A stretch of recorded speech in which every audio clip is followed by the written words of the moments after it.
Hello and welcome back to the January Land Conservation and Development Commission meeting. I was going to say we're bringing it to order on today. So we've just finished our agenda item number 11, which is was the regional tour of the Coos Bay Estuary, past, present, and future. And we had a lovely time to end that with a roundtable with elected leaders and elected officials and local officials, and share lunch with them. So today is day 2, like I said, of the meeting, and we're now going to go into agenda item number 11. I don't know which one was 11. 11B. Which is commission business with Director Brenda Bateman. And this is an informational item where public comment will be accepted. Thank you, Madam Chair. For the record, Brenda Bateman, Director of the Department of Land Conservation and Development. Welcome back to day 2 of our business meeting. And we turn to commission business next. And I would actually like to hand this back to the commission members as we've started a rather new tradition of taking a moment of reflection here at the beginning of commission business. And while we got a chance to say a few words while we were in with our local partners just now, local jurisdictions, I think for the record, I would also love to hear some reflections from the commissioners about your experiences of the last 2 days being here on the South Coast. And so wanted to take just a moment to hear if there's anything more you'd like to add for the record or put onto the record about your observations or what you take away from this experience. So Madam Chair, I don't know what order you'd like to go in there. Maybe what's the speak first order? Your name, where the area you represent, and some reflections on our tours for the past 2 days. Chair's looking at me, so I'm assuming I'm going to go first. My name's Stuart Warren. I represent the Southern Willamette Valley. I was previously the Southern Oregon representative, so I've kind of been at this for a little while now. Let's see. I unfortunately had to miss our tours while we were down here in Coos Bay. I have to work, unfortunately, and had some important deadlines that I had to get across the finish line. And I bring that up not as a reflection of I really wish I would have been able to make those tours, but also, we do have some equity considerations we need to start thinking more about. We're trying to be more inclusive on these boards and commissions. Is how do we remove that barrier for folks who are still working, may have families, and are unable to attend at the capacity we would like them to. And I think we'll hear a little bit about that from Healthy Democracy a little bit later. I think I'm really excited for that conversation. Not saying it's an easy fix, right? It's something I think we've been talking about for a long time, but just want to keep that elevated in our conversations. Is how do we make our commission more inclusive to members who are still working? I love hearing from the local officials. I could have done that all day long. I could sit there and talk to Ralph, the Public Works Director, all day long, and really hear and get down to the nitty-gritty details. The conversations just remind me that there's so much misconception about, I think, what we do as a commission, what we do as an agency or department, and what we're able to do as well. We heard a little bit of it yesterday talking about the Goal 2 rules, and there's just this still divide between people understanding what we can and cannot do. We heard a lot about needing additional funding for actually building housing down here. And that's not something our department's really done or has been able to do or will be able to do. And when we think about affordable housing, especially when we look at the capital stack that's required to get these projects on the ground, that is a huge barrier to housing. And that's completely out of our control in so many different ways because it comes down from the federal government. But if we can start thinking about how we can influence that process, I think everyone will benefit from that. Thank you. Yeah. I'm just going to give a quick reflection about what's happening in Eugene. Are we on that portion of it now? Okay. Well, so Southern Willamette Valley in general, I'm mostly focused in Eugene, of course, since that's where I live and that's where I spend a lot of my time working. Eugene's kicking off a massive project right now. It's called the Urban Growth Strategies Project, which is kind of an umbrella name for a coordinated community engagement approach for multiple projects at the same time. They're doing their housing production strategy, housing capacity analysis. They're doing an urban growth boundary analysis as a result of all that, in addition to adopting 4 new comprehensive plan chapters and bringing Eugene's first land use or parcel specific land use designation map into the comprehensive plan, which is a really exciting step for Eugene, because it will really help clarify for property owners and developers where they can and cannot build and what they can and cannot build. Eugene's working on an updated natural hazard mitigation plan. Now they're in the middle of recovery from the latest ice storm. And the city of Eugene is also really pushing forward they're calling it a decarbonization initiative, which is really focused on building decarbonization, trying to remove natural gas and fossil fuels from buildings and trying to work with developers to figure out how that works the best. I think that's all I got. Should I just call in Commissioner Thompson? Well, I had a chance to chair the first Goal 5 cultural artifacts rack. Oh my goodness, being with the cool kids in the room. We had tribal representatives, we had local representatives, we had archaeologists and anthropologists. And remember that Smothers Brothers thing about wearing an anthropologist hat? I did long to see the anthropologist hat, missed that part. And that's that'll be such a wonderful process to listen and then to go forward and then to come down here immediately after that and listen to the First Peoples talk about their reality, and then to be with my colleague at lunch who has a different point of view. So if I'm using a traffic metaphor, I've got an unregulated intersection, and I'm trying to think, how do we get a roundabout so that the energy, the momentum from all sides is channeled into productive activity? I don't have the answer for that, but I'm curious about that. What I left at home and didn't really leave at home was a situation where the central part of Clatsop County and the center of my district really is dealing with a neighborhood that has been on a boil water alert since October of 2022. That is 2022, October 22, boil your water. I also, we're engaged in taking care of that with local people and state people and all of that, but it isn't part of my authority, but it's part of my responsibility as I see it. The other thing that's happening is in a close by neighborhood, the fire district, which is again volunteers mostly, is at cross purposes with each other, where the board has fired the chief and the assistant chief, and there's talk of recall. So what I see on the ground, the reason I bring it up is because to the extent that we can't make a difference in how land is used and how the economy develops, we'll see more and more of, I would call it, civic dysfunction.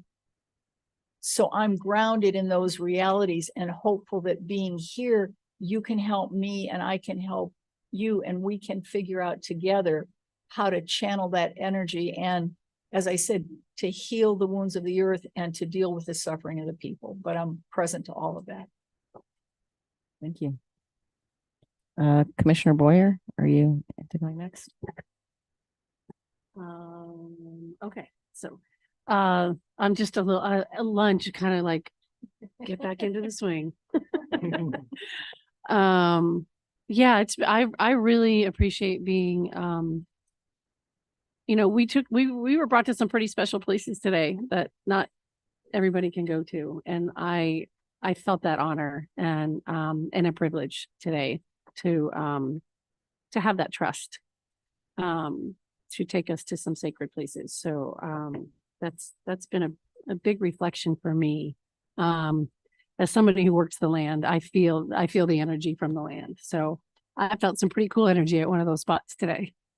And what's so, going back to this, it was interesting to get this flyer yesterday because I got an email more the day before, so it must have been Wednesday. And this is actually being shown all over the state. There's a whole schedule. So I don't know if anybody has seen that. I can forward the email to you. I'll be very curious to watch it. I actually got somebody sent it to me. Maybe you want to mention what it Oh, is. sorry, Yeah. I guess you're right. Hi, everybody. No, just kidding. It's called An Oregon Story, Saving Our Beaches, Farmland, and More. It's a documentary film about the dedicated leaders, farmers, and others who work to create and continue to defend Oregon's unique land use planning program. So I'm gonna be really curious about that. What else did I have? Oh, so we did a panel at the Board of Ag meeting, and it was 17 industry people that talk about their legislative focus coming up. And I was really, the Oregon Farm Bureau came before, and they really were expressing the frustration with our land use system right now and the preservation of agricultural ground. So that was kind of a takeaway for me on that. And, they take a hard stand as ag ground is ag ground. And some of the exceptions are really hurting agriculture. So that was an interesting takeaway from that meeting last week. That's what I got. Commissioner Lazo. Thanks, Madam Chair. I'm going to focus my comments on, as you said, the two tours that we had. Wednesday afternoon, we had the opportunity to tour with the Coquille tribe, and then today we toured a lot of the natural areas of the estuary here, and then also with the CT Clusie tribe.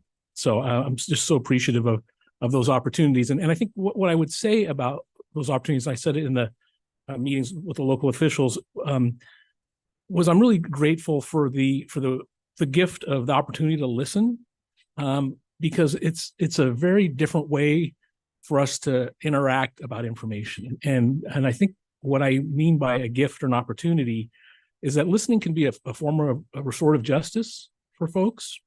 And it's a form in which we don't enter into a conversation with the temptation to respond to what people are saying. Right? We just get the opportunity to listen and to hear and to understand what folks who may have experienced harm need and want to tell us and convey to us. And it can be a really powerful way of moving us forward in our work. And to stay at that kind of general philosophical level, I think the takeaways from the so many stories that we heard this week, and particularly on Wednesday from the Coquille tribe and their partnership with working with ODFW, and as I think I mentioned, the local officials, the opportunity to manage the salmon in the Coquille River. When I think about the opportunity that it created for some really, in the end, I think some really genuine community engagement and some strong back and forth between a tribe and a state agency. What I took away in hearing from the Coquille side of it was, and then I think what state agencies can take away from that opportunity are some different. There's the real possibility that we could have different outcomes in the work that's happening. And some of the ones that I picked up from listening to Chair Mead from the Coquille tribe talk about was that it was really interesting to hear her talk about in our bus anyway, having worked with the ODFW Commission and having a sort of a miscommunication about the word stewardship. And it was really, really interesting to hear that. And I think for me, what I took away from that was that I think that there is the opportunity for us, because we throw words like stewardship and stakeholder and partner around. I think there is a real opportunity for us to see stewardship not as that partnership rather than as paternalism, right? I think we might view being a steward as being a paternal element, that we are here to actually take care of something that somebody else can't or isn't able to. And I just think that's a view that can really be damaging in the end, and we could have very different outcomes if we can revise the way we see that. The other thing that was so powerful, I think, on that tour, and I think even today also, was the sense of managing for abundance rather than scarcity. And it's a soup. I think it's having come from the nonprofit world. I'd have folks kind of advise me on that every now and then, and it's an extraordinarily difficult thing to do when what you're doing every day is waking up and trying to manage for scarcity. But and it's frightening, but it was just so powerful to hear folks on the ground who are committed to that, who for whom it's a part of their cultural beliefs. It was really powerful. And I think the last piece was the sense that we really need to consider the whole picture, and particularly with the Save the Coquille salmon, the sense that we can both save the species and serve the whole ecosystem, right? That there isn't just one thing that we have to do at the expense of other things that might be happening in the ecosystem. So it was just, I think, a really fantastic trip down here. So appreciate it. Thank you. Vice Chair? Thank you. And just for a recording, I'm Nick Lewak. I represent Eastern Oregon, my little bend. I just have to start with just listening to my colleagues, and as I just have a few meetings left in my term, I really hope that the state continues to fund meeting around the state, because it just demonstrates the value of and again, I shared this at the start of just my few comments, meeting with local officials, is that I heard yesterday. I'm not taking credit for it, but at the start of our meeting yesterday, understanding where you are, and having a couple of tours and then meeting with local officials, that's the only way we're able to really understand where we are, and then to think about how we work together to address all of the issues together. So I just wanted to start with that piece. The tours were just extraordinary. I learned so much, the perspectives that we gain, the natural resources, and that's not my area of expertise. And I know our tours were separated into two buses, and we had the Oregon Department of Fish and Wildlife, perhaps both did, but we had a lot of great information about what has happened with the natural resources, the tidal lands, just everything. Where they've been, where they are, and where they're going in the future. So that was fabulous. And Mr. Boyer, the sacred places, the spiritual places, the cultural places, we learned so much on both tours, and it was so impactful and so meaningful to all of us. And I just to hear about how we got to where we're at, and there's a lot of terrible stories about that, but I just kept hearing this story of promise and hope, and we're working together, and it's like it could be so easy to focus on the wrongs and all of these things, but that's not at all what we heard. It was just continuous about the next lands, the next project, how we're going to work together to do this. Well, this didn't work out, but we're not finished. We're going to keep going, and that's inspiring. And to continue to hear that was really remarkable. Both days, meeting with the local elected officials, as Commissioner Warren mentioned, that is just so incredibly rewarding to hear about partner organizations and where they're at, and the support that we need, and how we need to continue to work together to address so many of their issues. That was incredibly valuable. And then I always kind of take myself on a fourth tour, and that was a run yesterday after our meeting to and through and around downtown Coos Bay. And it's just amazing to see and experience the city on foot and running through it, and to see, and I just have to put the plug out there, and I had to do the photo of the Prefontaine murals, and it's so great to see that down there. And then from there to go and then to see the boardwalk, and it's great. And the historical or the boards that have the pictures, and it was so cool to see that. And I think it's so great that they did it. But having just been on the tour earlier in the day, it's and then you see the first one, the early history. Well, it's like, well, wait a second.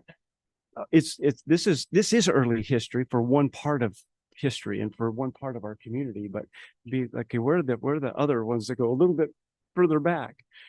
So no fault to that, but I just want to recognize that it was interesting to have gone on the tour and then to have that experience and just so close together. But I really, really enjoy that, and thank everybody so much for their time.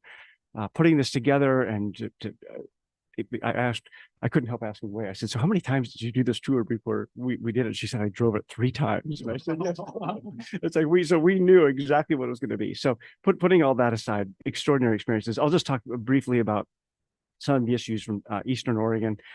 And I've captured a lot of these in November, so I'm not going to go through them again a lot. But it's just so much work to do with housing and to address houselessness. This past weekend, I missed it. I was here. The point in time count begins, and that is just such a critical time for our communities, our state to really focus and think about and better understand the houseless and what they're experiencing and helping us to understand where we go from here.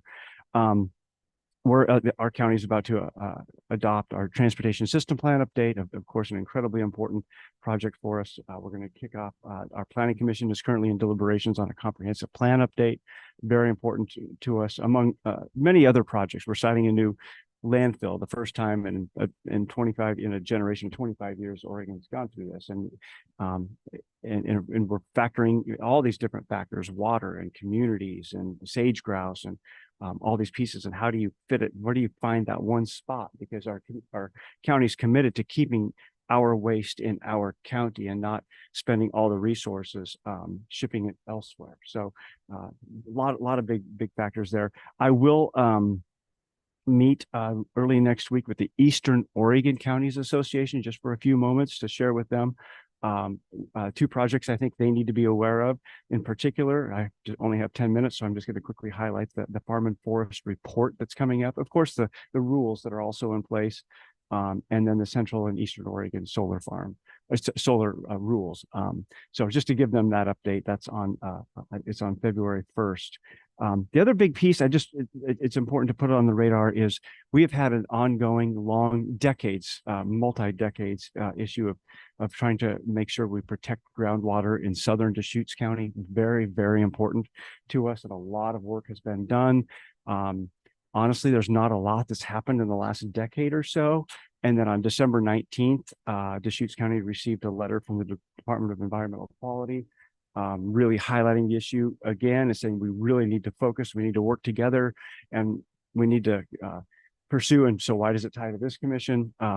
We need to do a goal. We should really relook at a goal 11 exception. Goal 11, for those that aren't as familiar with all the goals, is sewer water infrastructure. Goal 12 is transportation. It's a different one, but this really addresses potentially providing sewer to all existing platted developed areas outside of urban growth boundaries. And we appreciated DEQ raising that issue again. Their staff was primarily turned over. Our staff hasn't, and we remember what happened the last time very well. DLCD was an incredible partner. John Jennings wrote a good portion of our Goal 11 exception to help us address groundwater and to protect groundwater in southern Deschutes County. We went for a blanket kind of exception for the residential areas. It was appealed. LUBA effectively, they remanded it, but it was one of those that was a remand that was effectively a reversal. And so DEQ's raised it again. So I raised that to the entire team here on both sides of the table. That's something that we could be working on together, but really protecting groundwaters. We've learned so much and talked so much about water here over the last few days to our residents in southern Deschutes County. It's absolutely critical that we protect groundwater, both for natural resources as well as for our drinking water resources. So with that, Chair, thank you. Thank you. So many interesting things. I was like writing my notes and then I had to cross it out as everyone mentioned what they. I think I'm going to just start. Aniela Halova, chair of the commission, and I was going to talk first about some things in Portland, which they're kind of similar probably to something I said before, and then talk about what we experienced this week. I was going to say, we have change of government coming up in the city of Portland, so that's going to be that's a big deal, which eventually will affect how we hopefully for the better do business in the city of Portland. What some of the things that they're really pushing hard are, the streamlining and thinking about removing barriers for development, specifically residential development. So removing restrictions in depending on where you sit on it for better or worse, but for almost like a period of time, like 5 years. and to see how that goes, if that helps to spur development. So, I mean, it's very hopeful that people are trying all sorts of things. So I think that's interesting, and it's interesting almost like in a pilot way where it's not forever, but for a while. And some of those are reducing the requirements for ground floor retail specifically. Funny enough, I got an email, I think yesterday, asking me as a developer if I wanted to contribute to some housing production strategy ideas for the city of Portland. So I've just been waiting for that moment, because we're like here, and I'm like, when's it going to make it down to the bottom where I'm at the bottom? And so that was quite fun to be like, oh, you want to know my opinion? So, but that's a good sign, I guess, as I would say. I've been here for the start of that, and now it's actually happening. So I'm super excited about that. The hottest thing on the news, obviously, is the downtown Portland recovery, and what will it take to do that. Some of the things I like, I listened to the Albina Vision Trust folks talk to the school board, PPS school board, about their opportunity to move out of their current location to kind of free up that land for hopefully a lot of workforce housing. It was just really interesting how they, in a real estate sense, tied opportunities for Portland Public School to essentially acquire very, highly discounted office space, right? And so I think it's just I always say, like, the public sector has to be aware of the cycle that you're in with development. And I think where there's always the negatives of the cycle you're in, there's always the positives. And I guess in that case, it was nice that they highlighted the positive is, if you want to acquire a major facility, you can get that at a much discounted price that can free up other things for other people. So I thought that was interesting. And then, of course, Portland Clean Energy funding is a hot topic of discussion. And the big promise there is really bringing green building resources, solar production, and all of that, specifically with some economic benefit to Black, Indigenous, and people of color. So through the creation of that. So I think those are big topics. There was so much I learned over the last 2 days. It's hard to summarize, honestly. I think this is the first commission meeting I've had that we had a strong tribal partner connection. So I wanted to thank the department. We've been talking about this for a while, and I know it's been happening on the staff level, but this is the first time really that the commission has been able to see those partnerships. And so the Coquel Indian tribe, and then the Confederate tribes of Coos, Lower Umpqua, and Siuslaw Indians. We got to hear from representatives of both of them. And through that, what you pointed out, Commissioner Lazo, with regard to building and managing for a sense of abundance rather than scarcity was very big. Hearing about tribal ways of knowing, and just the intuitive sense when you say if people have been on land for 1,000 years, I think they know something about the land, and to learn from that, and hear of the most modern, up-to-date science, but also with the tribal ways of knowing, and how it's like the same thing basically, and how to kind of learn and utilize specifically what the tribes know. The idea, I think, two things I learned about cultural resources being natural resources, and natural resources being cultural resources for the tribes. I don't think I fully got that until this trip. And then for me, because I'm not in a coastal community, thinking about the land, I was trying to say how to say this, the dry land use issues and the wet land use issues. I think this was the community we've come to where those are so intertwined, right? They're not separated, especially when thinking of like effects from tidal, tsunami, they're not two different things. And I think my mind has always been like, you got the coastal, the water, and then the land, and it's the same here is what I felt. And then there were, I think the highlight that we were talking about in our roundtable really was about how can we as a government partner really think about streamlining the process, in my opinion, advocating for grant funding either from our department or other departments, right? How can we be kind of an advocate for housing and infrastructure money to come locally, and really the amount of cooperation that the local partners have had to have, it's great. We all agree in general, but almost out of necessity to try to address the issues that they all have in common. So I think that was very inspirational for us to see that. And then this is the most I've ever heard about fish and wildlife, maybe in my entire life. And so I really appreciated that because I think 6 years I've been on the commission, this is the first intensive in that regard. So I appreciated that.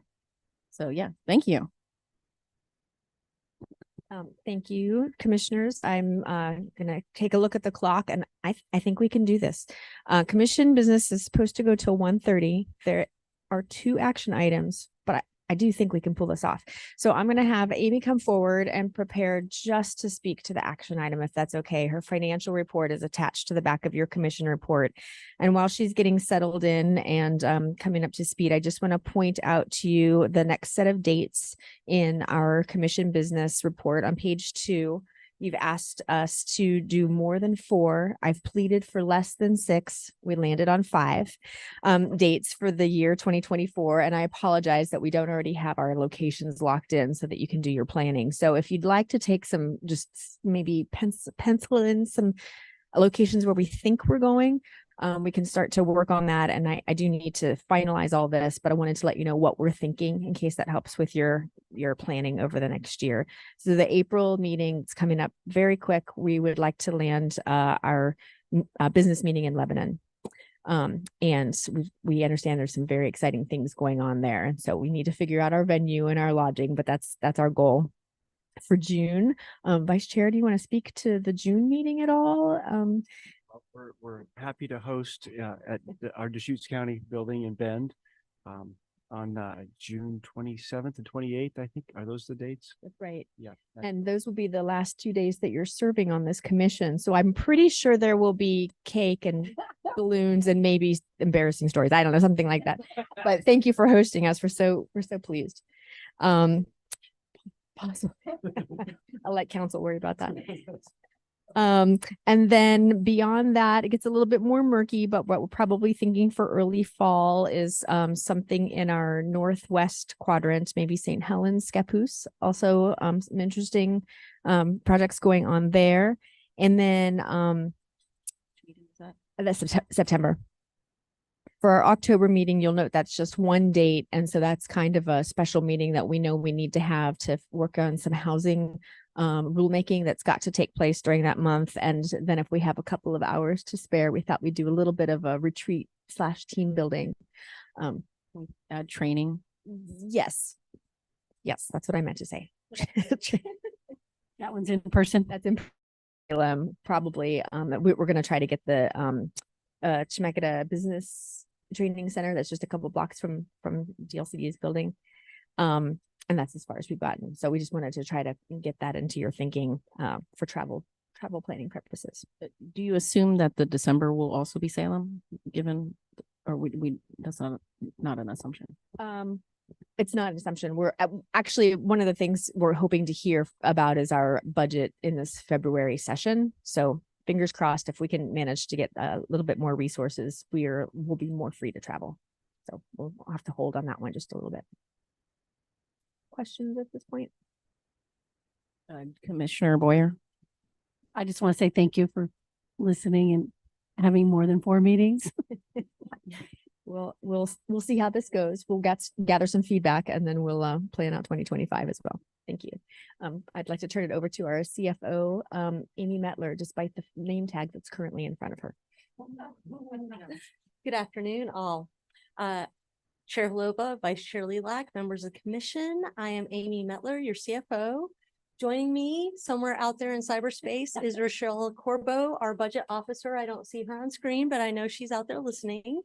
And missing in action is Jeff Hunt, our procurement officer, who has gone over to another department and taken a very worthy promotion. We will miss him. So as you are probably aware, we have an initial BAM meeting where I met with the chair and vice chair and gathered their input on the memo that you all have in front of you. I want to thank them and Director Bateman and Deputy Director Green for their input and help in improving that memo. I'm going to skip over 3 of my points in there. If you have any questions or need any follow-up discussion on that, my phone number and email address are at the top of the memo, and all of you are welcome to reach out to me at any time. But I'm going to skip to my second item, which is a request for delegation from the commission. And so a quick little bit of background on this. As the new CFO, I find that a great many of our policies and procedures are well out of date. This one in particular is 20 years out of date now. The Oregon Accounting Manual, section 10.90.00, covers the approval of agency head transactions. And so there are 3 appropriate people at our agency for a monthly approval of agency head transactions, and that's the chair, the second in command, which would be Kirsten Green, or the CFO. And so our current policy delegates monthly responsibility for that to the chair. And in the past, the chair literally came to the office and signed the director's timesheet every month and signed the director's travel reimbursement every month. And yeah, so Not me. yeah, and so that kind of fell out of process. And so I'm trying to pick up the pieces and make a good future process that makes sense for us. And so according to OAM 10.90.00, we are required to annually discuss this minimally. And so my request is that, as you see with the proposed table up there, I would be asking for your delegation to approve the director's monthly activity, her timesheet, and her travel and things like that. You'll see there's some infrequent and unusual items on there that I would leave to the BAM subcommittee. And those are things like vacation payouts, very rare items that usually only happen when a director leaves. And then once a year, I would be responsible for coming back to you with a summary, a long summary, and reporting the adventures of the director in a commission meeting like this so that it's on camera and officially recorded. And so before I continue on, are there any questions about my request? Commissioner Boyer. So, I appreciate that because it would be a lot of work for a chair to come into Salem once a month. So I appreciate this, but I'm curious if the chair could review at every commission meeting, do a review at, or something like that. It just seems annually almost, I don't know. I just, not that I don't have a trust. Right. It's just, just sitting in the Soil Water Conservation District, I'm monthly reviewing our executive directors, everything, but, I don't know. I almost feel like it should happen a little more frequently than once a year. So I was thinking like, maybe if it was easy just to do it at a commission meeting. Right. And so my issue is that we have very limited time. My presentation today was 20 minutes and I'm trying to reduce it to 10.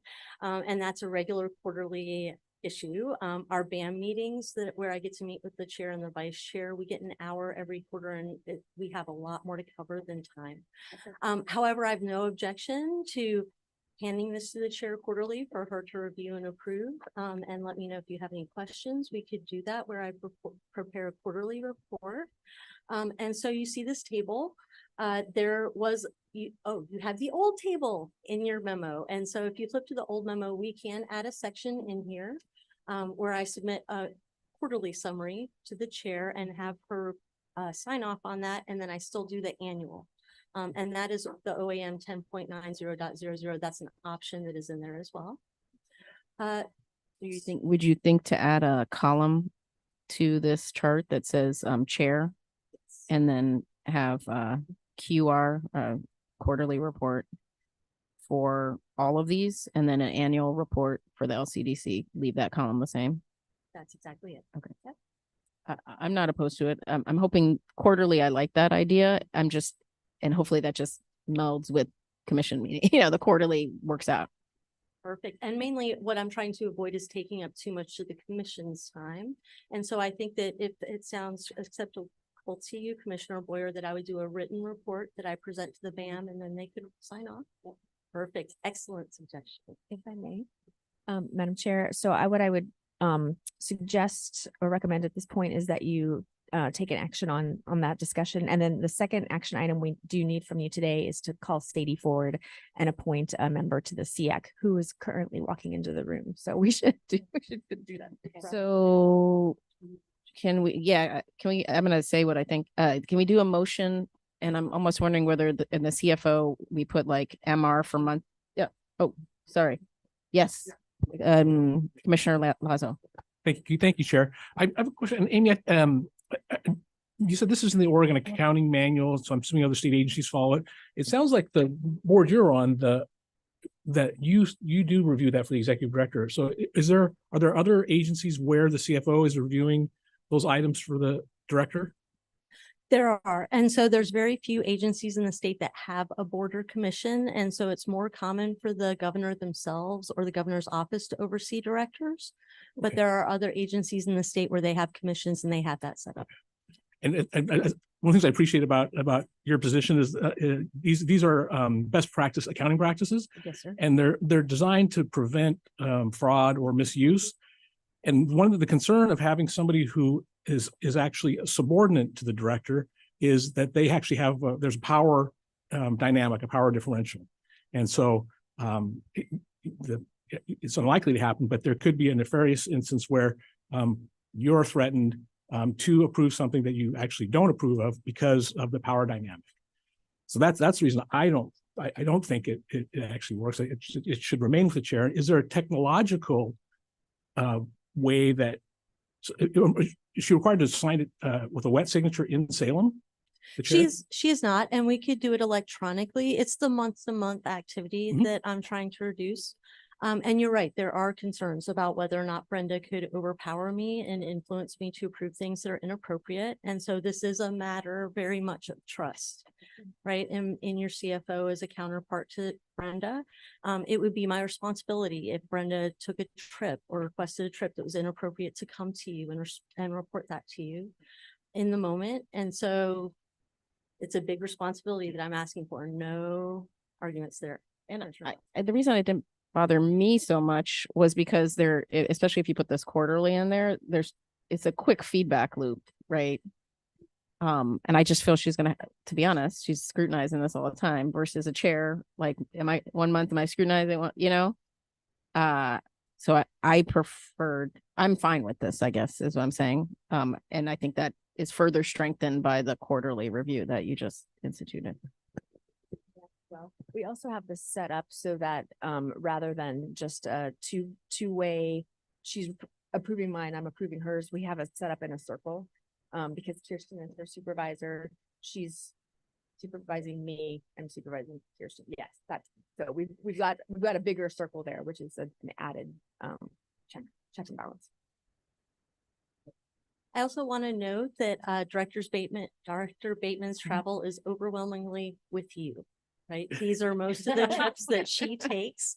And so I'll call it the Paris, France scenario, right? In the case that she's like, I need to go to Paris, right? That's when we need to have a talk. But most of her trips are going to be exactly as she described, right? Our next plan for the next year to go around and see people in the state. And this is all new to me. So this is bringing all this is good, is what I'm saying. It's not like we're going in an opposite direction. We're instituting processes that have not been since I've ever known. That's right. And so there also isn't a rush. And so if you are more comfortable, we can revisit this next quarter so we can get to Sadie's vote. I know that she has one as well. Yeah. I think I feel like we can approve this, given that this is new and good. So okay, there were notes taken where we basically put M for monthly and Q for quarterly, and added a column for the chair to add in the M and the AMQ. So yep. Chair, do you want to specify that the Q in the new column would be under travel reporting, travel expense, and spots cards? Yeah, thank you. Because the BAM committee is in charge of the 2 special executive leave and vacation payout. Well, would a commissioner like to make a motion? Vice Chair Lilac? Is it, we're just going to do motion 2, is that right? Yeah. With the amendments, so I'll just, since I can read over, so if I need anything, you can help me with that. I move that the Land Conservation and Development Commission approve the 2023 delegations of authority as included in Exhibit A with the amendments previously discussed. Or do you want me to specify what those amendments are?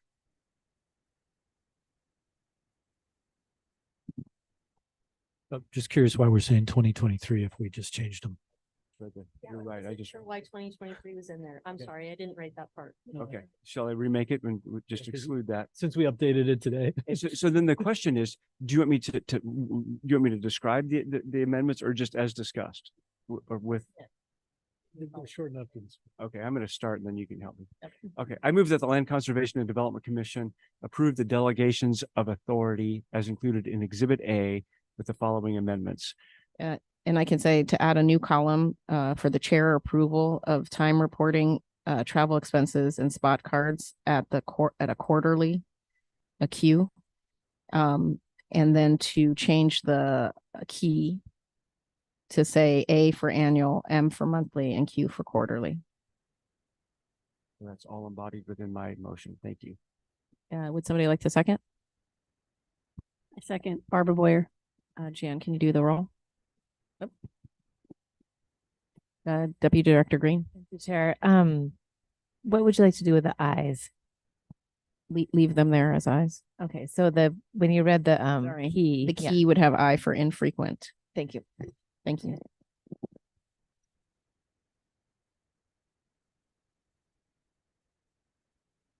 I think you did that right. Jan, would you? Commissioner Warren, Aye. Commissioner Boyer, Aye. Commissioner Lazo, No, Commissioner Thompson. Aye. Vice Chair Lilac. Chair Halova. Aye. With that, the motion passes. Thank you, Amy. Thank you so much, commissioners. I will back to you in a year with a report. And we'll have Stevie Carney come up now and walk us through another action item, which is the appointing of a new CF member. Yes, I certainly hope so.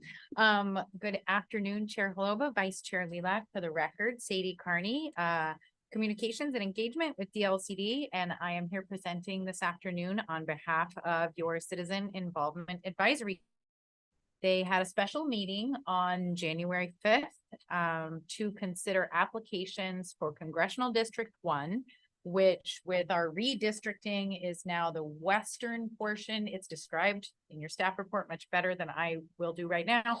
The western portion of the Portland metro area extending out through Clatsop and Tillamook counties on the coast. So we had a departure from Congressional District 1 when Jenna Hughes came to join the department in our housing division. And so had a recruitment and got 6 applications. Of the 6 in review, the CIAC would like to recommend unanimously Nancy Ferber to appointment on the Citizen Involvement Advisory Committee. Nancy is a former city planner for the city of Astoria. She's done environmental planning for councils of government on the North Coast and has involvement with the board for the Oregon chapter of the American Planning Association. I think she will be a great asset to our committee. And so I am carrying forth CIAC's recommendation that you appoint her to that committee.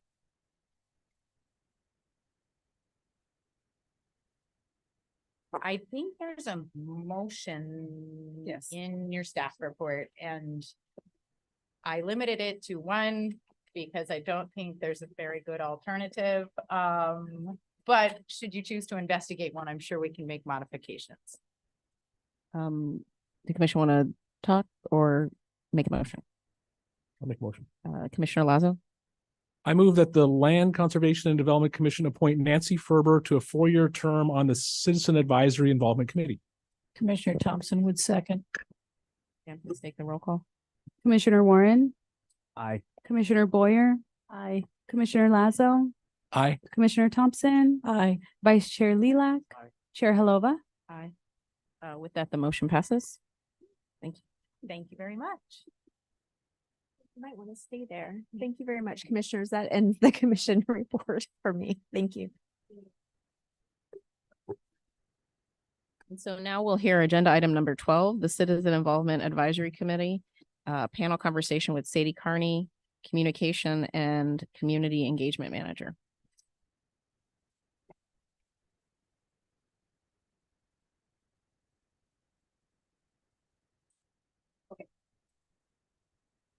I believe our panelists are gathering themselves. So in the interim, good afternoon again, Chair Halova, Vice Chair Lilac, members of the commission. For the record, Sadie Carney, Communications and Engagement with Department of Land Conservation and Development.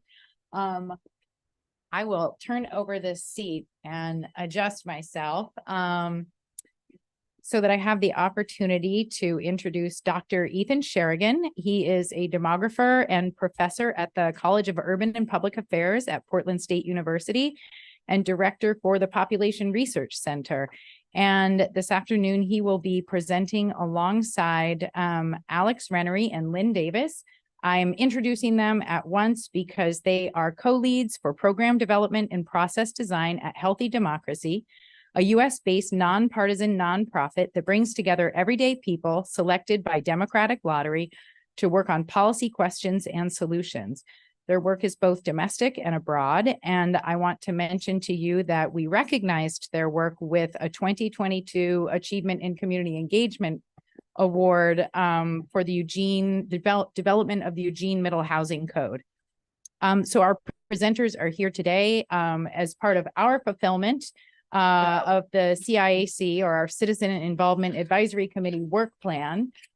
We promised to develop a panel presentation for you on promising practices in community engagement.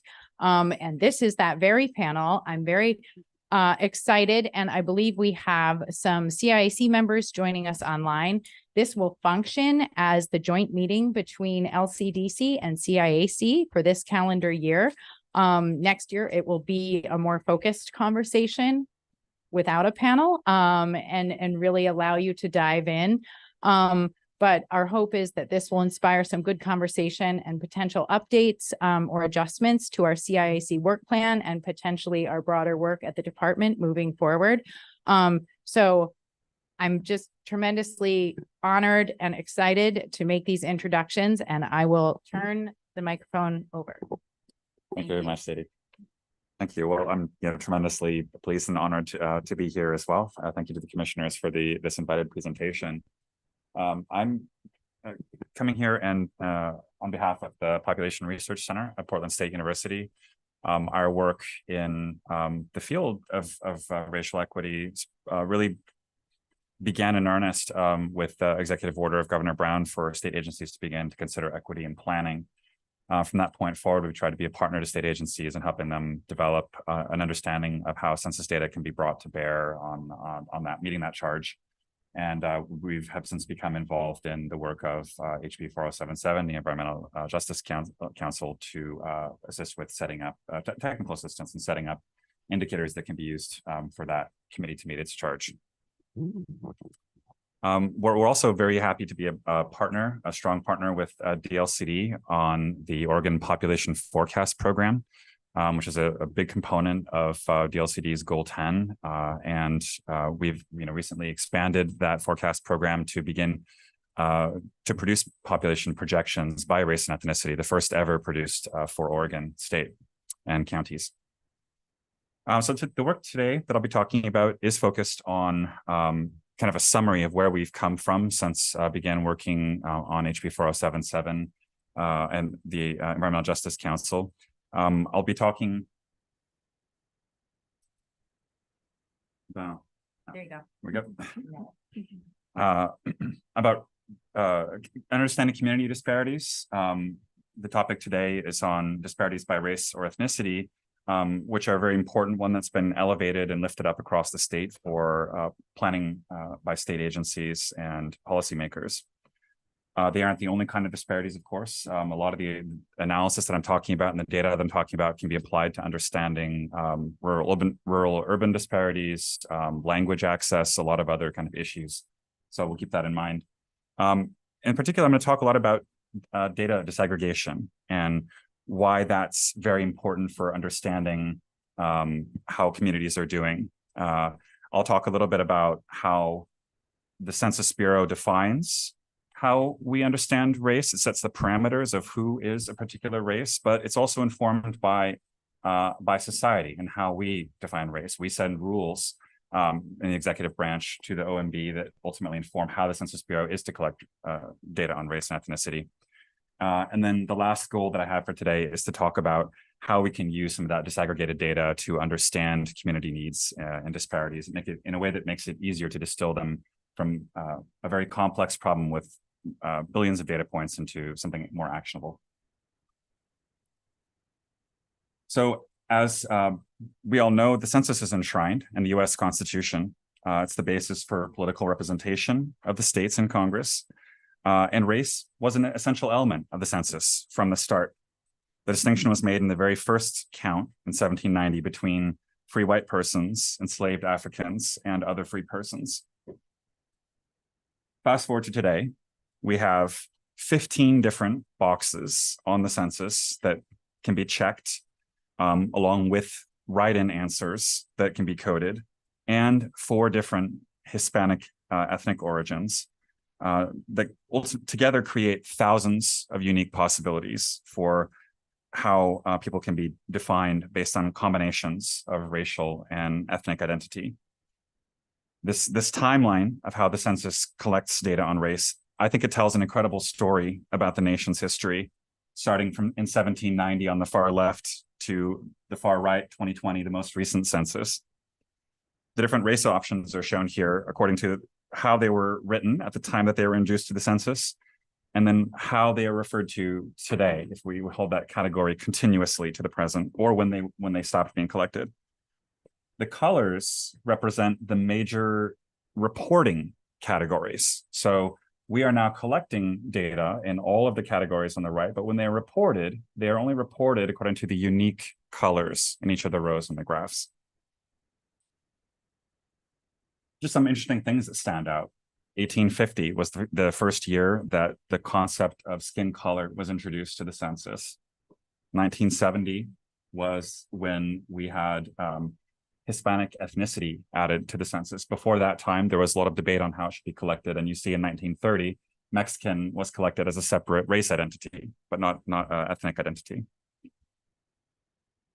So the gradually, one of the things that really is striking about this graph is that we're collecting more data than we ever have before on race and ethnic identity. But we rarely see those data coming back in a form which we can analyze how each of these communities separately. So since 2000, you can check any or all of the categories on the right. But when the Census Bureau data are published for race and ethnicity, they're usually limited to those categories on the far left, though it's not the full 19. We have nine tables at most, which they're published by. The main reason for that is privacy. The result may be that you now get a count of total numbers, let's say, of people who checked the box Filipino race, but it's hard to get information beyond just the count. You don't have any information on their well-being because of the privacy risk associated with publishing data for small populations. And those standards are based on how many people are in maybe the least populous geographic units nationwide. So groups that may be possible to represent in Oregon are not represented because they can't be represented nationally in a way that's safe for privacy. If you want information on income, you want information on education, you're going to get it for all Asian combined, all Asian options here combined.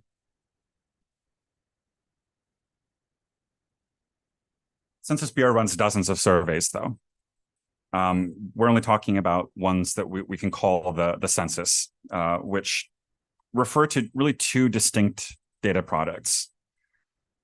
Starting in 1940, the most essential questions, just the head count questions, race, ethnicity, and age and sex, were put into a short form document called the short form, which reaches 100% of the people. The rest of questions on household composition and well-being were put into something called the long form, which reached a smaller percentage of households. The short form survives today in the decennial census. But starting after the year 2000, what was the long form was redesigned into a separate program called the American Community Survey, or ACS. That is a perpetually ongoing survey. It's not a once a decade. It comes out every year. And the idea, the benefit is that comes out with more up-to-date information that allows us to understand and respond more quickly to things that are changing in communities. But a critical compromise had to be made in terms of sample size that also matters for understanding racial disparities.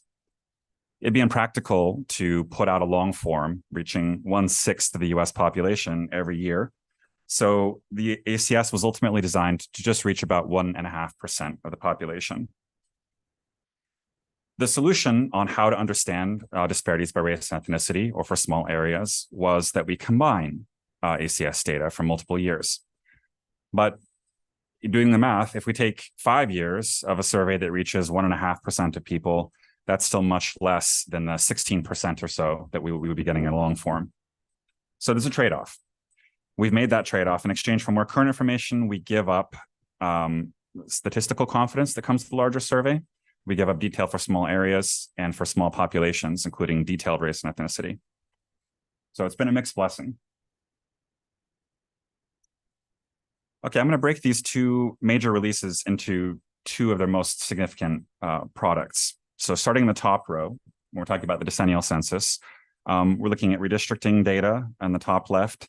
Those include counts by race and ethnicity for 128 different race and ethnic options. That includes every possible combination of the OMB races, but it includes, and it has an early release so that it can be used for redistricting relatively early. Of course, we had a lot of drama this year in the 2020 census around redistricting and whether or not it would be possible to do it according to the Oregon constitutional deadline, but that's a different conversation. But for our purposes here, the problem with this release is that we don't have anything here, including beyond just really a head count or 18 plus population. The next item, top right, are what we call the demographic and housing characteristics, the DHC tables, they're called. They used to be called the SF tables, if some of you have worked with census data before. That's the main demographic portrait we get of the country at the neighborhood level.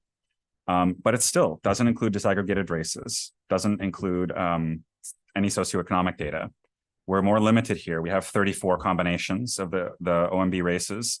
But when we talk about the detailed DHC, that's where we get maybe 1,500 up to 1,500 different options for very specific individual write-in race ethnicities. That's where we get information on head counts of tribal membership, for example. But what we're really interested in is that socioeconomic data about communities.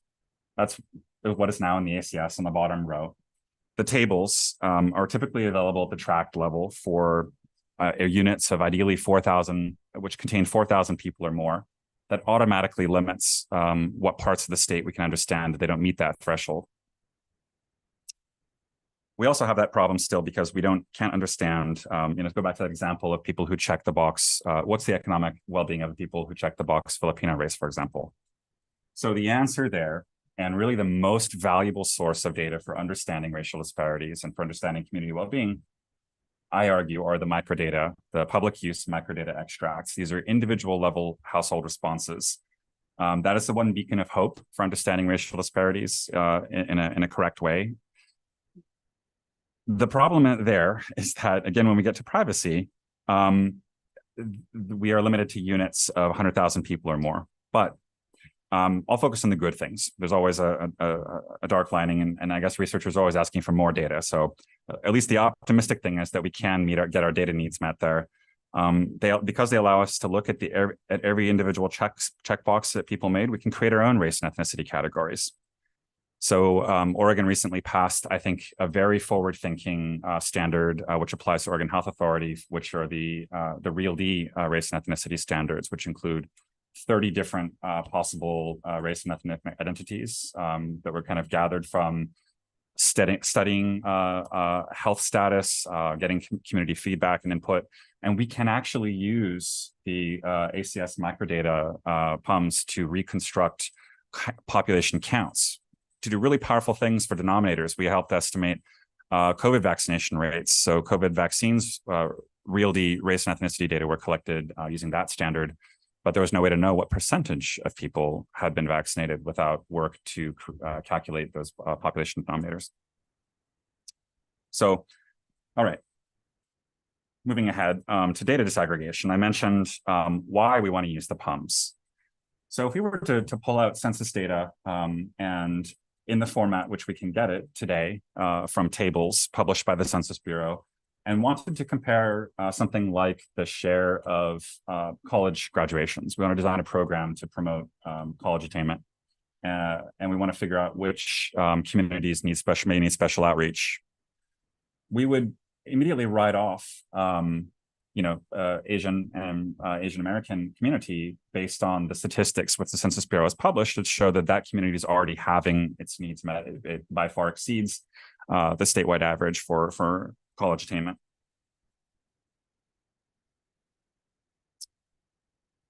I will actually point out, though, too, that we are getting better at this. So we have now Native Hawaiian and Pacific Islander, starting in 1960 when Hawaii became a state. Hawaiians and Pacific Islanders counted with Asians. So we've already done a little bit of a good job of disaggregating a group that is very different from the rest of the people in that group. And the next step is to work with the ACS PUMs and do more proper data disaggregation according to the options that are available in the census. We can actually see now the individual groups that make up the Asian race category in the census have widely varying outcomes. We can see the Laotian community has less than 20% college attainment, whereas the Taiwanese population has over 80%. So if we really want to do effective community outreach, I think data disaggregation is absolutely essential, and working with people who can use the ACS microdata to do this kind of community analysis. All right, so I've made the case for data disaggregation and using the PUMs, but researchers are always asking for more data. Like I said, always no surprises there. We want to use the most rich data source, but there are situations where we would want to aggregate data. We want to get less complex. We want to work for decision making. Let's say we want to measure community access to opportunity. We get together the community and ask them, what does opportunity mean to them? Find out those dimensions, find out how those are proxied for, represented in the census. And then ultimately a goal is to create something like an index score to do that, to identify, let's say, community vulnerability or resilience resources. Interest in doing this has really taken off. You can find dozens of attempts to create opportunity or social vulnerability indexes like this. The City of Portland has one. Oregon state agencies are developing them for multiple purposes. And we've been involved in that work. And so one of the things we've done is to, as a case study, to use the CDC's Social Vulnerability Index and kind of break that apart and create a GIS tool that allows users to tweak the parameters of how that SVI index is generated. What if you'd like everything about the CDC's SVI, but for your purposes, it's really important to capture that element of education outcomes. You can increase the weight of that variable and the creation of your index to be twice as important as every other variable that's in there, and see how does that change the spatial distribution of the index. And the other thing that we have up there is that for every variable that goes into an index project, those have different levels of reliability at different spatial scales. Some of them you'll find, there's tracts in the state where the data, the counts are too small, the data are not reliable for particular indicators. And our goal is to make that information very transparent and available so that people who are interested in creating indexes can try to make them based on data that are more reliable, or can at least drill in to see maybe where additional data collection efforts might benefit for creating an index where every region of the state is represented fairly. So, we strongly think that GIS is an idea whose time has come. Really rich, good applications are being developed there. We're putting all of the data behind this into the Oregon State GIS portal, working with DashGeo to have that done so that it's available. Agencies can pull through the state geospatial information framework and load their own applications for that. So, yeah, I think the conclusions are all there. We've got more than ever data on race and ethnicity, but if we're not using it, then we lose all the power of data disaggregation. And I think there's a lot of work that's been done and can continue to be done to make indexes that will aid decision making, collapsing these many dimensions down to just one or a few. And a link to the tool, which is in beta right now. We're continuing to develop it and hoping that over the next year or two, we will have more than just the CDC SVI up there, but a number of other indicators, maybe 6 or a dozen that people can tweak and take apart and play with and see if they can adapt for their own purposes, agency level or for community groups. Thank you. Thank you. I think we had 2 presentations. The question is, do we have time to have questions in between? We had originally thought so, but I think to stay on schedule, knowing the intelligence of the people here presenting and the questions the commission is likely to ask, that they're equally intelligent, maybe all for the end of the presentation. That's fine. Thank you, Bear.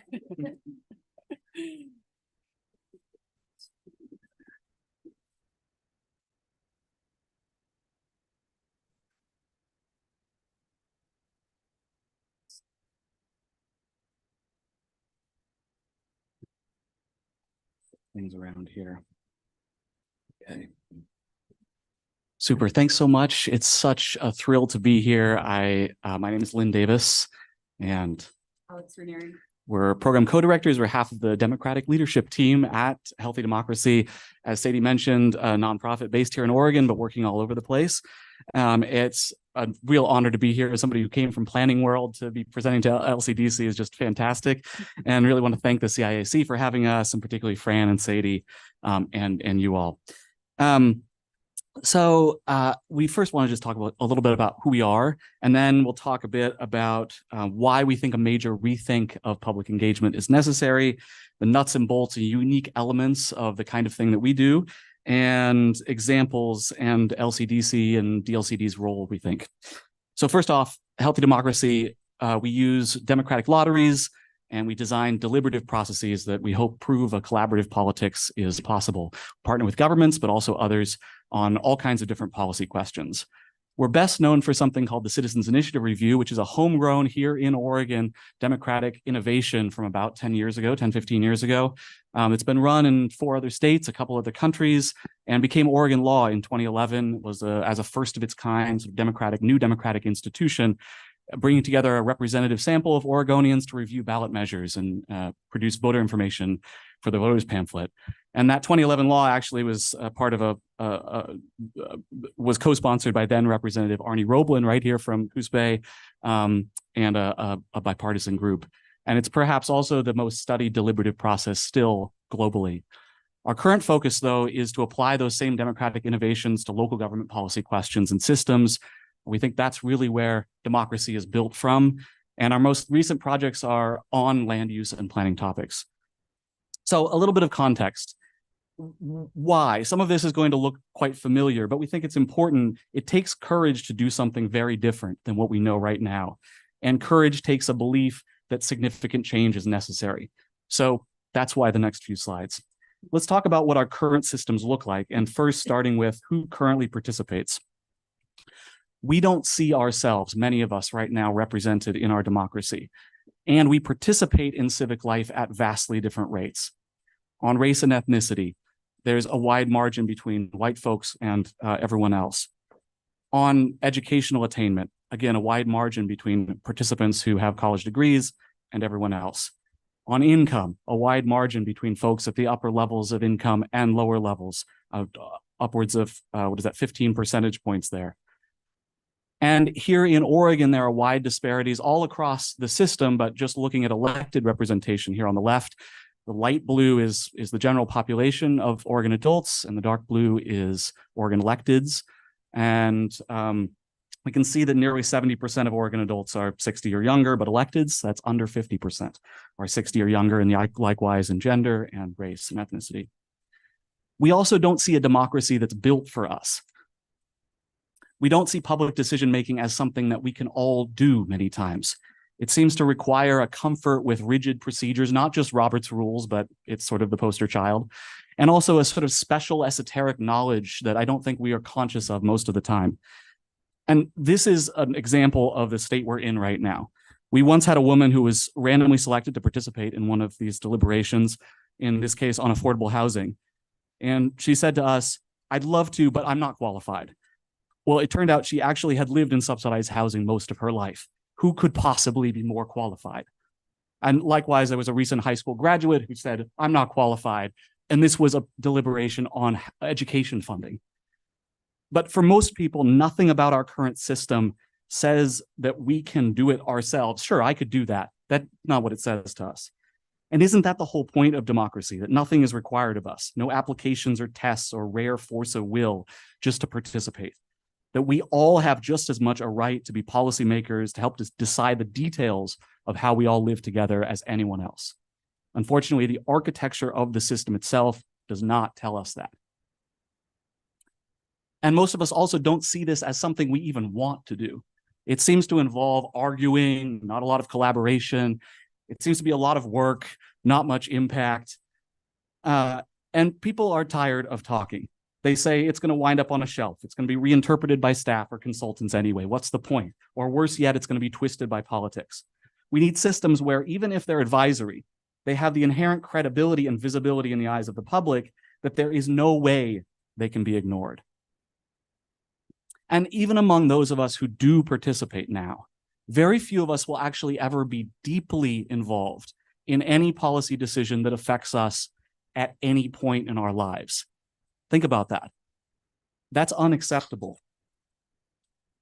And no surprise, all of this has consequences. This is a real photo, by the way, not AI, of a public meeting.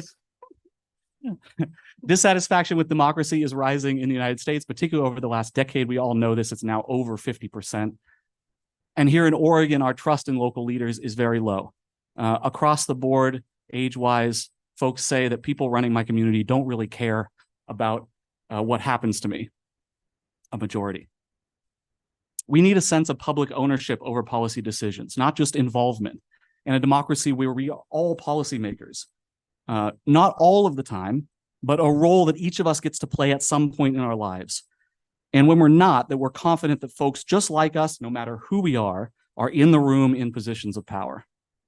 But there is hope. We still have faith, even if less than 40% of us nationally think that we can solve national problems with people that we disagree with. Almost 60% of us think that we can solve local problems. And planning processes here may have the biggest role of all to play, because there's arguably already the strongest commitment to public participation of anywhere in our democracy in planning. And particularly here in Oregon, as you know, we're unique. We have a goal 1 top of the list that requires it. We have tremendous potential to lead the way, you all do, on both ad hoc and permanent institutionalized transformative systems. We'll talk a little bit more about some ideas for those later on. So I'll turn it over to Alex. Hello, commissioners and CIAC members. Really thrilled to be here with you. So we're going to talk about this new approach to doing democracy. We call this process lottery selected panels, being used all over the world by many names, sometimes citizens assemblies, citizens juries, policy juries, all the same exact process. So I'm going to take us through the nuts and bolts of this. And first want to just acknowledge that commissioners, CIAC members, you all are probably experts on civic engagement in your own right. And this is no silver bullet or perfect process. It's one of many approaches to doing civic engagement, but one that we think has some truly radical transformative potential as kind of holistic democratic systems that could be built at the local level. So this really breaks down into kind of 2 core elements of what makes this different than a lot of other civic engagement approaches. There's who's in the room and what happens in the room. So first I'm going to dig into who's in the room, how participants are selected. So Lynn mentioned the democratic lottery. This is not a new idea. So we see this concept dating back to a couple ancient societies in Athens, Greece. Sortition or a lottery system was actually used to select most decision-making bodies. There was something inherently more democratic about selecting by lot than by election, which is really interesting. They used this funny device you see on the left called the claritarian to kind of sort people and then select those bodies at random. In ancient India, democratic lotteries were also used to select the members of village assemblies. So names would be written on these palm leaves and then selected out of a pot by a child. So there's almost a sense of sacredness to randomness, right? There's this inherent legitimacy that comes along with selecting our leaders at random, like Lynn said, so anyone can have the chance to participate. So zooming back to today, we sometimes characterize our current opportunities to engage in public processes with the democracy pie metaphor. So most processes that we currently know in our system today are selected by one of these two slices of the democracy pie, if you will. So open to anyone can self-select to participate, or via special invitation.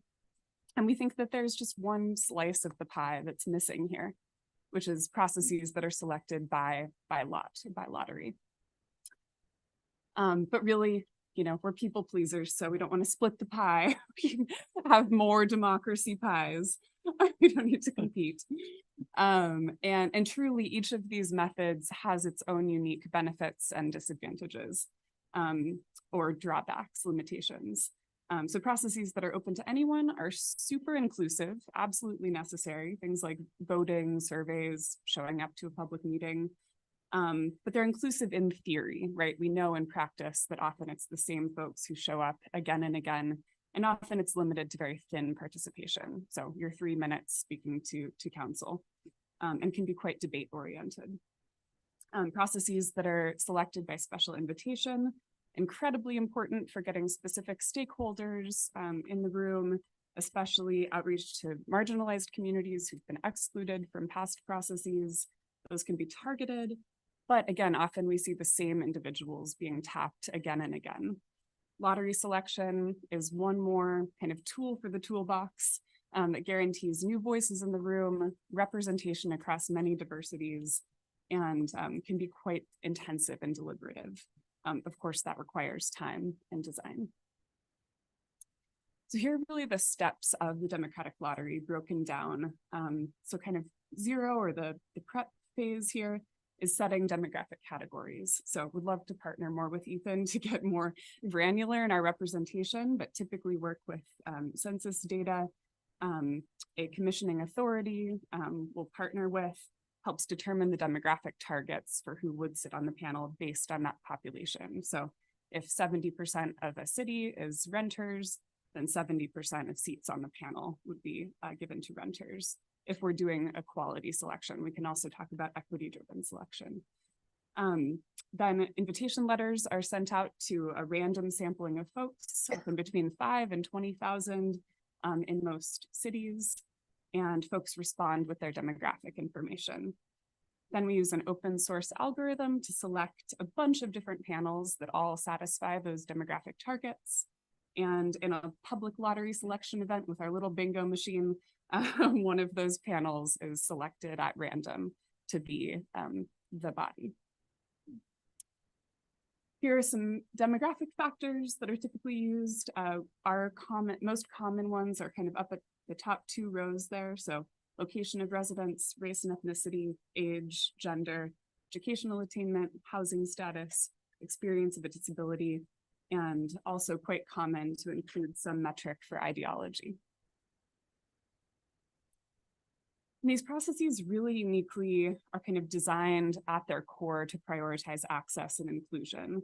So starting from the top hexagon there, the lottery, as I've said, really includes new voices. So commonly over 90% of folks selected onto a panel have never participated in a process like this before, and guarantees representation. Folks are given substantial stipends and have all their costs covered for childcare, elder care, etc. The process is very self-governed, so panelists have control over both their process and their outcomes. To overcome some of the barriers that Lynn talked about in terms of just how inaccessible and kind of culturally foreign public meetings can feel, there's a lot of emphasis placed on individual care and direct support for each panelist. They're designed with multiple learning and participation modes in mind, and really with a value for lived experience that people walk into the room with. So after you run the lottery, you get a city in one room. You can't really see people's faces here, but you get sort of a microcosm of a city, or in some cases, a state in one room or on the Capitol steps. So now pivoting, once folks have been selected, into what happens in the room and why a deliberative process is really quite unique. Breaking down the steps again, first, we'll typically partner with a convening agency who decides on a really specific policy topic and writes a framing question that has a direct tie to a policy decision, right? Designing for policy impact and empowerment from the get-go. Once the panel is seated, panelists go through a process orientation that kind of is designed to really unlock our innate collaborative potential and get folks thinking about how to receive information, critically assess information, and work with each other in groups, right? Then they'll go through a really intensive learning phase. So hearing from often dozens of stakeholders and background presenters, kind of surveying the opinion landscape, really getting their footing with the topic, no matter how technical or complex. They're getting briefing materials, investigating their own lived experience, and often hearing from the broader community as well. Next, they'll move into kind of report writing, so generating guiding principles or values that should undergird any policy proposal. This all happens in iterative small groups and is moderated by professionals. And then they put out policy proposals or recommendations written entirely in their own words directly to decision makers. So some things that are really unique about this process, it's again directed by panelists. So they are writing policy proposals from a blank page, unlike a lot of civic engagement, which is necessarily staff driven. This is really kind of handing over the staffing functions directly to panelists, not being filtered through anyone else. They are talking directly to decision makers. And it's very time intensive. So at a minimum, about 40 hours of folks working together, upwards of 100+ hours. So it's kind of a different beast in terms of participation. And it's really inviting folks to weigh complex trade-offs, right? Inviting them into the seat that, you know, public officials sit in, of being in service to the broader public good and thinking about complex dilemmas. And then their recommendations typically use a supermajority or rough consensus agreement. So typically working towards quite an unusually high degree of agreement, while also not silencing minority views. The next few slides are in your packet, and I'm just going to leave them as reference. There's kind of an overview to recap what we just talked about, and then several principles to come. But actually, I'm going to pause on this slide just for a moment. This was from a process in Eugene that Lynn will talk more about. Sophie McKinley, planner at the city, said healthy democracy brought folks from all walks of life, from all over our community together. And they weren't just in the same, in that case, virtual room. They were truly together, caring about each other, considering each other's perspectives, and building shared knowledge and understanding before making their recommendation. It was honest, it was technical, it was sometimes magical, and it always felt good. The magical part is my favorite part of that quote. So these are the slides that I'll leave as your reference. I think we've talked about the principles that are really at the heart of this process. And I want to turn it back over to Lynn to talk about case studies, so we have time for lots of questions. Awesome. Thanks a lot, Alex. So this is just to mention that we are one of many, mostly small organizations all over the world doing this. This idea came about in the United States about in the modern age, about 50 years ago, but simultaneously in Germany, and then popped up kind of all over the place. And there's hundreds of examples out there on all kinds of different policy questions, though you'll see that urban planning does lead the list. Let's talk about this project in Eugene that you all helped to fund, and thank you so much. It really means a lot to have the investment of the state on some of these projects to make stepping into the unknown easier for local governments. And that was certainly the case here.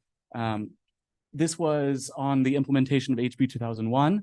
a panel of about 30 folks. This was a very contentious issue, as you well know. And they worked over a number of online sessions over the course of about 6 months, produced 4 different reports. Not only their work on the sort of, through the kind of planning process from values into actually the code language as it started to come out, but also giving general public engagement recommendations, which are super interesting, by the way. But we wanted to focus a little bit more on a more recent project and a little bit larger scale project in Petaluma, California, town of about 60,000, an hour north of the Bay Area. And this was on a very place-based classic planning question around a fairgrounds property and what to do with it next. This was very much the most contentious topic in the city, probably in the last decade. The panel was 36 folks in this case. And they worked for a very long period of time, over 100 hours in this case, over 12 days, squished into 2 months because of the surrounding planning process, but a significant amount of time that then also carried on after the process as they became their own advocates. Also produced a series of reports sort of going from principles to options to collections of options. And just a little look at kind of how the selection process for one of these breaks down. This is on race and ethnicity. You'll see the population of Petaluma over on the left there, then who responded to the mailing. And this is, a very differential response rate from the general public. Even with the promise of a couple $1,000s in payment and all the associated services and a really unique platform. And yet, and in this case, actually, the city chose to put an equity lens over the sort of equality-based proportional representation.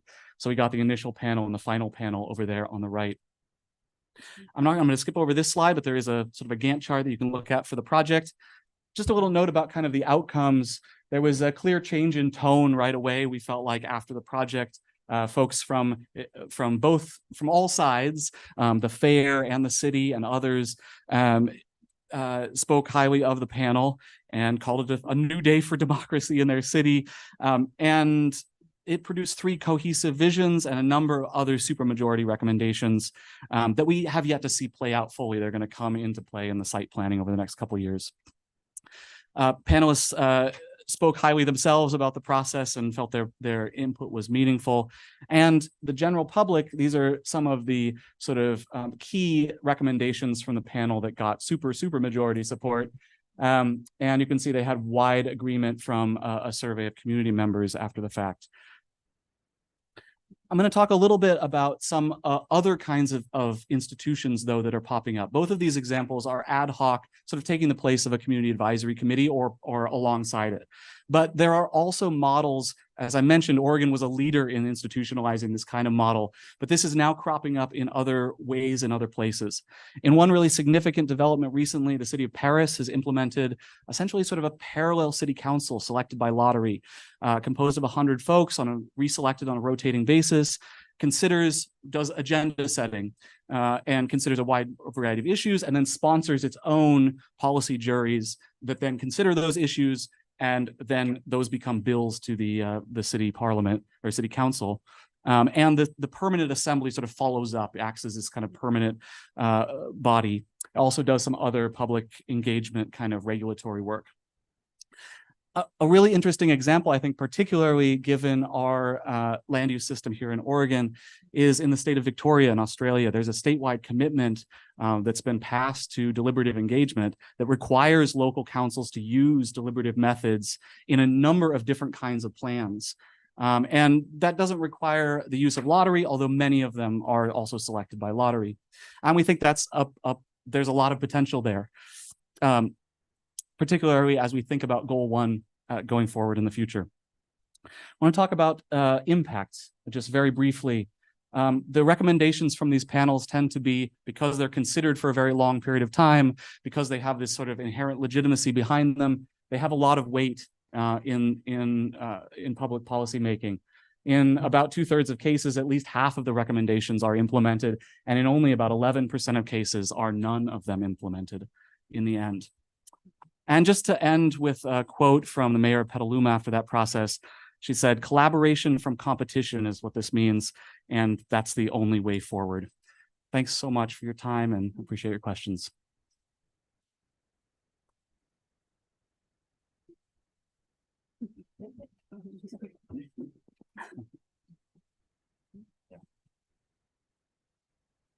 Thank you. I want to bring us back to our annotated agenda, which you have a copy of. We have, Jan, if we could stop the screen share, we have several members of our Citizen Involvement Advisory Committee who are joining us now. And I believe to have an appropriate conversation, we need to open a joint meeting of the two groups, and I have language for you to do that. And then we can give, folks who are joining us, I don't know how many are still here, maybe some are just not on camera, the opportunity to introduce themselves to the commission, and then we can start up with questions and answers and discussion. So thank you to our Citizen Involvement Advisory Committee members who have been able to join us today virtually. I'd like to open a joint meeting of the Citizen Involvement Advisory Committee and Land Conservation and Development Commission. At this point, I'm going to hand things over to Leah, the CIC Chair, Leah Roush, to introduce yourself and give other committee members the opportunity to introduce themselves to the commission members. Excellent. Thank you, Chair Halova. Good afternoon, Commission. My name is Leah Roush. I'm the chair of the Citizen Involvement Advisory Committee, and I'm a planner in the city of Eugene. So always love a good shout out and to see our friends over at Healthy Democracy. And just want to say thank you to the panelists for a lot of great content, stimulating discussion for today. I am just going to run through our committee members that I see online and ask them to each introduce themselves. And then I think we'll go to questions. So I'll go first to Fran. Hello, my name is Fran Warren. I live in Washington County. I am a member at large, and I focus a lot on transportation and natural resource area goal 5. And thank you so much for having this. Thanks, Fran. Mike. Hello, my name is Mike DeBlasi. I live in Marion County, and my areas of interest and work are natural resources and land use and transportation. And I will be getting a hold of the speakers because I have lots of questions. Thanks, Mike. Zechariah. Good afternoon. My name is Zechariah Heck. I am an at-large member of the CIAC. Pleasure to be here today. And thank you for the panelists. That was a great presentation. Looking forward to our discussion. Thanks, Zechariah. Our newest member, Nancy. Hi, I'm Nancy Ferber. I'm out in Astoria. Yeah, this is my first meeting, so I'm excited to meet everyone and kind of get caught up on what we're doing. Thanks, Nancy. And Chantal. Hello, my name is Chantal Ivenso. I'm over here in Wallowa County, Enterprise, Oregon. And I represent District 2, but I also work for Northeast Oregon Economic Development District, which covers Wallowa, Union, Baker counties. Thanks, Chantal. All right, that's all the members I see. I don't know if we've got anyone in the room, but I'll turn it back to the chair and to Sadie, I think, to run us through the rest of it. How do I do this? It's like, thank you, Chair Roush. Chair Holova, Vice Chair Lilac. I think at this point we can open it up to questions from commissioners for the panelists or our CIAC members. I will note that I included in your packet, and I do have some additional hard copies, the CIAC work plan.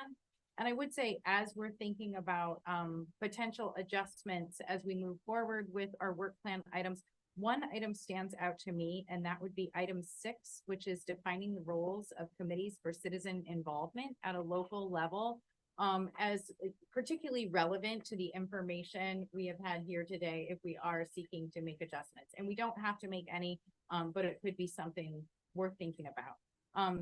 So I'm excited to hear what questions you have for our panelists or CIAC members. And CIAC members, if you have a question that you would like to ask our panelists or commission, I think you can indicate with a hand, and we'll try to keep some order in the conversation.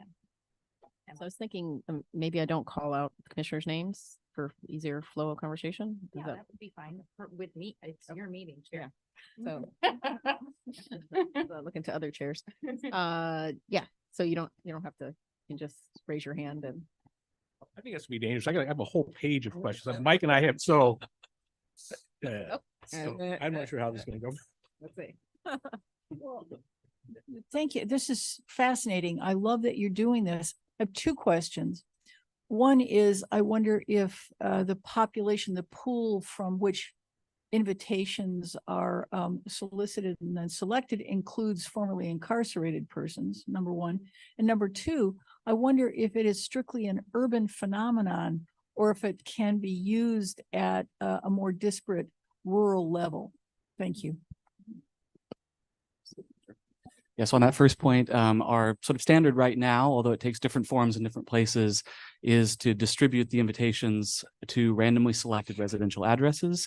Anyone age 16 and up, rather, is typically eligible who lives in that place as their primary residence, with some exceptions typically for current or former elected officials or folks who work for the convening agency. Yeah, so yeah. I was going to say something else about that.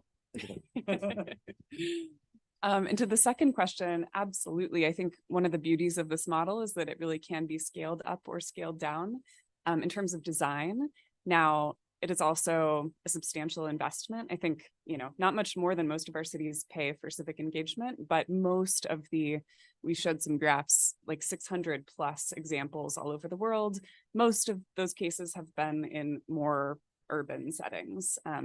But I'll say we're based here in Oregon and really excited and looking for partners to do process design that's more specifically tailored for rural communities. So excited to do more of that thinking and design work as well. I think I'd like to kind of talk a little about the process of the democratization piece, and I can see that the tie back to the demographic data. Although during the whole demographic piece, I was wanting to use it in the context of what we're doing in housing, but I don't think that's what we're here for today. So I'm going to try to save those questions because I just said if we do it in defining and how we define roles for committees, citizen involvement at local level, I think we're talking about more the other piece. But let me ask you something. Lynn, when you talked about could you describe more the Petaluma equity lens? Because both of you kind of went past those pretty quickly, because even you, Alex, talked about an equity lens that you could apply.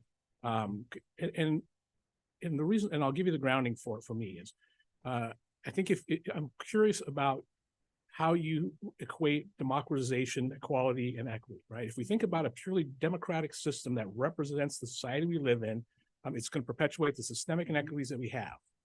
Right? So if you were to do it in the state of Oregon, 90% of the people in the room are going to be white. And if it's an issue that mostly impacts communities of color, it sounds like you can adjust for that. And I would advocate for us to make that adjustment in the cases where what we're trying to do is end the disparities that Ethan showed us, right? Can you describe how that works in your process? Yeah, absolutely. And I think this is one of the most exciting and evolving elements of the processes we're seeing in our field. So what happened in Petaluma, and actually the first layer of this came out of Eugene, which was kind of a first layer of equity adjustments to the targets. It was based on the K through 12 population instead of the general population. So that boosted the targets in two categories, race and ethnicity, and one other that I'm blanking on right now. But then in Petaluma, we took it even one step further, and we worked with the city to get records of past engagement rates. So folks who'd participated, the demographics of folks who'd participated in a similar process, kind of on general plan update, which this was sort of a sub-element of.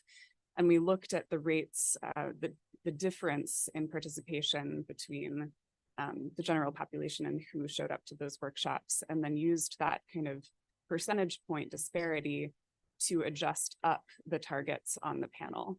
So we actually did a full correction for past rates of underrepresentation, if that makes sense. And there are lots of different ways to do that using data. lack of data is a common barrier to doing that well. So folks like, Ethan's work is really exciting, and that I think we could be doing that better the more data we have. Do you have anything to add to that?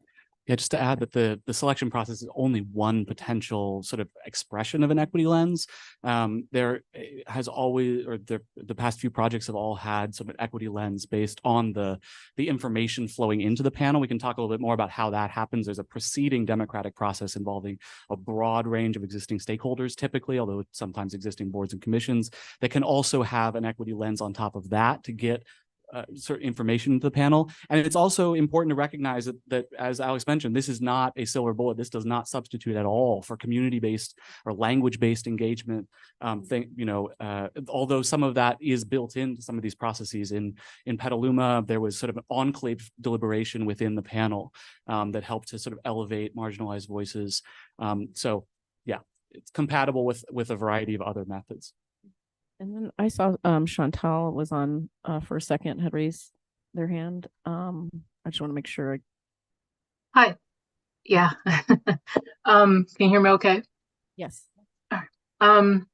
Thank you for the presentation, everyone. And I guess I have a question about, so from the case studies that we're looking at, the folks that were selected through the lottery process, they completed a evaluation and looked like some kind of form.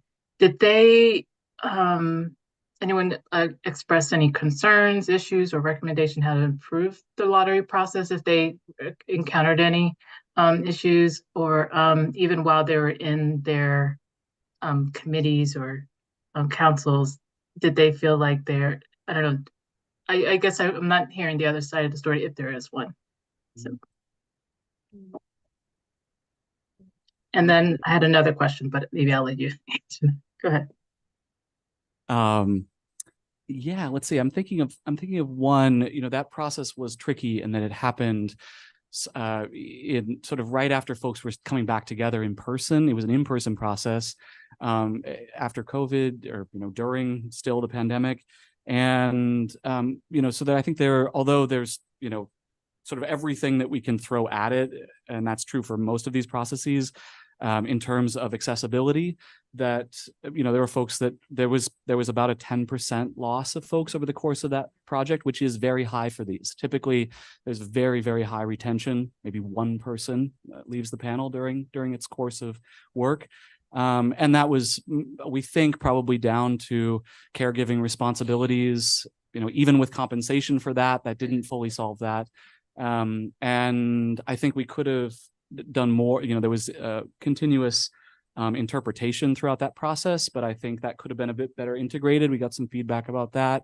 And there was also, we did a thing sort of for the first time in that project where we reselected for some of those folks who had left, some of the demographics, a little ways into the panel, which had always been a no-no, because the panel really forms such a cohesive body fairly quickly.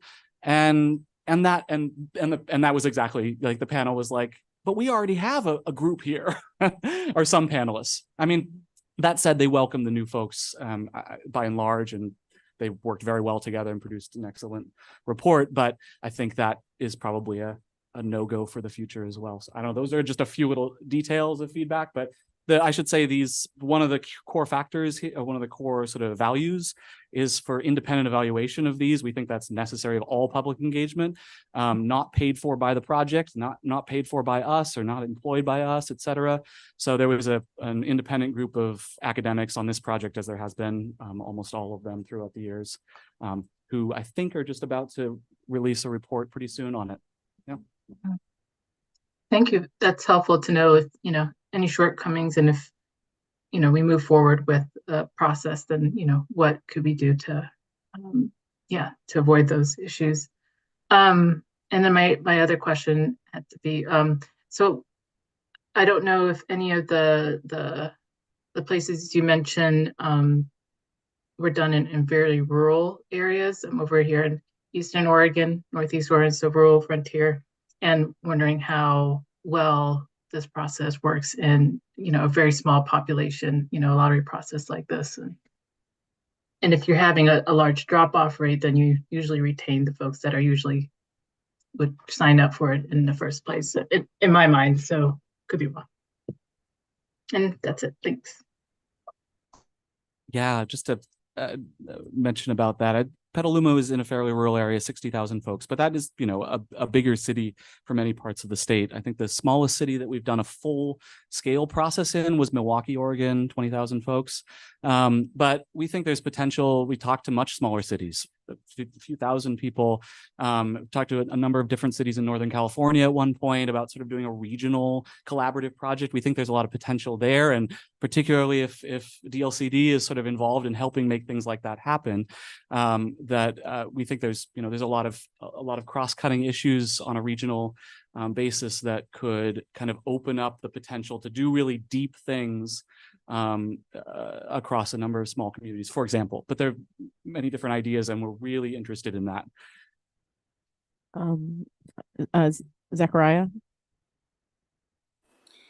Yeah, thank you. So I'm really excited and passionate about the idea of a lottery-based democracy. I've been having discussions with friends kind of on a more humorous matter of why we should have a lottery system to seat our House of Representatives for federal government, which hasn't gained too much traction, but maybe someday it will. I have two questions. First one is for the panelists, and my mind immediately jumps to process and implementation. And I think about the costs associated with doing this work. So there's the cost of sending out mailers, informing people of this opportunity. So a question is like, do you have any data ideas about how many mailers you need to send out to have an adequate response rate?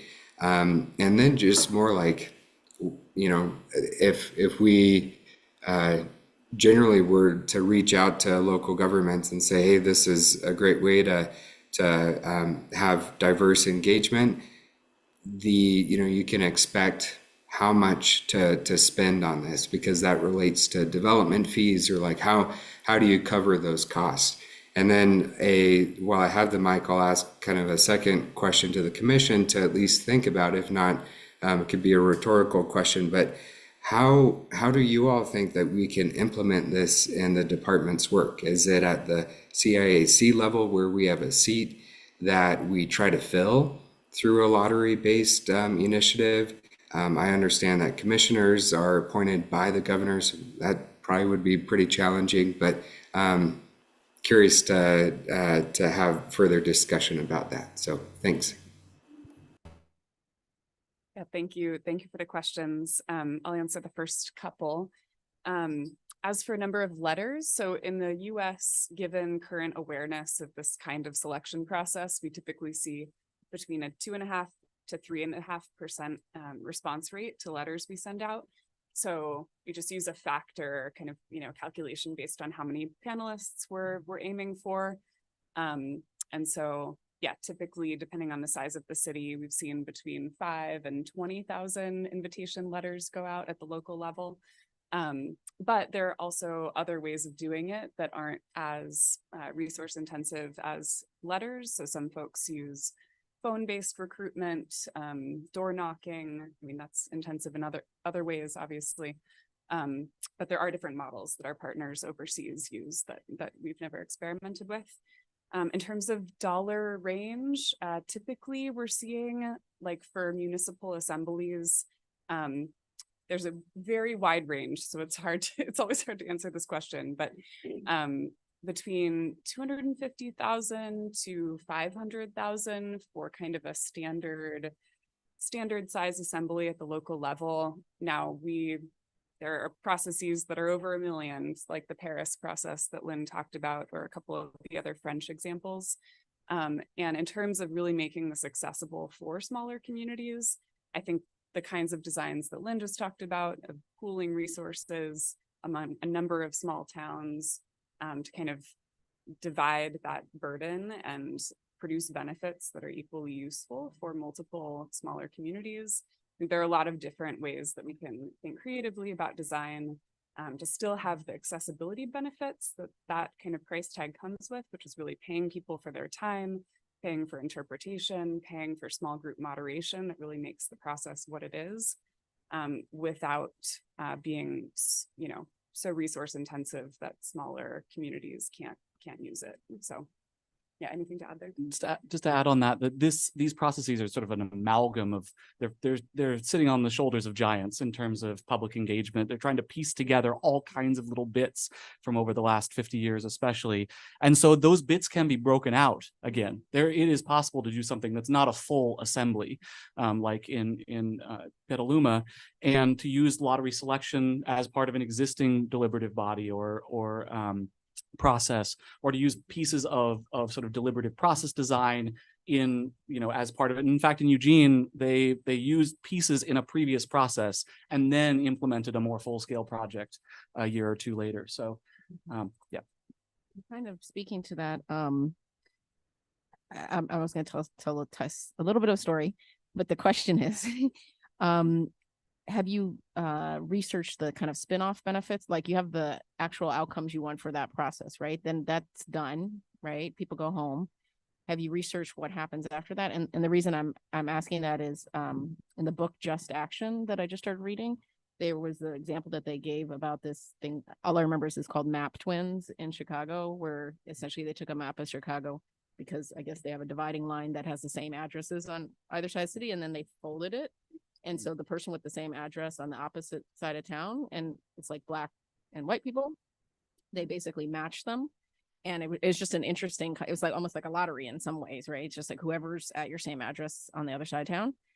But it was interesting because they kept on going on about like, and then they invited them to their barbecue, and then they helped them, fund their this and that, and just this relationship building and not knowing what the outcome actually was, but it gaining bigger civic community engagement spinoffs, if that makes sense. So I was curious because there's that one outcome, but there could be a lot more that comes out of it. I'm just chopping. It's my favorite thing to talk about. So thanks to all the CIR research, the initiative review research, there's actually quite a bit on this. So there's a book that the sort of research team put out called Hope for Democracy a couple years ago on that project that has a bunch of their really interesting polling data about public perception and also sort of follow up about the participants. There's a podcast sort of episode on our website between two of the earliest participants in the initiative review, a Republican and a Democrat, who ended up becoming fast friends and sort of advocating for this later on, and a number of stories like that. And one of my favorite research just nuggets is around one of the processes in Oregon. There was research done sort of not just on the impact on those who participated or their immediate networks, or even on folks who read the statement, and it was quite a powerful impact on voters who read it in the pamphlet, but also on other folks who didn't even read it, had no connection whatsoever. There's one article that's called Emanating Effects, is what they ended up calling it, and it showed that there was a measurable increase, a statistically significant increase in feelings of political agency among folks who just knew that the process existed, didn't even read the results and had no connection to it whatsoever, but just knew that people like them were doing this. And that made them feel like, okay, I could have a place in government, in my democracy. And that's the kind of sort of civic infrastructure building that we don't know exactly what kind of effects that could have, but that's potentially very powerful. And this is not related to public participation, but I was involved in a project where we had certain goals for the people we were hiring, and they're going to do this and that and that. And then a year or two later, we were like, wait a minute, this whole process changed us in the process, And so I have this, I'm suddenly realizing that there's a whole other layer to this that's more than the thing that you're doing. That's when we do redistricting. So we try to get like civic leadership academies, or every city that we worked with or county we worked with when we do redistricting after the census has had often different models around their engagement. Some smaller communities, it's just they don't really do a lot of engagement. But we've had good examples where people have brought together people that drawn out of the community through methods like yours, and I think that's really exciting.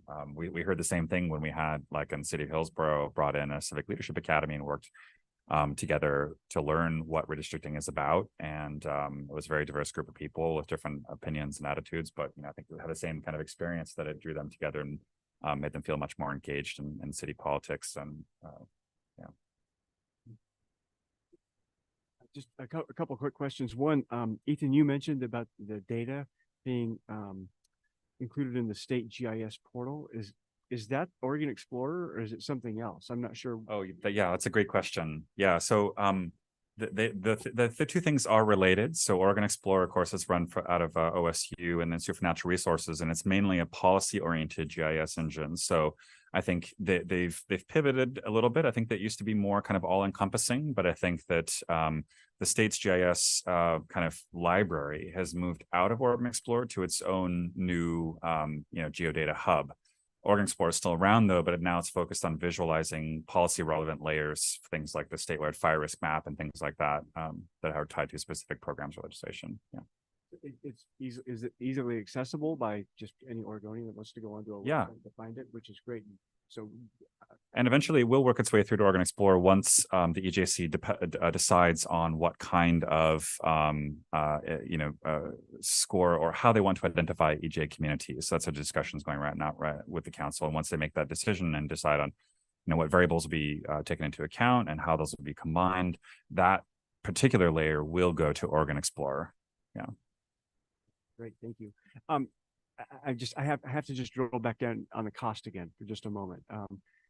You mentioned a cost range, and I'm just curious, for example, what Petaluma's budget, I'm sure it's public information, just as I pull up the Oregon cities, I mean, we have a dozen of our 141 or however many cities we have that are 60,000 or greater. Most of Oregon cities are in the 10 to 15,000 range. So I'm just curious what that, and we're in a region of that's where Coos Bay and North Bend are in kind of that 10 to 15 range. I'm just curious is what those cost ranges might be. And I appreciate you're saying that it's generally not much more expensive, and I wrote it down, much about the same cost of what a city would normally spend on engagement.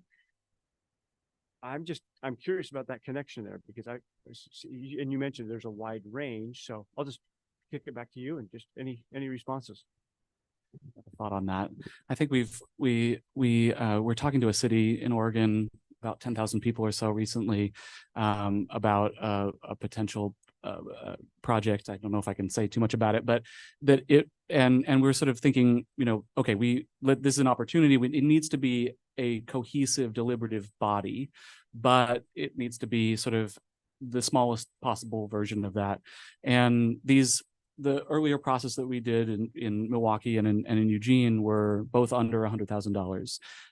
That was at the time not really taking into account our staff costs. That was subsidized by a lot of private donations. Thank you so much. And we're a nonprofit, and that's fantastic. And that's often the way that new things sort of happen. And certainly there's a great possibility to supplement state grants and local money with private money as well, especially now as these things are sort of gaining more popularity. But yeah, we were sort of looking at a possibility of a project about 100K or so, I think, in that one, half as many people or so, shorter durations of time, but still with many of the same elements, and certainly still a lottery and all the main things. Yeah, I think I can say that was related to charter review. So that's not a small topic. Yeah. Just to answer directly, and the contract is online, Petaluma was 450. Yeah. I just want to continue that conversation because I think it's a really important question. The numbers that they're giving are significant, right? It's a lot of money, but when you do look at the costs of some of just what we would define as like our normal engagement processes and compare that to the outcomes versus what they're proposing, which might be slightly more, and the outcomes are just so much greater. I mean, it really is a significant difference between the two. Because I have questions. This is like my favorite thing, like both data and engagement at the same time. And full disclosure, I'm a nerd for the Healthy Democracy Process, and I've followed them for years, and I've learned a ton from them. But my first question is about data. So how do we get more accurate data for smaller populations? Yeah, I mean, the best is wait 75 years until the census becomes public, but Unfortunately, it's all about the timing, you know. Yeah, there's not a good answer to that, unfortunately. I think that's a huge challenge that I think that I put up that kind of quote from a report by the National Academy of Sciences that they're a little bit critical of the ACS program for that reason. Not only that, but the refusal rates. I mean, we have survey burden. Your response rate is 2% to those mailings. So the ACS, which is, you know, responses required by law, it says right on the, you know, the mailer you get, that's getting close to 10% refusal rate is people who don't participate, even though they've now made it available. You can do it online and you can do it by phone any other way. So this is an unsolved problem right now. We are working on statistical methods to get around it a little bit, right? So we have this very, very rich information at the level of 100,000 persons. And we have little kind of correlates at the local level. Like if we see something about maybe Native Hawaiian Pacific Islanders at all of Eastern Oregon, we can look at that level.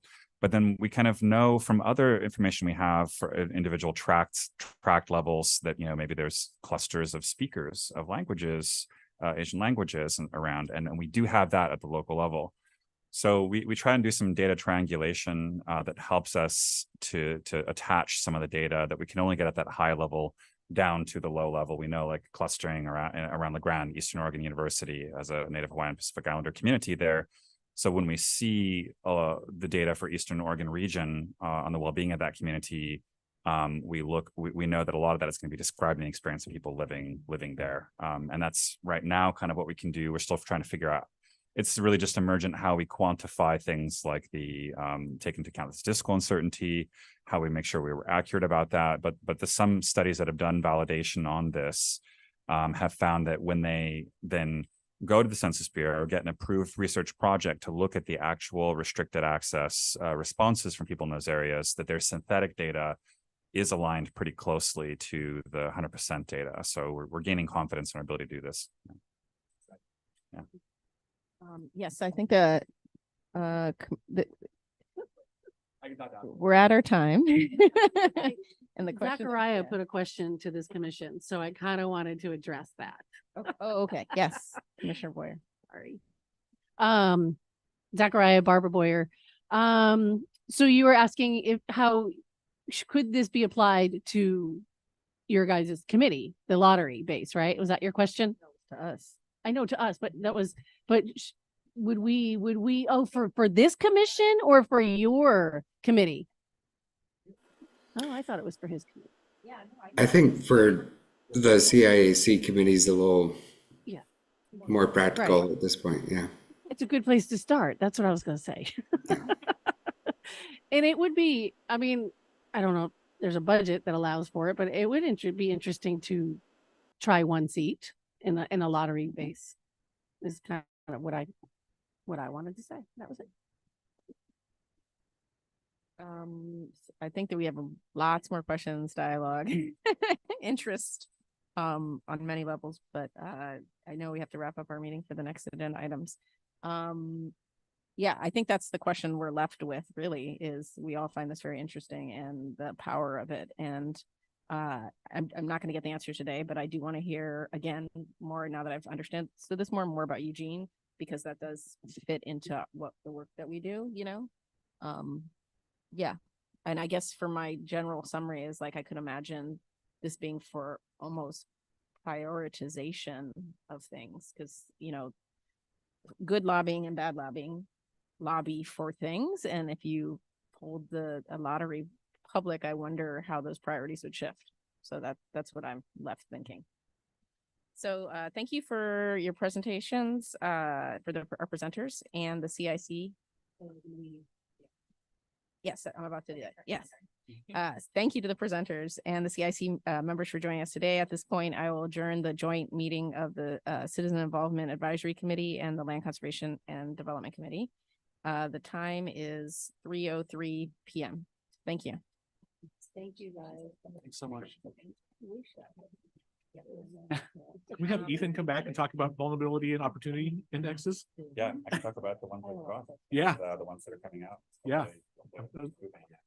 So now we're going to take a break for 15 minutes and return more like 10, return at 3:15 for agenda item number 13, Farm and Forest Technical Working Group Report with Hillary Foote. Farm, oh, we're not break it. Long day. Oh, this is a long topic. This is gonna be a long. Okay, let me go back. Well, now we're gonna break for 10 minutes. And return at 3:15 with agenda item number 13, Farm and Forest Technical Working Group Report with Hillary Foote, Farm and Forest Specialist, and Gordon Howard, Community Service Division Manager. And are you stopping the recording or keeping the recording? Pause the recording. Okay, thank you.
in your community.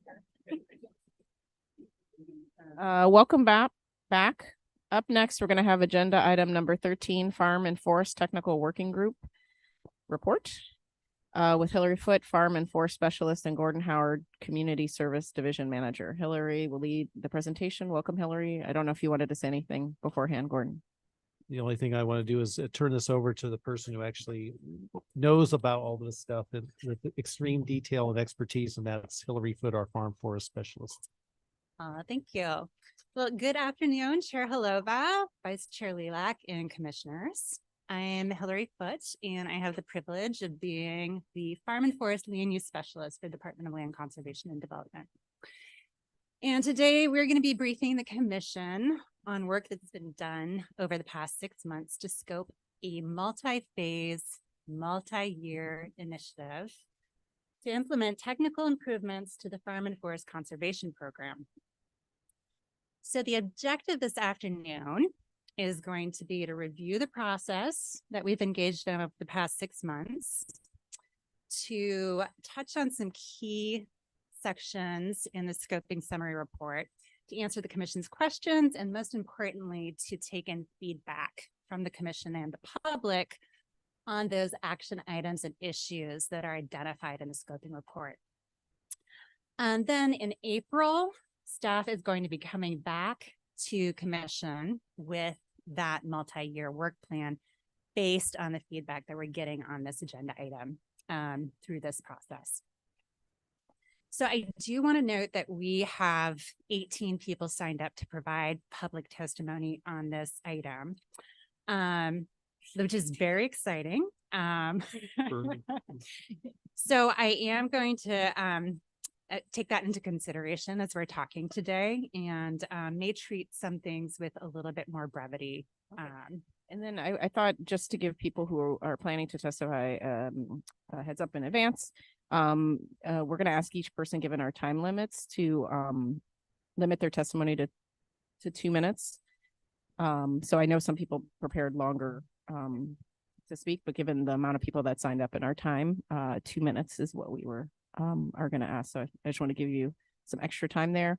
And then I just wanted to know, just for me to plan, I think I have 24 people on this list, and I just wanted to see who might know if that is the number or if there are more. I had 18 without Joan and Jim. Okay. So there's a number of people who are signed up for this item, and then our next agenda item, I think there's about half an hour of public comment on that, but the staff presentation will be a little bit shorter on that item than I think is in the schedule, so there'll be a little bit more time for the next item. Thank you. Thank you, Chair Halova. So before we get started, I did want to take a brief moment to take a couple steps back and sort of contextualize this initiative in the larger picture. So I personally like to think about DLCD as a yin-yang agency. So Department of Land Conservation and Development. On one hand, we work very hard to encourage and incentivize efficient, needed development in locations that are appropriate from that. And in the past year, we've really been expanding our efforts on that side of the coin. And we are also, on the other side of a coin, a natural resource agency tasked with conserving Oregon's limited supply of fertile, productive, rural lands for their natural resource values and for their contribution to our robust resource economy. So I just also want to highlight for this conversation, again, that agricultural industry and timber industry are land dependent sectors. So over the past 50 years, our agency has worked very hard to balance those two sides of the scale, development and conservation. And Oregon's approach to land use is very unique in the United States and in the world.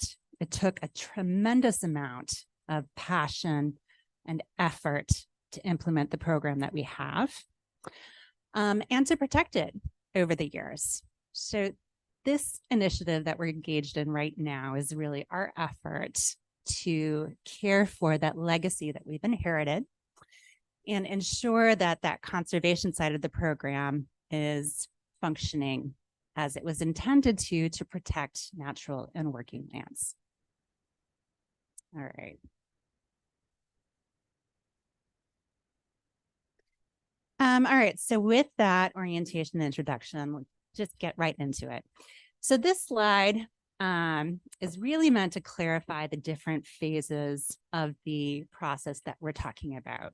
So the top line here in sort of this light peach pink color are conversations with commission, and we're at the starred meeting right here, which is the January presentation on the technical working group scoping report. So what we're talking about for this agenda item is the work that's been done again in the last 6 months that's shown in green there, everything since our last conversation in July. Later today, we are also going to be talking about a rulemaking that we are going to be requesting to initiate that's shown in yellow going forward into 2024. And then in April, we'll be coming back with a work plan that will extend this timeline out into the future. So I just wanted to make sure, you know, what the different components are on this this timeline and the work plan associated with it.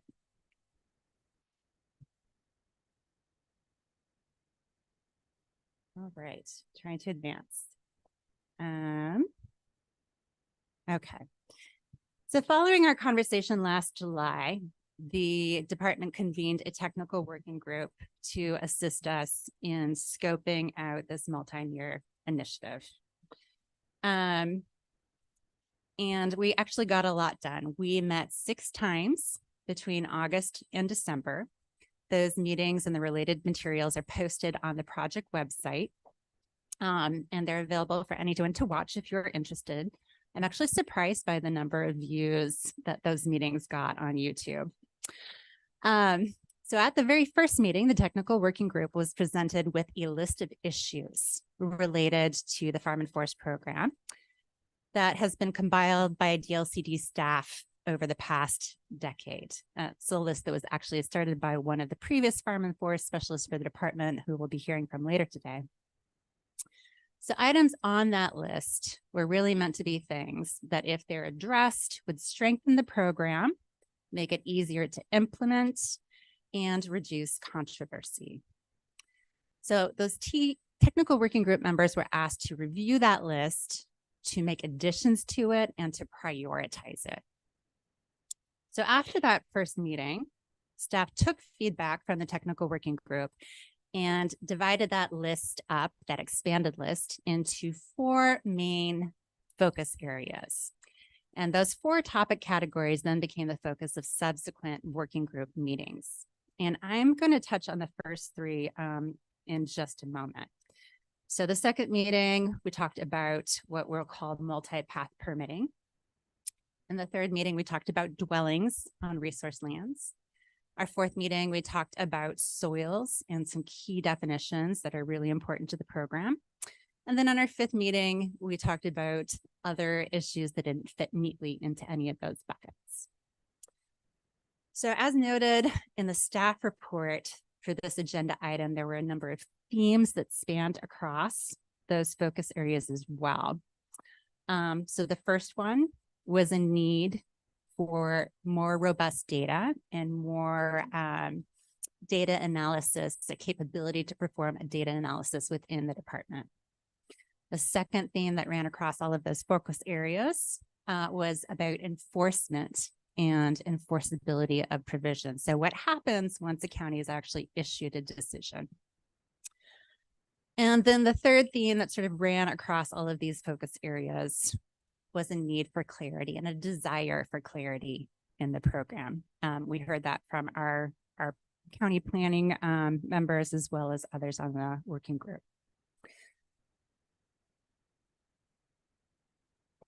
So before each of those focused meetings, the technical working group members were asked to identify possible approaches to addressing those issues. They were asked to identify actions the department could take to, again, improve the program.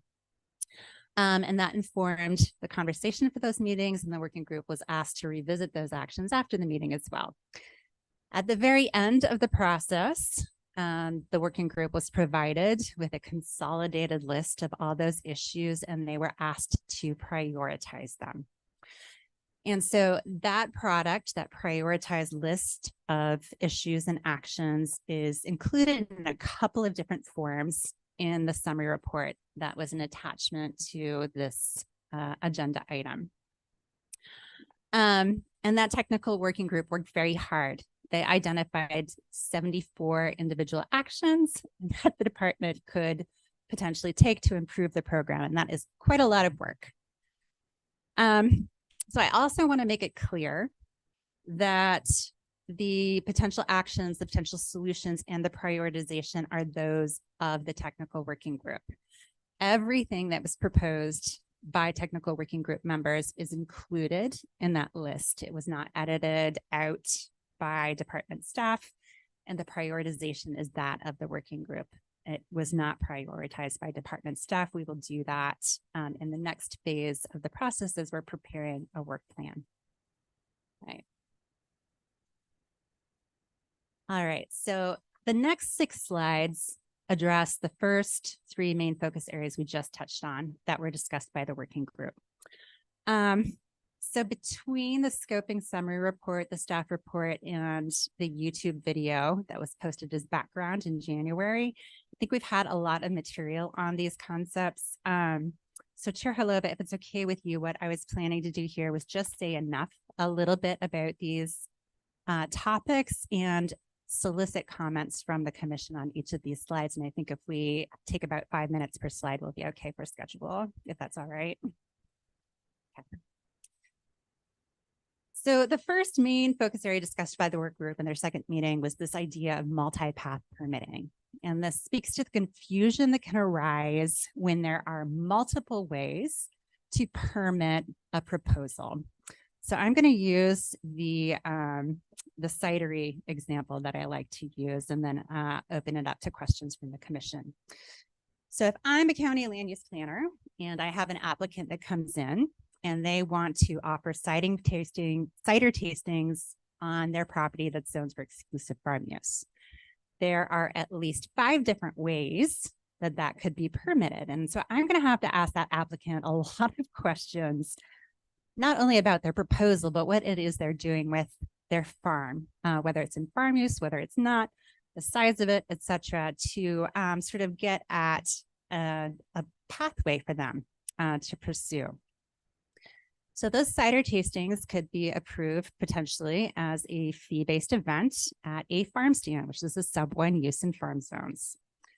That cider taste that's subject to an income threshold. That cider tasting could be approved as part of an agritourism and other commercial events permit, up to 6 to 18 events per year, depending on the size of the property. Those cider tastings could be approved as part of a cidery business if that applicant has a certain acreage planted in orchard or has adjacent orchard acreage. That cider tasting could be permitted as a home occupation if they wanted to offer cider tastings out of their garage or a shop building on the property. That cider tasting could be offered as a commercial activity in conjunction with farm use, subject to those standards. So the point here really is that there are a number of different ways something as simple as cider tasting could be reviewed and permitted in the property zone for exclusive farm use. And the other thing I just want to stress here is that because commercial activity in conjunction with farm use and home occupations are so vaguely defined, those 2 particular use categories act as catch-alls for things that don't otherwise conform with the standards that are explicitly set forth with them in statute. And that was identified as a significant issue under this topic by the technical working group. So I'll stop there and ask the commission if they had any particular questions related to multi-path permitting as it's presented in their scoping report. Commissioners?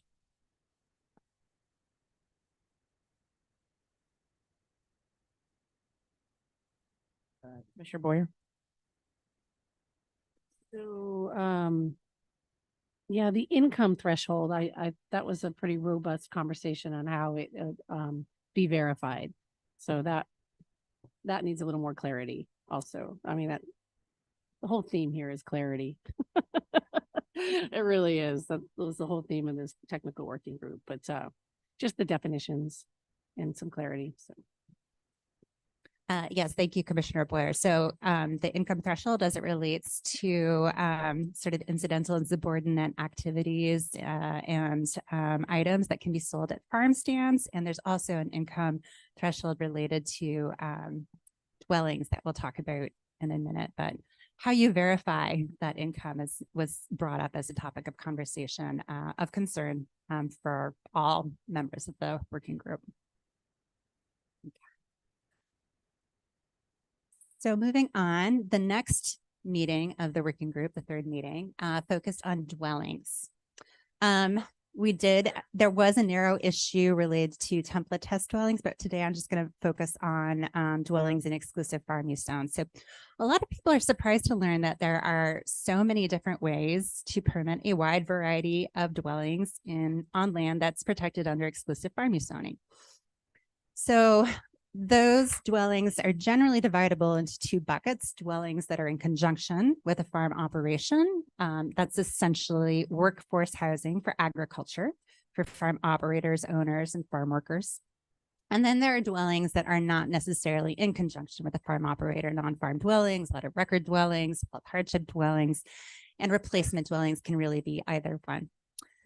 The technical working group focused on primarily on primary farm dwellings, replacement dwellings, and non-farm dwellings. Primary farm dwellings are shown in dark green on the pie chart here. Of particular concern under that topic was the income threshold for a primary farm dwelling. That income standard was implemented as a clear and objective way to permit primary farm dwellings in the early 90s. And that threshold is not tied to an inflationary index and has not been updated since. If it was, it would have more than doubled by now. And that income threshold was meant as a proxy for, defining what a real commercial farm use might be on a property. So that was identified as an issue of concern. Non-farm dwellings are shown in orange on that pie chart there. Just under a quarter of all dwellings historically approved in farm zones have been for non-farm dwellings. And that is clearly not what the intent was behind this dwelling type. They were meant to be an exception, a little escape valve they've been categorized as. And if you look at the data, that's not really what's going on here. There were a number of concerns related to the very complicated test for non-farm dwellings that exists in statute and rule. And I think what I would highlight here just for the commission is that the equity issue associated with the complicated nature of a non-farm dwelling review. You really need to hire a land use professional to put together the information for a material stability portion of the non-farm dwelling test. And often they're accompanied by a soils challenge. And so folks who can afford, to hire a land use professional to get a site-specific soil survey can afford to submit an application for a non-farm dwelling. So that was identified as a particular concern related to the non-farm dwelling reviews. Move on to replacement dwellings really quickly. Replacement dwellings are shown with blue. They are the most common dwelling type approved in farm zones. They're the second most common dwelling type approved in forest zones. Originally, replacement dwellings were replacing dwellings that were built prior to the implementation of the land use program. What we are now seeing 50 years later are dwellings that had been permitted in the 90s after the passage of House Bill 3661 being replaced. And those are dwellings that were established subject to very strict standards, often with limitations on occupancy or limitations on where that dwelling could be placed on a property. And there are a lot of questions that have been coming up now as those types of dwellings are replaced as to what replacement actually means. And that was identified as a concern by the working group. So I'm going to stop there with dwellings and ask if the commission, and there's a lot to cover there, I know, but if the commission had any questions on dwellings as they were described in the scoping report. Any questions? Commissioner Boyer? You look at me. Oh, no, I know you say never go. So again, going back to the original intent of these dwellings, I think we've lost our way with these dwellings, especially the replacement dwellings. You know, the 1,500 square foot house is going down and a 5,000 square foot house is being built. And me personally feels like that is a result of the values of farmland going up, is these rather large houses being built, non-farm dwellings. So that's a concern. And then I wish the soils test was standard, like just everybody use NRCS. And, you know, I just feel like it would be more, it could be more standardized. I don't know what else I want to say there.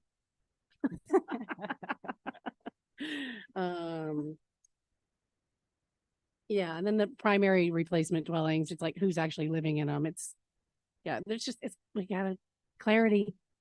I'm going to say that probably 15 more times. If I could just add something, don't want to point out a lot of the rules regarding dwellings are statutory. The legislature has done a statute on them, and you as an agency don't have the ability to contradict the legislature, so you can supplement or add to what the legislature's done. But so there are some issues, legal issues here, but we certainly there's plenty of latitude remaining for the agency to look at rules that make this more clear. Mm-hmm. Commissioner Lazo. Thanks, Madam Chair. Hi, Hillary. Thanks. This is an amazing body of work. Hey, and I'm in this particular piece, I was kind of trying to crosswalk the priority list and then the subject list. And I think they're really helpful that way. Mm-hmm. But there were some priority ones that seemed like they were related to dwellings, but then I can't find them like in the categories one. It's like just because I was looking, I thought, well, the priorities didn't seem to reflect the concern around dwellings that I think we're hearing, right? But then I see in the number one category, there is a whole bunch of those, the template one, that there's the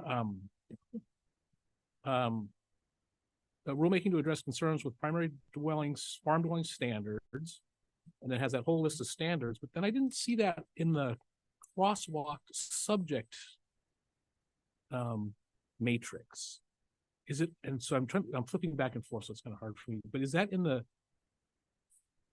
what categories did that priority come from? Did it come from the farm dwelling one? So maybe we could look at that. It's on the priority list. It's like it's the number one. It's the number one priority that is in 1, 2, 3, 4, the fifth box there, that big long list. Am I making sense? In the is that in the appendix, Commissioner? Yeah, it's appendix 1A. And then what I think I'm getting to is I can't find it, I guess, in appendix 1B. It'd be under. Oh, I think I see what happened here. It is. It's the first big box under farm dwellings, but it has like 4 priority numbers in it. That's why I missed it. I went through and highlighted all the ones in the subject list, and that one has a 2, a 5, a 1, and a 2. Okay. Yeah, it might be a formatting error there. Okay, thank you, Commissioner Laszlo. Okay. If there's still confusion, I'm more than happy to clarify that. I don't think later. so, because I think if I work from the priority list, I think it does reflect the sense that there's a concern about dwellings. The other question I wanted to do was to go back to what you had said about non-farm dwellings and the process. And what I took away from what you said is it sounded like there was a desire to make that process less, the equity concern was to make the process less strenuous, which to me, for lack of a better term, opens the door further. And there's obviously an equity concern with that, but I'm not sure how we're going to balance that with the sense that as Commissioner Boyer said, that we're no longer meeting the original intent. Thank you, Commissioner Lazo. So for non-farm dwellings, yes. So there are a number of potential actions that are identified related to non-farm dwellings. Many of them are fixes with the current structure in place. So there are things that could be done based on the current sort of approach to permitting non-farm dwellings to sort of close up some loopholes, answer some questions, add some clarity, and make the review a little bit tighter without necessarily reducing the complication of having to perform a material stability test and make findings that, you know, this is or isn't the straw that broke the camel's back for an agricultural area. Then there are some action items that say, hey, let's, you know, look at this in more depth and consider some more drastic changes to non-farm dwellings, whether that's, you know, taking them off the table entirely or a sort of thinking of a completely different approach to them that's more equitable, that could be done potentially, you know, on a county-wide basis or some other way. Thank you. Thank you. Is that the area, Gordon, that you were referring to, that there's a lot of legislative direction, or is that in the commercial activities in connection with farm use? I was referring to Commissioner Lazo. Yeah, I was referring the legislature specifically authorized a lot of record dwellings in the statute, and so we would, you know, we would need to make sure that our rules did not contradict what the legislature had written in that statute. And just to add on that, so there are some legislative concepts identified, you will notice in the issues matrix, things where, you know, it's clear this would take an action by the legislature to improve what's going on there. All right. So for the next 4 slides are related to topics that were discussed during the 4th meeting of the technical working group and involve definition of agricultural lands, forest lands, mixed farm forest zoning, and high value farmland. So these can get pretty complicated pretty quickly. So I'm going to teach that again, touch on them very briefly. So for agricultural lands, we talked a lot about that in the YouTube video that was posted in early January. So there are 3 real main areas that the technical working group identified improvements here. The first was a desire to explore a clear and objective definition for grazing lands. So the capability classifications that are in the first prong of the soil definition, that's the clear and objective scientific basis for identifying agricultural land in Oregon, are really indicative of a soil's capability to produce a variety of crops. There are other metrics that are available out there that speak to forage and pasture. And the beef and dairy industries are very important segments of Oregon's agricultural economy. And it has been highlighted as a concern that it might be helpful to the program, improve the program, if there was also a clear and objective definition for grazing lands in Eastern Oregon and in Western Oregon. The second thing identified by the technical working group was a desire to clarify the suitability and the necessary to permit standards associated with the 3rd and 2nd prongs of the agricultural lands definition. Those are very subjective portions of the definition. And there were a couple of suggestions related to adding a little bit more clarity on some of those prongs. And then the third thing the technical working group really discussed related to agricultural lands, again, was the soils challenge process, where soils are challenged on a site-by-site basis and used to demonstrate whether land is agricultural land or not. So those were really the 3 sort of main categories of issues brought up around the definition of agricultural lands. Did the commission have any questions on that particular topic? Because we have 36 minutes of testimony. Yeah. We're kind of at our time. All right. So we touched on forest lands. We touched on mixed farm forest zoning, and then we touched on high value farmlands. If I could just say one more thing here for high value farmlands. I just really want to stress that the commission has the authority to add to the definition of high value farmlands, and they've done that in the past. The commission also has the authority to limit or prohibit uses on high value farmland. And there's a section in the scoping report that actually talks about how that's been implemented by the commission in the past. And the third thing on high value farmland is that there are two definitions in statute for high value farmland. And that can cause some confusion. Newer uses and newer programs use the newer definition.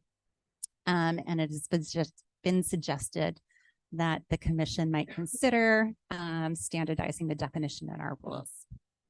All right. So with that, again, the next steps are we'll be back in April with a work plan for consideration based on feedback that we're receiving today. So Gordon, did you want to add anything before we turn it back to Chair Halova? Oh, Thank you, Hillary, for your presentation. So we're going to move on to public comment. And I want to just say, given the number of people signed up, we're going to ask each person to limit their comments to 2 minutes, and we'll have a clock showing that. And then after the testimony, we have some invited testimony at the end from Ms. Joy Lovett with the Oregon Department of Fish and Wildlife, and Mr. Jim Johnson with the Oregon Department of Agriculture, and they're going to provide 5 minutes each of concluding comments. So I thought I'd read through all the names just so people know where they are in the order. That's always helpful to get ready. So Catherine Daniels, Roger Kay, Sheila Dooley, Robert Liberty, Sid Friedman, Mike McCarthy, Blair, I don't have a last name, sorry. I said what? Batson, Carol Macbeth, Peter Kengi, Ron Eber, Rob Halliburton, Paul Harcombe, Lori Siegel, Nellie McAdams, Gary Harris, Mickey Killingsworth, and then the Central Oregon Land Watch. If your name wasn't called, please either, if you're in person, give a paper to Jan right here, or online indicate that your name wasn't called. We do have a. Okay, so we do have some additions, which are. Would you like me to say them, Chair? Yes. We have also Sid Friedman, Nunzi Gould, Dave Benesh, I hope I'm saying that right, Jackie Dyke Jones, Jacob Fritz, Dana Ash, and Jim Wood. Okay, so I'm going to ask for Catherine Daniels on virtual, former DLCD Farm and Forest Specialist virtually.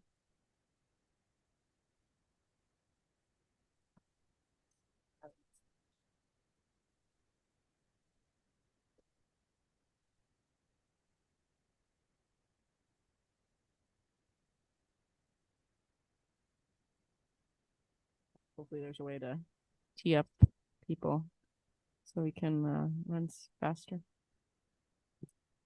Catherine, are you with us? If you're with us, I can see you online, but we can't see or hear you. Can you hear me now? Yes. Can you see me now? No. I checked video. We're good. We can see you and hear you. Okay. All right. All right. Thank you. Chair Halova, members of the commission, my name is Catherine Daniels. Speaking for myself, but also as the former farm and forest land specialist for 8 years at DLCD and as a plan reviewer for 4 years early in the program. I'll be brief here. I wholeheartedly support the agency's Farm and Forest Conservation Program Improvement Project as described in the report before you. I applaud the efforts of the agency to undertake this important project to identify in a thorough rather than piecemeal way areas in need of clarity and additional guidance. And I'm especially impressed by the project process and by Hillary's amazing leadership. You might wonder at the sheer length and breadth of the report. It's not that I didn't flag many of the problem areas noted during my tenure. The holdup on action was the fact that urban issues usually took the fore. Urban issues are big and dramatic and attention-getting, while farm and forest issues are smaller and numerous and technical in nature. but on a cumulative basis, they are eroding our farm and forest land protections and constitute a serious backlog of unattended to issues. Because of the interwoven aspects of many of the issues raised, it makes a lot of sense to approach this project in the holistic way recommended. Finally, the future will bring increased development pressures on high-quality farmlands and forest lands because it is largely lower quality lands that have accommodated much of the development to date. Pressures will also increase because with each passing year, fewer Oregonians are familiar with and therefore likely to care about our land use planning program. That argues for a broad educational outreach effort, but I'll leave that for another day. Thank you for undertaking this work, which is so important, and I'll be happy to take any questions. Thank you for your testimony. Roger Kay. Good afternoon, commissioners. For the record, my name is Roger Kay, president of Friends of Marion County, an independent 501c3 nonprofit organization. In addition to our January 18th, 2024 comments prepared for your consideration in item 14 about the 80,000 evidentiary standard that has recently resulted in a number of questionable farm dwelling approvals in Marion County, we want to address the technical working group recommendations regarding home occupations on page 20 of the report. This is listed in my letter as case number 4. The technical working group ranked as priority number 2 recommendations for rulemaking to address some of the irregularities they documented with the approval of home occupations in exclusive farm use zones. While FOMC supports all of the technical working group recommendations, we encourage the commission to take up immediately the last bullet on page 20's recommendations, exclude certain types of activities from consideration, for example, event venues, food service establishments, industrial uses. This rule amendment is clear and objective and does not require lengthy deliberations to include in the existing rule.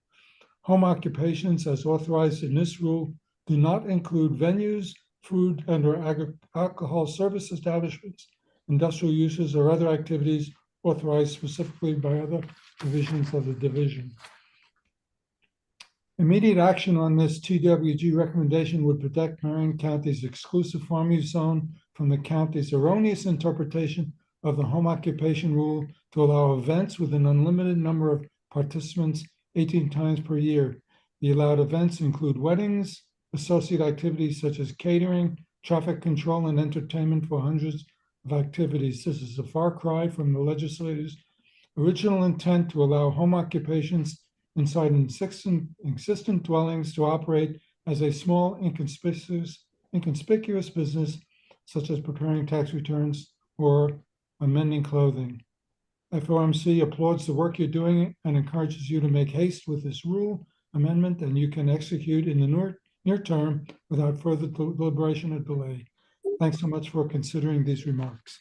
Sorry if I extended my time. Yeah, thank you, Roger. And I failed to say, and he said himself, he's with the Friends of Marion County. So I'll say what organization they're with or if they're representing self on the next ones. Thank you. Sheila Dooley, representing self. Sheila Dooley, Mosier, Oregon. I live in Wasco County. I've been a longtime supporter of land use planning since the early 90s. And thank you for taking the time to consider these recommendations. I'm very concerned about the proliferation of non-farm dwellings in Wasco County. I support the recommendation to remove the use of paid soil scientists to justify non-resource dwellings and rezonings of resource lands.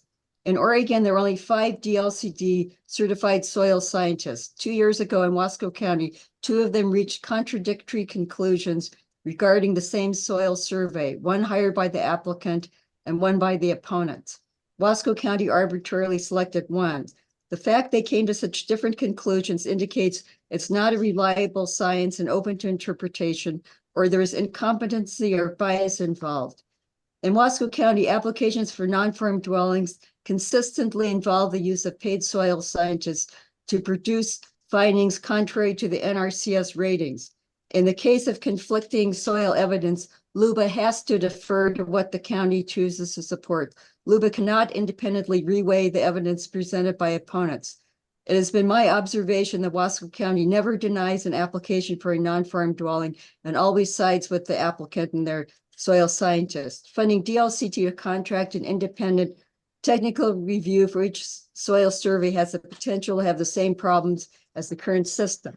I support the codification of the farm impacts test. Clear objective standards are needed. In regards to cumulative impact, the county consistently takes the position that one more dwelling won't matter. I support not allowing the creation of new farm parcels. A non-farm parcel equals a non-farm dwelling, and the proliferation of these dwellings further destabilizes the agricultural land base. I'm concerned with allowing non-farm uses in state as designated areas of concern and high fire risk wildfire areas. Adding more residences not only increases fire risk, but results in firefighters diverting their time and energy to fight structures rather than stopping a fire spread. Thank you. Thank you for your testimony. You got it in. Thank you. Robert Liberty, representing Self. Members of the commission, greetings again. I have 3 simple points. First, Ms. Foot's work managing the technical working group and preparing this report is remarkable, very impressive. Second, the commission needs to think very hard about the consequences of taking 3 years to address these issues. There are tens of millions of dollars to be made by persuading compliant county commissioners to redesignate much of Eastern Oregon as non-resource lands. Are there really any lands in Oregon that have no resource value, including for wildlife, water, and biodiversity? There are many millions more dollars to be made by gentrifying rural lands by dividing up farm range and forest parcels and allowing thousands of more homes to add to the 34,000 approved since the mid-1980s. Future generations may pay a big price for delay. This brings me to my third and final point. You are the policymakers, so it isn't necessary for you to delve into or master the technical details. That's why you have someone as capable as Hillary Foote. Instead, your role is to express the policy outcomes you want on the major issues. I suggest that at your April and June meetings, the commission make some preliminary policy decisions about the outcomes you want for the protection of farm, range, and forest lands, and the jobs and resources dependent on those lands. Based on that preliminary policy statement or policy preference, let the RAC members work with your staff to develop the simplest and clearest ways of implementing those policy decisions. Many of these rule changes require only a few sentences. Then at the remaining meetings in 2024, you can begin making the most important final decisions to follow by completion of rulemaking to execute your policy choices. Thank you again for your service and your patience. Thank you for your testimony. Sid Freeman, representing Friends of Yamhill County, virtually. Thank you. We have a hay and timber operation in Yamhill County. I also served 2 terms on the Yamhill County Planning Commission some time back. I currently serve on the board of Friends of Yamhill County, and that's the hat I'm wearing here today. Great job from your staff and great job and report from the technical working group. They've not only identified and prioritized urgent threats, they've also identified potential solutions, and now the ball is in your court. Your next agenda item addresses the lowest hanging fruit, the codification of case law, which we strongly support. But the working group also identified several other urgent high priority issues that cry out for timely action. The need to limit the size and scope of home occupations, agritourism, and other commercial approvals. The need to limit the size of replacement dwellings. The need to adjust and clarify the farm income test. The need to stop non-farm dwellings and rezones that are approved because the applicant submits a soils report that says the official mapping is wrong. I've separately provided some visual examples. We have boutique hotels that masquerade as home occupations, McMansions replacing farm dwellings, wedding event centers that have nothing to do with farming, and a tavern masquerading as a brewery tasting room. These are all occurring on high value soils, including some that are prime. These non-farm uses push up the price of farmland, making it more difficult to acquire, pencil out for farming, and they're increasing concentration threatens the overall stability of our land base. They belong in town where they can revitalize our small towns. The working group not only identified these high priority threats, but the solutions they recommended for many of them are well within your rulemaking authority and not technically difficult to implement. Please make them a high priority for April work plan. And thank you for all you do for the people of Oregon. Thank you for your testimony. Mike McCarty, Blair Batson, and Carol Macbeth, if you could come closest to testifying. Yeah. Chair Holliva, Director Bateman, and members of the commission. Do I need to use this, or is that working? All right, very good. Thank you for the opportunity to comment. My name is Mike McCarthy. I farm in Parkdale, Oregon. I raise apples, pears, and cherries.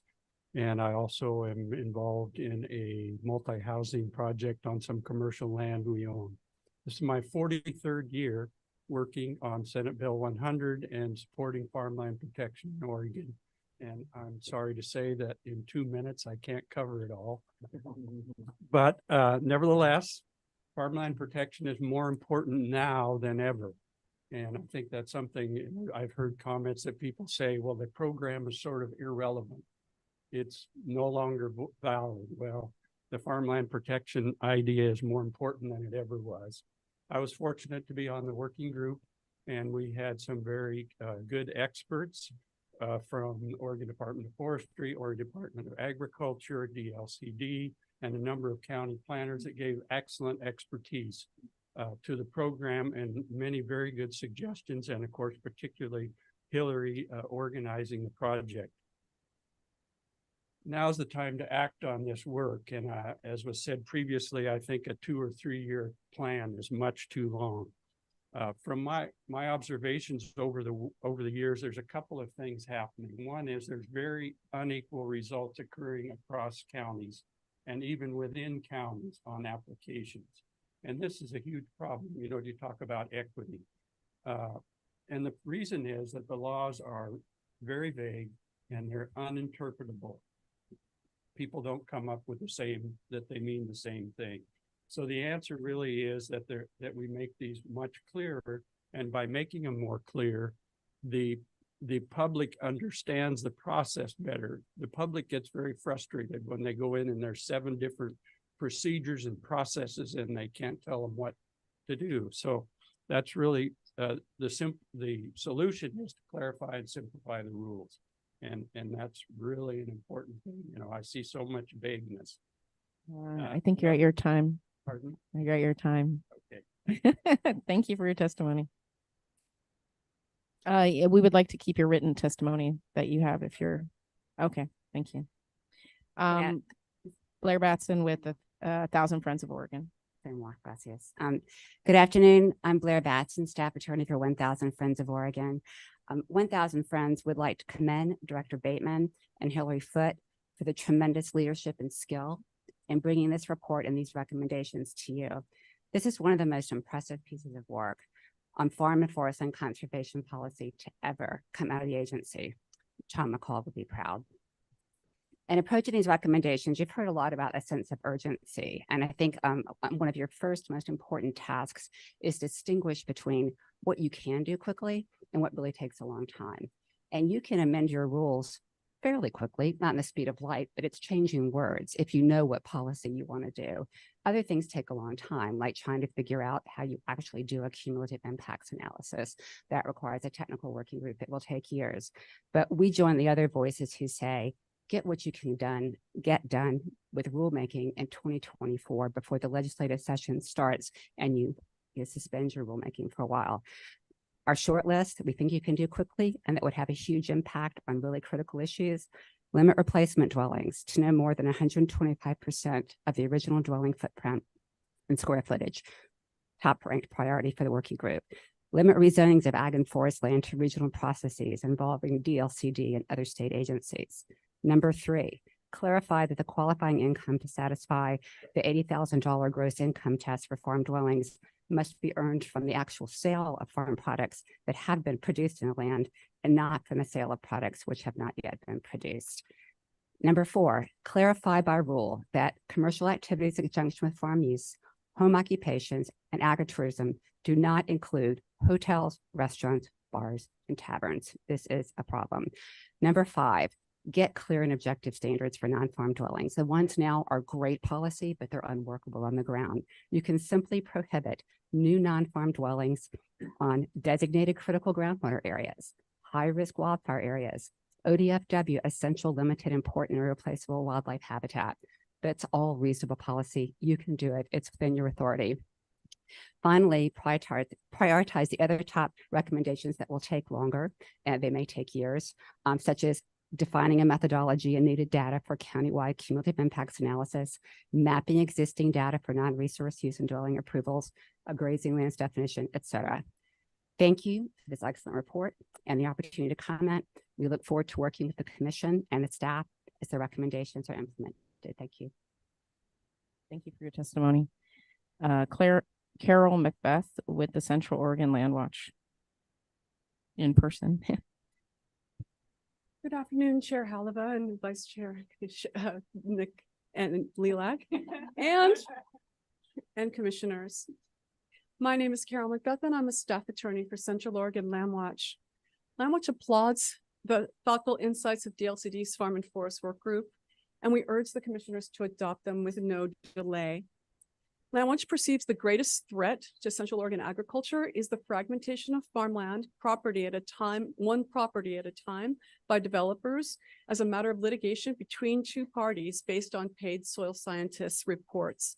This practice of spot zoning of farmland, one property at a time based on litigation between two parties, isn't working, it isn't fair, and it is contrary to the legislature's intended way to identify what land should be preserved for exclusive farm use.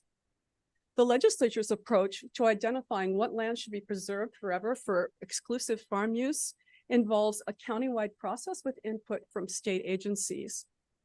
The process of spot rezoning of agricultural land is leading to unfair decisions. And over again, Central Oregon Land Watch participates in cases where even when neighboring farmers testify that they have seen land in farm use for decades, paid soil scientist decisions only ever go one way, to the loss of farmland. I've got some photographs that I'd like to pass around. I have 6 of them. I'll put 3 at each end and you can pass these by. These are lands that either were agricultural land that's been rezoned or have turned into non-farm dwellings from the land. And in each case, again, up to 12 people testified. The one with the cattle, the people who live nearby had seen ranching on this land for decades, for 50 years, and they saw cattle grazing on this property in Cook County that morning, and it still got approved for non-farm dwellings because it wasn't suitable for grazing use.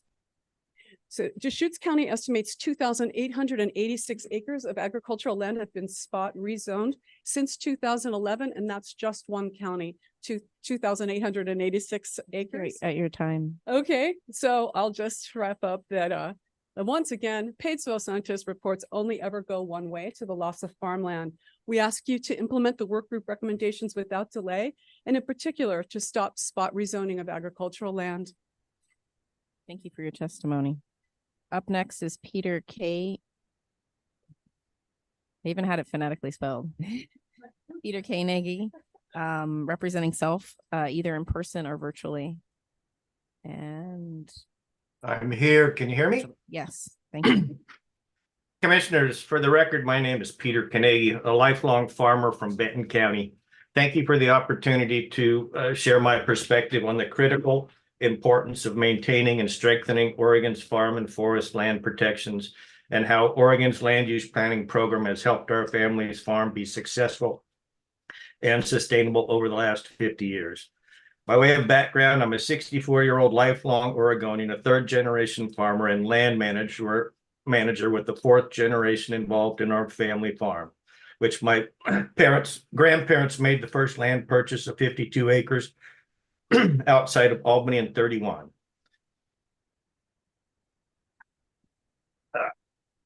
My parents were actively involved with the land use system since the passage of SB 150 years ago, and I grew up understanding its value. I spent 13 years on the Benton County Planning Commission and continue to engage at the state and local level in an effort to maintain the integrity of our land use system and strengthen it where possible.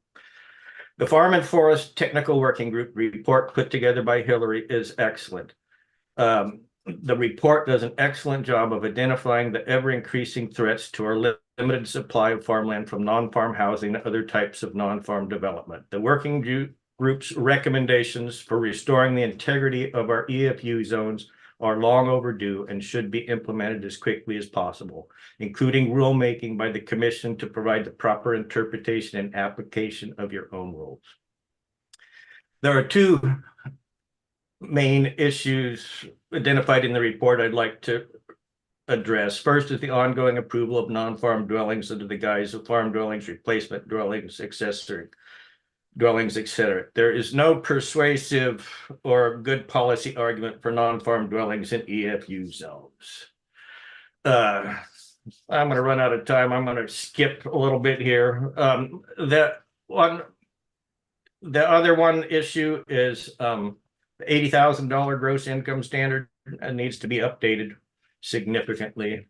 Thank you. You're at your time. Thank you. If you have a written testimony. Yeah, I'll send it in. So thank you. Thank you for your testimony. Next up is Ron Eber, representing Self. Virtually, he's also a former DLCD farm and forest land specialist.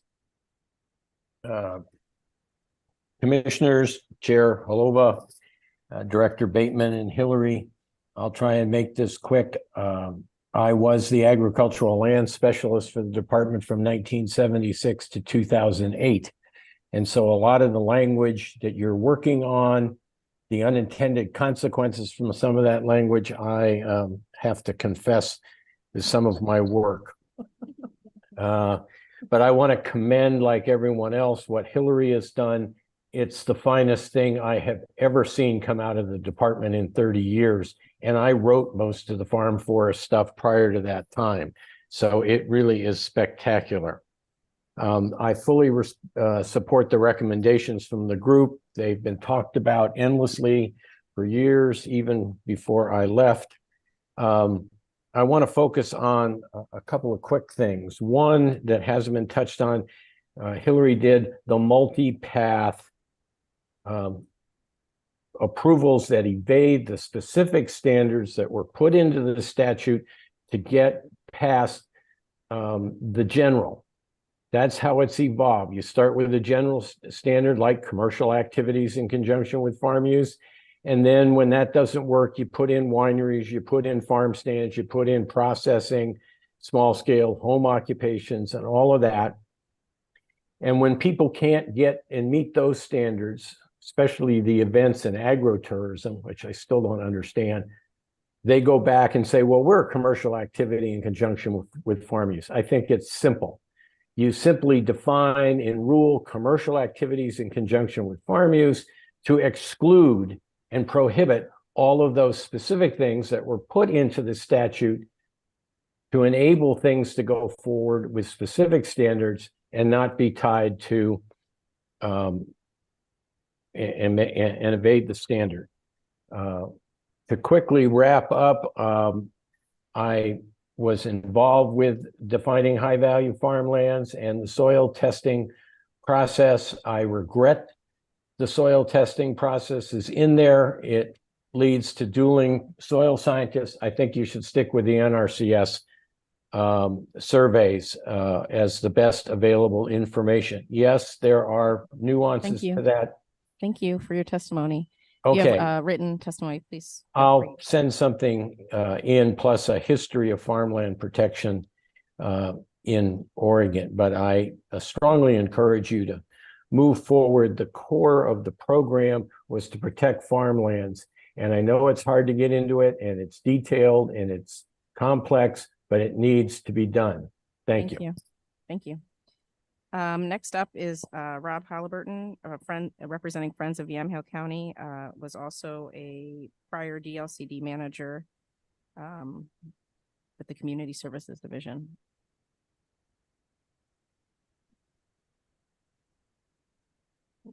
Is Rob on the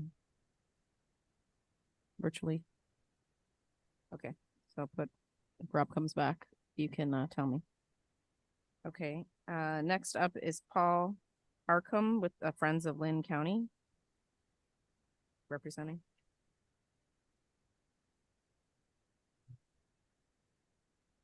Are we able to find Paul?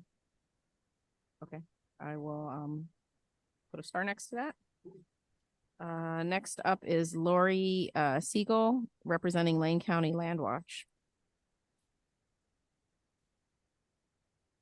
Hello, can you hear me? Yes.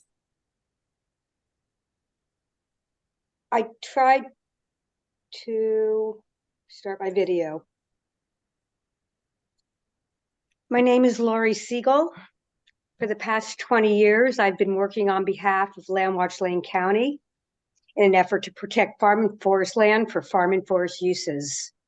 I've lived in Oregon since 1977 and graduated from the University of Oregon with a master's degree in community and regional planning in 2001.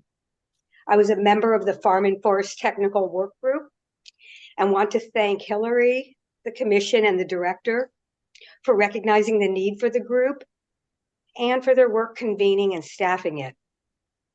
After years of legislation allowing more and more non-resource uses in the farm and forest zones, there is no question that if we are to protect Oregon's most valuable remaining resource land and the viability of our agricultural and forest products economies, we need to take action soon.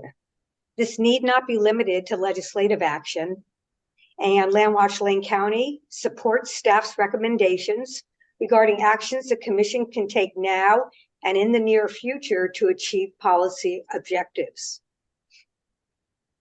Land Watch Lane County supports the recommended actions that should help address some of the existing inconsistency in the rules and inconsistencies created as a result of case law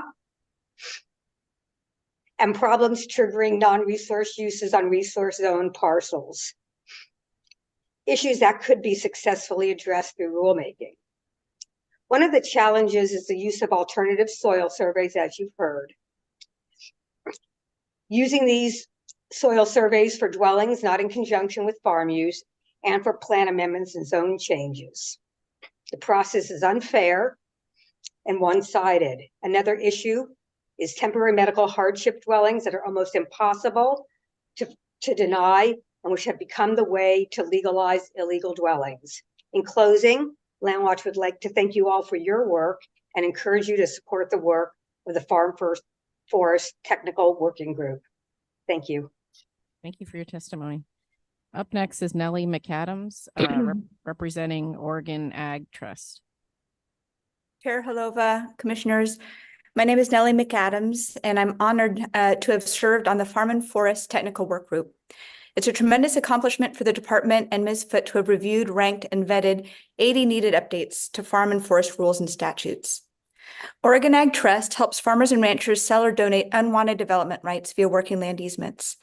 As such, my staff and I are keenly aware that while Oregon's land use program is second to none in protecting ag and forestry lands and keeping them in production, it does not prevent but only slows the pace of development. Oregon has lost 2 million acres from ag production since the program was created. Some of that was due to incremental encroachment of UGBs, but even more land has been made unsuitable for agriculture because of cumulative non-farm uses and land zone for exclusive farm use. For these reasons, I urge the Commission to immediately begin implementing measures to address these systematic challenges, focusing first on issues that do not require a technical advisory group or additional funding. Top priorities could be prohibiting replacement dwellings that would not have been approved under the original exception or that are significantly larger than the original dwelling. Large replacement dwellings make land unaffordable for producers, functionally taking it out of production. Second, the department could prohibit the use of paid soil scientists to justify non-resource dwellings and farm and forest land to non-resource uses. And third, prohibiting non-farm dwellings in areas of concern, such as designated critical groundwater areas, high-risk wildfire areas, and critical wildlife habitat areas. I'm also grateful to DLCD for your investment in data management, which will provide needed information to guide programmatic policies as a whole. In short, I urge the Commission to take immediate action on the recommendations in the report and to strategize towards implementing all of them over time. Thank you for your time and service. For your testimony. Up next is Gary Harris, former LCDC Commissioner.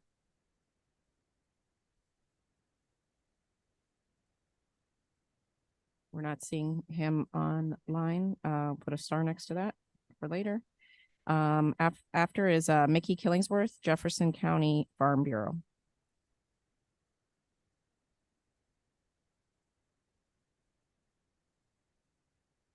Can you hear me?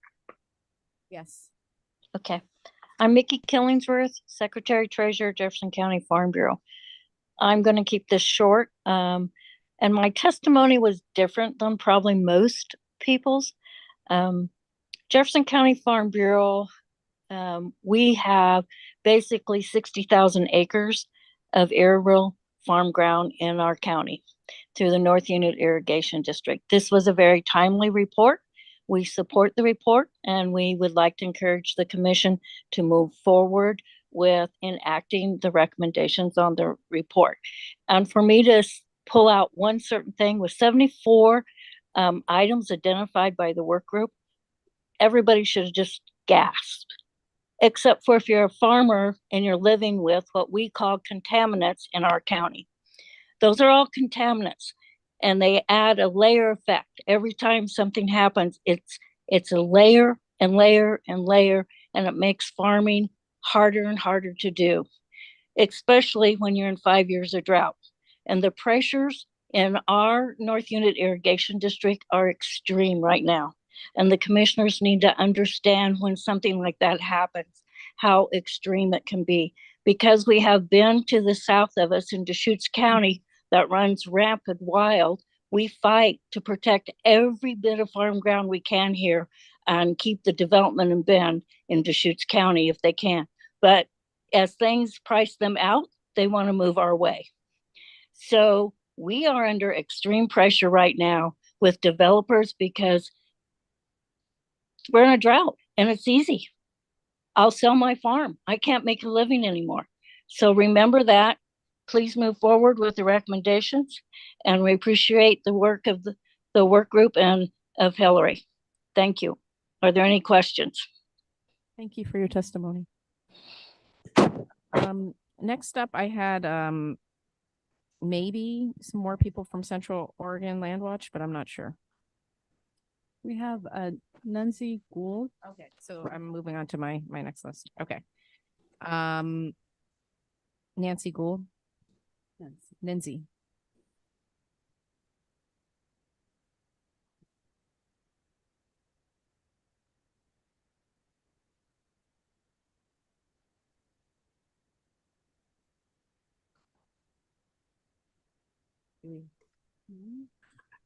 Nancy was with us. I'll keep an eye out for her. Next up, Dave Vanesh.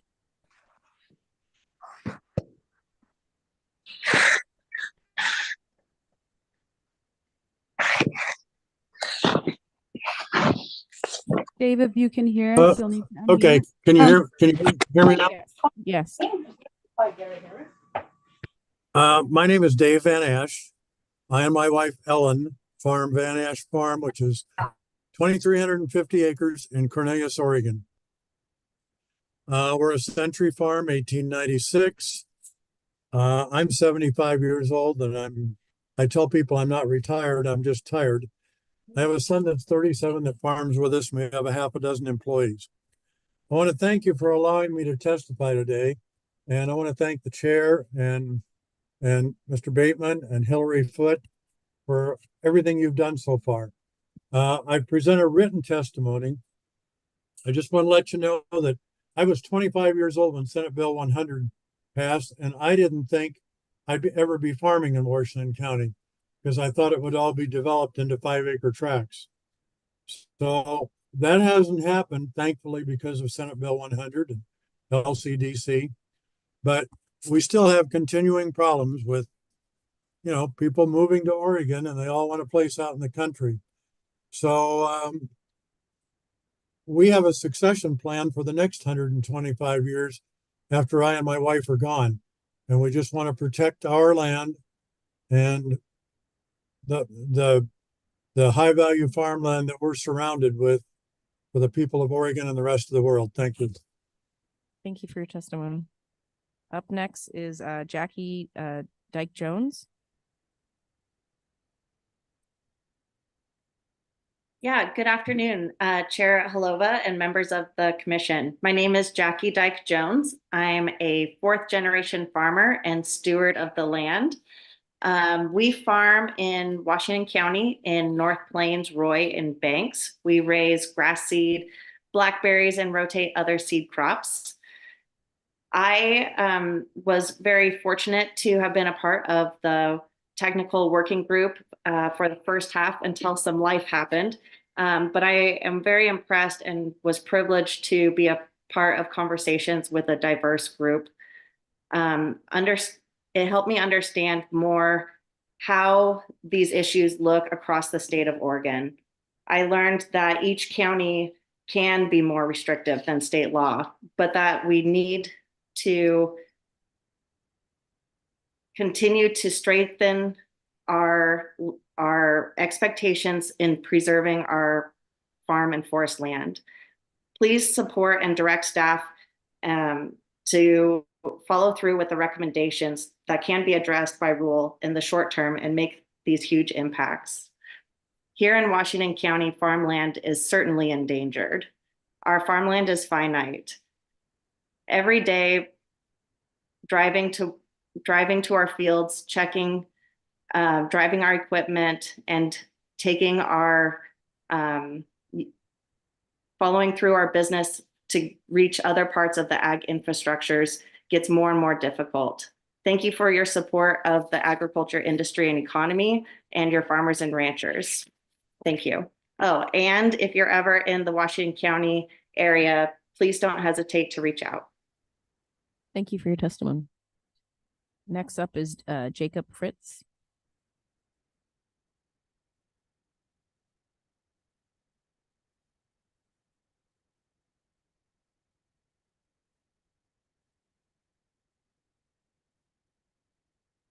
Okay, I'll come back to the names of the people that we don't know if they're on yet. Next up is Dana Ash.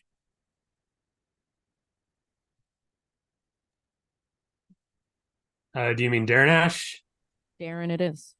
All right, thanks. Good afternoon. I live in South Deschutes County. I moved here 5 years ago from Maui, where the land use policy was essentially if a developer has enough money, they can do whatever they want. So that results in sprawl, and you can't buy a house for less than $1 million. Oregon's land use policy is awesome, and when it works great, but sometimes it works more like Maui's. And so I really appreciate you updating these rules, and I'm joining the others in asking you to implement these rules as quickly as you can for the rules that can be implemented sooner. An example of this, I was at a hearing in Deschutes County where on one hand you had developers saying, we have soil science that says this land can't possibly be used for agriculture. Then a neighboring farmer got up to the mic and said, if we could purchase this land at market rate for ag land, we would. Well, the county sided with the developers and their hired guns. That's great for the developers who want to make tons of money on a few luxury homes, but I think it proves that something is clearly broken. And since it can be fixed more quickly, please fix it more quickly. The few luxury houses don't do much for goal 10. And as far as I know, developer profits haven't been set as goal 20 yet. Now, I'm not a soil scientist, but I do have a background in science. I was in limnology some years ago. And the idea here is that a scientific study is supposed to be conducted. But one of the key principles of the scientific process is that it has to be unbiased. But when a developer gets hired guns as soil scientists, then by definition, it's biased and it's not a scientific study. And so it really violates the intent and principle of the original rules. So again, I really appreciate you fixing this rule. And I join the others like Thousand Friends and Central Oregon Land Watch in asking that it be implemented urgently to minimize the damage that can be done in that time. Because a lot of damage can be done in those extra few years. So thank you, and I appreciate your time. Thank you for your testimony. There was a little bit of a laugh because I'm a real estate developer, so that was kind of. Sorry. No.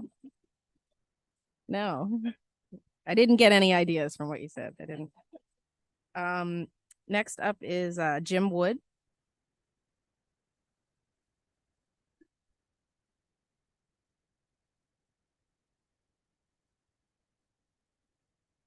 Can you hear me? Jim, can you hear us? I can hear you. Can you hear me? Yes.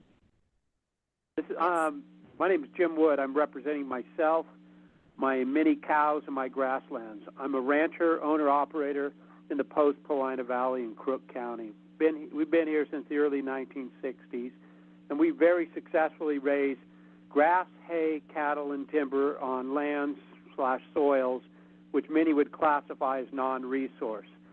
In fact, if I may brag a little bit, our calves sold last November, setting a national price record. And cattle in our area, not just ours, are amongst the most desirable in North America. I wish to specifically speak to the soil survey's classification, and I'm going to say danger caution, as noted by Mr. Eber earlier. I advocate the use of the NRCS soil scientist over the privateer, as that they are unbiased. But again, I caution this dismissal of the value of these tertiary lands/soils, like where we are in the post-Paulina Valley, as evidenced by our area's success and contribution to the agricultural economy of our state. Remember, cattle and calves, they need hay. They're easily the #1 agricultural commodity in our state. We also afford a huge wildlife habitat and water shed quality preservation. I would like to invite the commission to hold one of their away meetings up here in the post-Paulina Valley. We haven't seen you here yet, and I would gladly facilitate your coming here. Thank you again for this opportunity. Thank you for your testimony.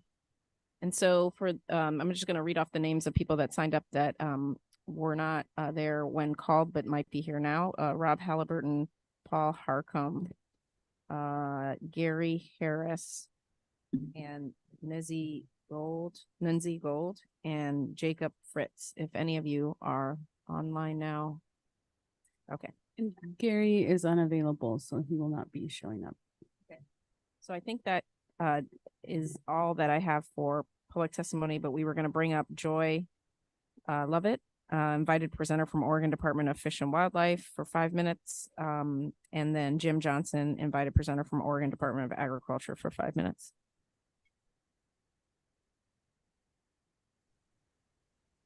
Hi, everyone. Can you hear me?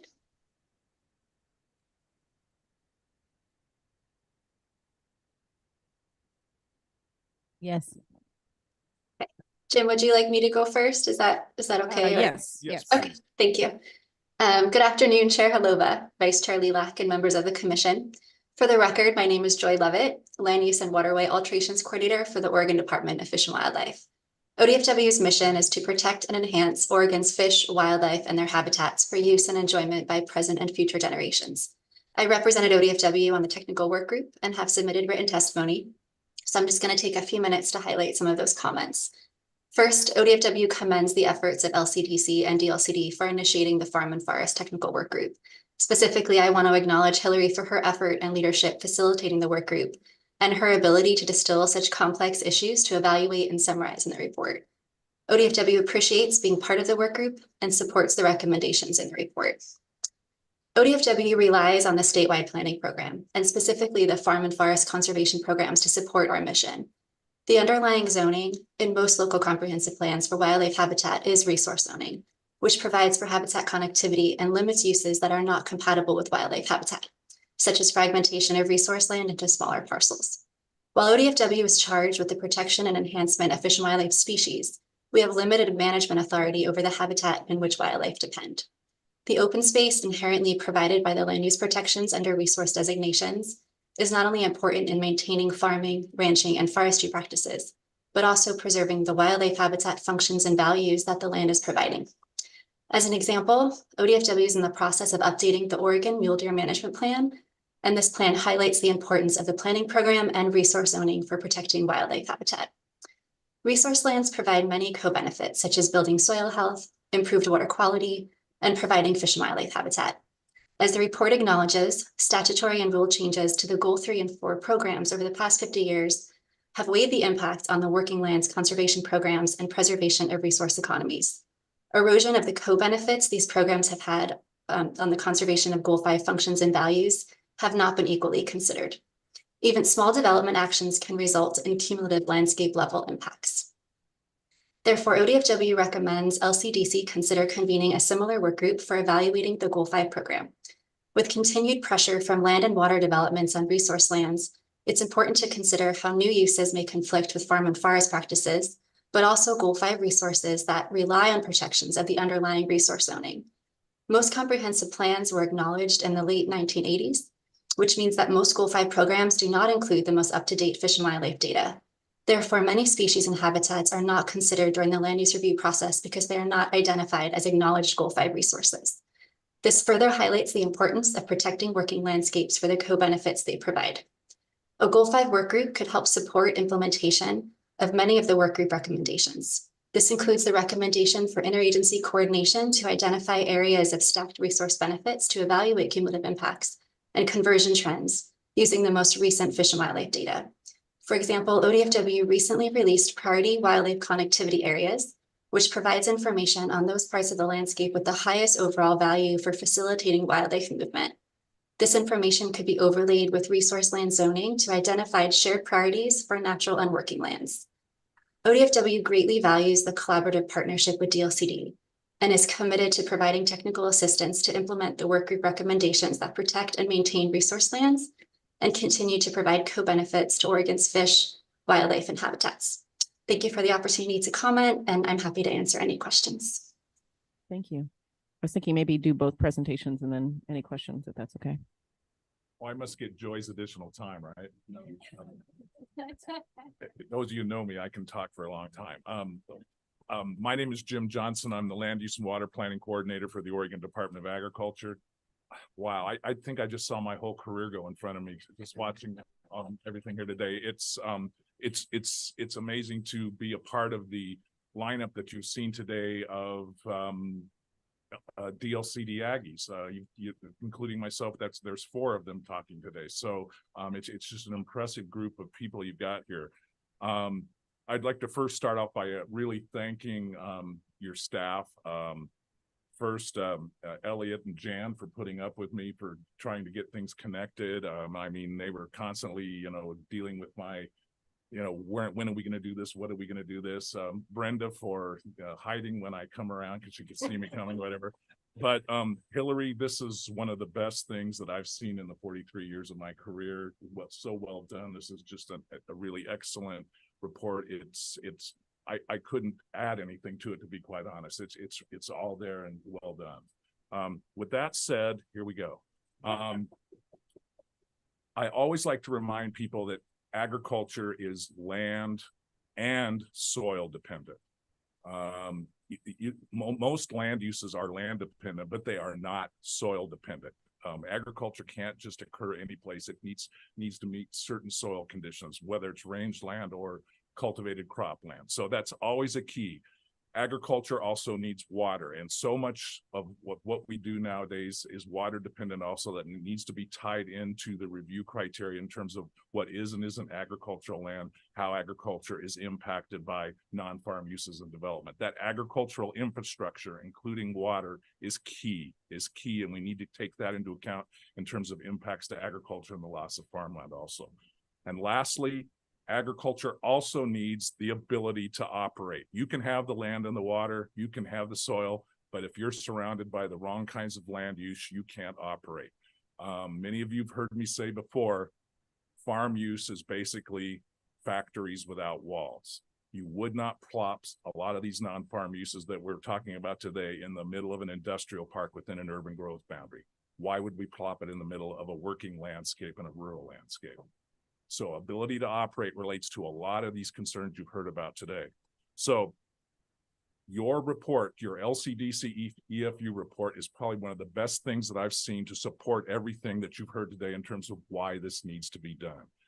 The cumulative impact of non-farm development on farm use and agricultural land is probably a bigger component of farmland loss than urban growth in this state. And believe me, I'm concerned about urban growth, but that's a whole nother issue. Cumulative impact of non-farm uses is key. I just had Jan pass out to you 4 of the Board of Agriculture's resolutions dealing with land use. These are only 4 that deal with non-farm uses. The Board of Ag has many, many more that I'd be more than happy to talk to you about sometime. It's really important to recognize these resolutions because they really get to the gist of what you've been hearing today. One of the resolutions, 310, talks about agritourism and the problems with the cumulative impact of that and the lack of definition, the lack of consideration of how it's approved. 314 is probably the key one here. It talks about non-farm uses, really talks about how things need to be better defined. What is a park? Parks are not defined in statute or in rule, and you wouldn't believe the things I've seen try to be approved as parks through the county land use process. High-value farmland definition. The Board of Agriculture is concerned about that. There are so many agricultural areas around the state that are not quote-unquote high-value farmland that are producing on a per-acre basis higher value commodities than Willamette Valley bottomland, Triticale and Wallowa County, for example. Cumulative impacts. There's nothing, and Barbara can jump in on this anytime she wants it, but there's nothing that we talk about more at the Board of Agriculture in terms of land use of the cumulative impacts of non-farm development. From the smallest use to the 1,800-acre solar farm in the South Willamette Valley, they all come together and impact as non-farm uses. And then the last one you've got there, and I just added in here, I know you have a separate work group to work on this, but 318 deals with the siting of energy facility siting in the state of Oregon. It's one of the key problems right now in terms of impacts the loss of farmland.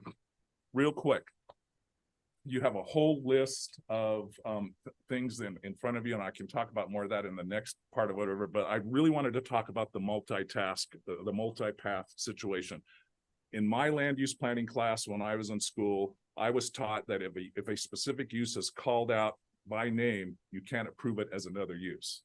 Yet we're doing this left and right in this state. If you can't approve a winery, it gets approved as a commercial use in conjunction with farm use.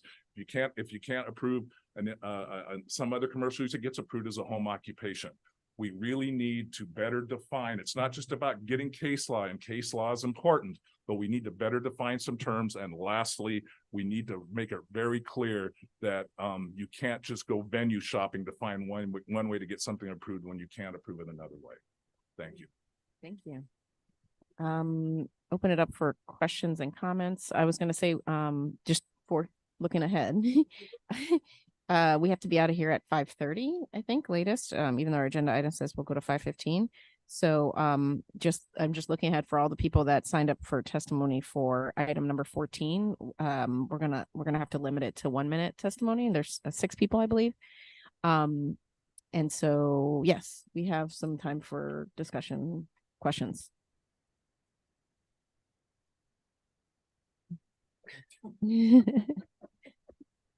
Commissioner Lazo. I just think, again, repeating this a remarkable body of work. I guess from here forward, what we're seeing next is you'll come in April with a work plan. That's where we're headed next? Yes, Commissioner Lazo, that's correct. We'll be back in April with a work plan. Okay, and so I think we've heard folks talking about the sense of urgency, and I know that when we get to the next item, we're going to see the first piece of where you're headed. And so I'm sure that you and your team and the director can have some conversations about how quickly you can move without injuring yourselves. Commissioner Warren. It's so great to hear so much support for this report and us moving forward with these rules. I'm wondering, where's the opposition? Have we heard any of it? Are there people out there who are just strongly opposed to it? And if so, why are they not here? Thank you, Commissioner Warren. I'm also surprised that we haven't heard any opposition today to some of the things that we're proposing. Maybe we will in April. But again, this program is very important. It's critical to the state of Oregon. It's critical to key industries in Oregon. And it's been a long time since the program is updated. Changes to the program, housekeeping the program, it's overdue. Commissioner Boyer. Just to follow through on what Hillary said, it's been 30 years since this has been looked at. So, and we do have a different lens right now, which we didn't have then, you know, wildfire, water, wildlife. So there's a lot of there's some overlays that need to happen. And I need to sing Hillary's praises also, because I was part of the technical working group, and the structure she created was amazing, and she kept us focused. She captured the discussion like really deep and detailed. And we got our matrix from the meeting within 2 days. I mean, it was a wonderful process. And I really don't want to see this sit on the shelf for the next 3 years. The erosion's happening now, and it's going to continue to happen if we don't act soon on this. Yeah, I just I'm just afraid that a lot more farmland is going to be lost if this commission doesn't act on this report. Thank you. Commissioner Thompson. Thank you. I have never before heard the beatification of a staffer the way I've heard today. So it's really impressive. I really appreciate that. You know, just saying. I've heard some kinds of opposition sitting on the dais as a county commissioner. There has been the urging of the updating of the income test. That's been clear. But around soils, what I've heard listening is that the uniformity indicated by the classification isn't always accurate. So I'm listening to people who have apparently made use of competing experts. I don't know how to resolve getting what I would call ground truthing about the quality of the soils in a way that doesn't promote misuse of the system. So I wasn't part of your group. I don't know what to do with that. Thank you, Commissioner Thompson. My thoughts are not to be too pessimistic, but I think once we get into details, there will be alternative viewpoints brought forward to this commission that you'll need to listen to. And that's one of the reasons I think that while we need to be very, go forward with this program, we can't be, I think one person said, why don't you just do it all this year? I think there's a lot to do here, and it's going to take a while to do it. And we need to be very, very thoughtful, and if perhaps relentless, but thoughtful about how we do this. I don't know how many more times don't want to read a LUBA decision where the LUBA referee says the LCDC rules could have been more clear on this subject. And that's one of the reasons we want to make sure we get things right. And that takes a little bit of time, more than some people might hope, I think.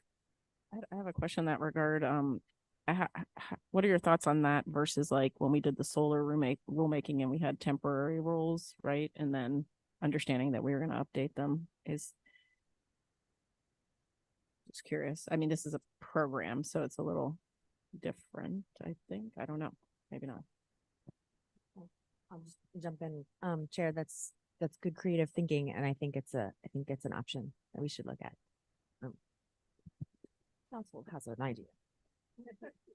There was a circumstance where we were about to adopt the rules, and then someone asked for a delay, and we had to grant it. So we adopted the rules temporarily while we worked on that, or offered the opportunity to submit those additional viewpoints. Not jumping into temporary before doing the work that's needed. Commissioner Boyer.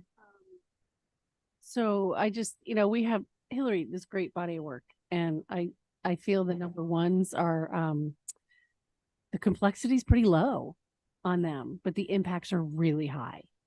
So I would really like to see like number ones go pretty quick. And And even forming a RAC to do that, I think would be great, because if we don't work on it this year, it won't be worked on next year. So it won't be looked at until 2026. So. And since the next item's related, do we hold like more policy overarching thought viewpoints to the next item? Madam Chair, I think the next item actually brings with it a very strategic recommendation from the department as to what to move forward next. So sounds like the time. Vice Chair. Thank you. Just a couple quick comments. As a former county planning director, all of this is incredibly familiar to me, and I think you all learned a little bit more about Deschutes County in the last hour.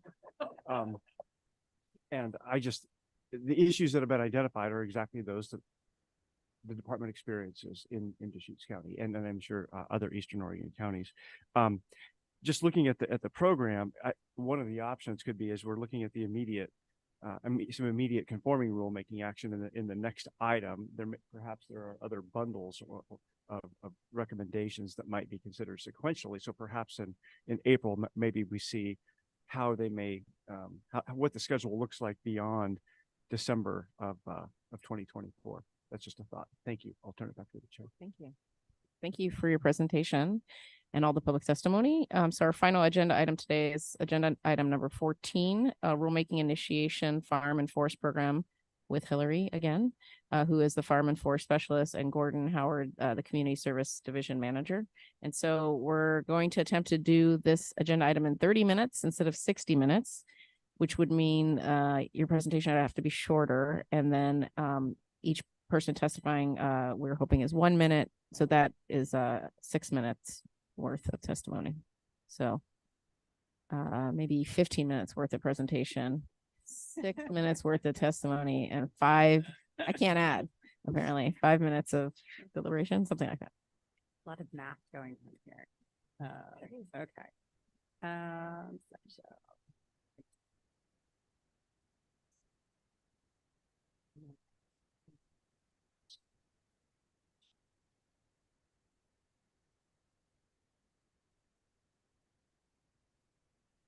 All right, so Chair Holova, Vice Chair Lilac, and Commissioners. Again, I am Hillary Foote, for the record, Farm and Forest Land Use Specialist for DLCD.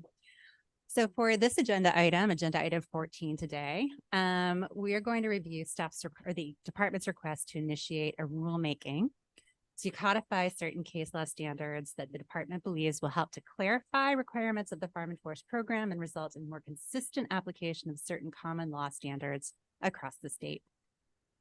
So for this item, staff are requesting that the commission initiate rulemaking on the identified topics, there are 4 of them, approve the rulemaking charge, and direct the department to appoint a rules advisory committee. And the commission may also appoint a commission liaison for this rulemaking process. So as we discussed this afternoon,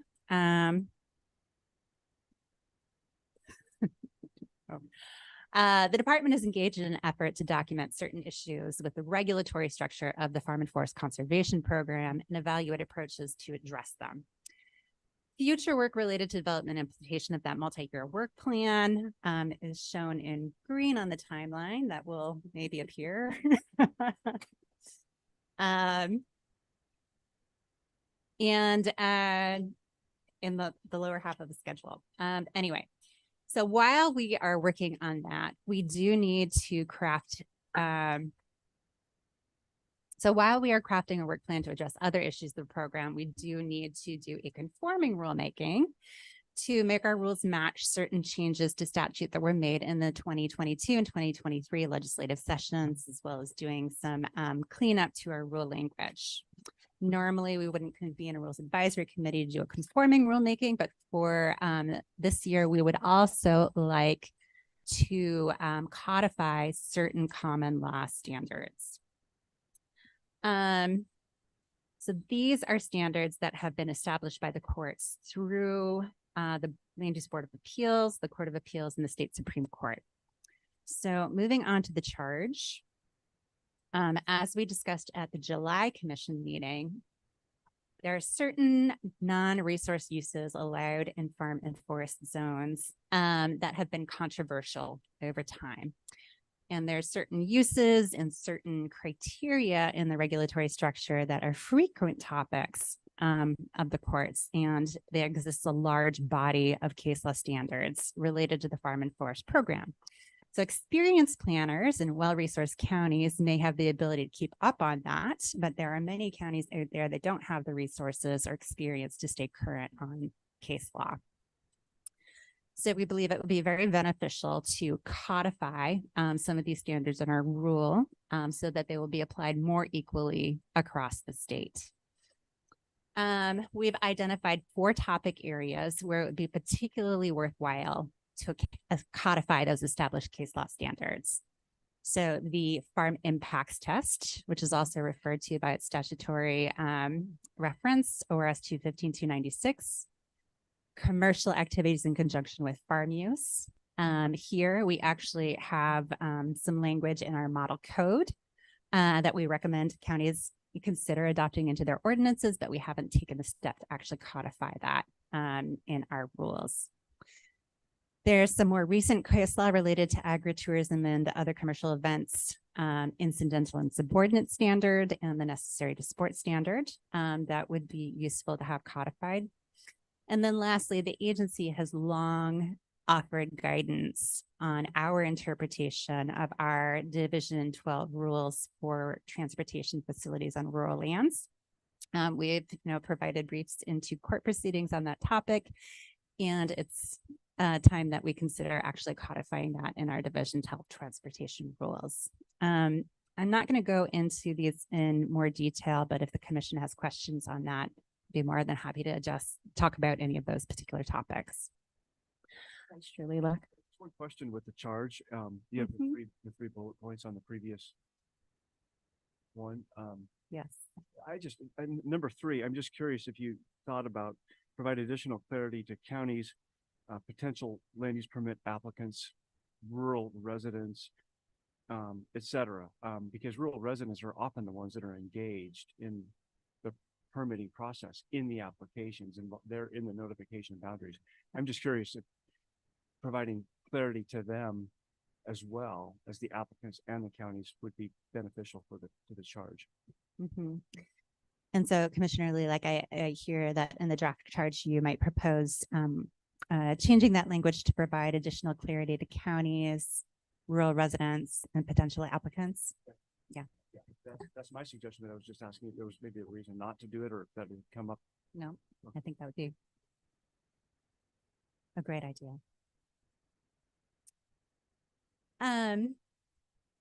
So the Rules Advisory Committee for this effort would really be looking at proposed wording and providing feedback on whether that wording clearly captures sort of the intent of key provisions of those court decisions. We have identified a wide variety of potential participants in a Rules Advisory Committee. We have reviewed the recommended committee sort of membership with the Citizens Community Involvement Action Committee and with the Local Officials Advisory Committee, and the list here incorporates their feedback. And so the question for the commission then here would be, have we identified the correct interests to be represented on a Rules Advisory Committee that would be addressing those issues? And if there are any interests that are missing.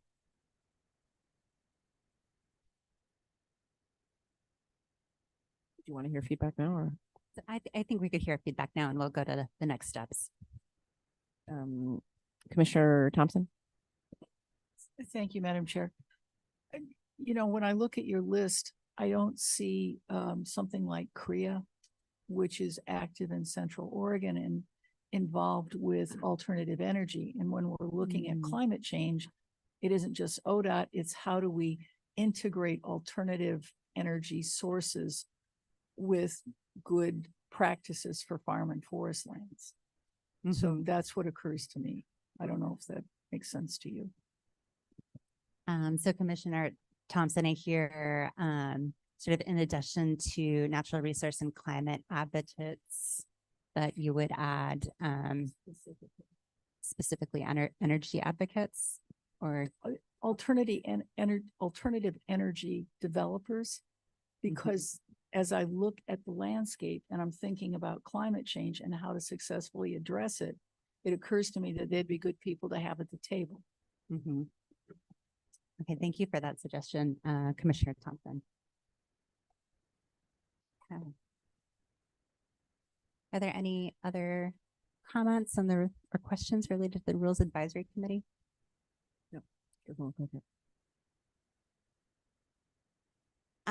And then for next steps, if the agency, the commission does initiate this rulemaking, we would be convening that Rules Advisory Committee would be opening a solicitation for membership on February 1st, and we'd be convening our first meeting in late March. Yeah. And I feel like I should know this. I need to ask, how does this work coincide with the program that we just, yeah, you probably said it. I'm just. Yes, thank you, Chair Halova. And so the schedule for this rulemaking would be on the same schedule as several other rulemakings that we talked about. So we'd be meeting with our Rules Advisory Committee starting in March. We would have our first hearing in September and hopefully adoption in December.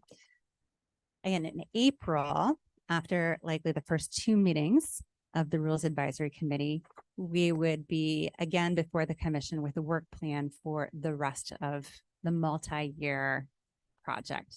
Yeah, that we would be engaged upon. Is that work plan the program that we just learned about? There's something else? Sorry. Yes. So everything in green below is related to the general farm and forest improvements work plan. And then the rulemaking schedule is shown in yellow in the top box up there. So hoping that that's clear that for 2024, at least, the rulemaking again would hopefully conclude in December, and the other work TBD would actually go on for several years beyond this timeline. Sorry, I think it's just me. Is it program or work plan? Sorry, I'm just trying to the terminology. So the work plan. So the Farm and Forest Conservation Improvements Program work plan. So it's the program's work plan. Right. I'm just thinking of as the program, but you're saying the work plan for the program. Right. So that would be what we'd be bringing to you in April, is that sort of concept for a multi-year program to address all of the actions and issues that were identified in the technical working group scope and report. Okay. It might be good next time to like put this title on the slide so it links to this, and then if that's right, the Farm and Forest Conservation Improvement Program. Yeah, thank you. Work plan for that thing. Okay. I think public comment is where we're at. Does that sound right? Just making sure. So I want to do all the virtual ones first. So if this is the order that's going to be in, Roger K, Sid Friedman, Blair Batson. Sorry about that. Skip Blair. Catherine Daniels, Nellie McAdams, Peter Kenge, Robert Liberty, Jacob Fritz. So first up is Roger K, representing Friends of Marion County. 1 minute. Sorry, 1 minute.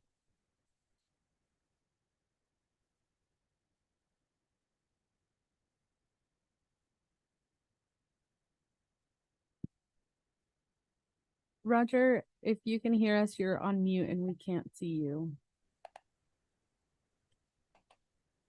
Can you hear me okay?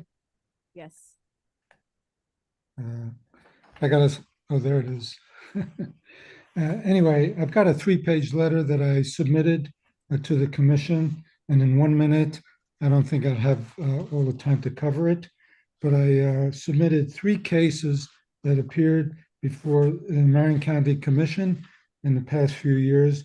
One was a farm dwelling, a primary farm dwelling under Barth, that submitted an application based on Christmas tree sales for 2 consecutive years on 2.3 acres, in which 2 checks were transferred between November and January to a relative, and there was no evidence that the Christmas trees were grown and shipped, even though they provided a Schedule F tax form on gross sales.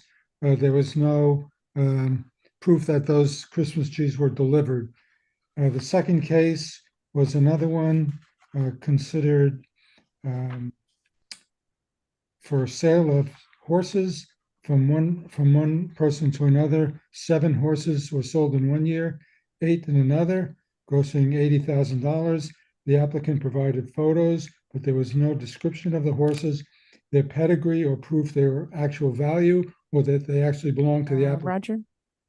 That was Sorry, it. you're at your time. Okay, thank you. Sid Friedman from Friends of Yamhill County, representing Friends of Yamhill County. Friends of Yamhill County strongly supports initiating rulemaking to codify case law. As we said in the previous agenda item, that's the lowest hanging fruit of the working group's recommendations.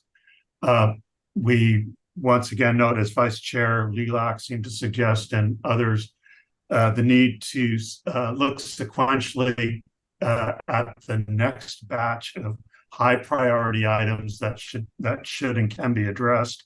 The technical working group identified high priority items that are not technically difficult to implement, and I think Blair Batson in her testimony was more specific as to what those were.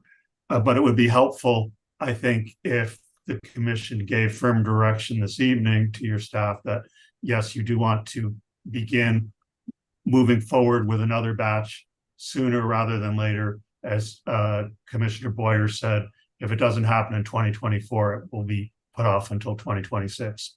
So thank you for your time once again, and thank you for all the work you do for Oregon. Thank you for your testimony. Blair Batson, representing, sorry, what? You just go, you're here. I tried to do everybody virtually, but I messed up twice already. Blair Batson. Thank you. We support the proposal for rulemaking. We urge you to expand your mic. Yeah, all right. Can you hear me now? Blair Batson, Thousand Friends. We support the proposal for rulemaking. We urge you to expand the mission of the RAC, whether it's in this meeting or the next one. There's been discussion about how quickly you could go and how quickly you don't. You're not really going to know that just until you get into it. But I think once the RAC is appointed, then you're getting in your diverse viewpoints. You're going to know pretty quickly where you're going to have pushback and you're not going to be able to move forward. But if you have a broad start about the things that are technically easy to do, with the list we've provided and there's other, you can start there and then you get into the RAC and go, we're never going to get that done. So we really urge you to be bold and broad and not limit the RAC so they can get this work done if it's possible. And if you want to get it done, which is the other issue, you may go, we don't want to work on that issue right now. So, but not to limit the RAC. So thank you very much for the opportunity. Thank you for your testimony. Catherine Daniels, virtually representing South.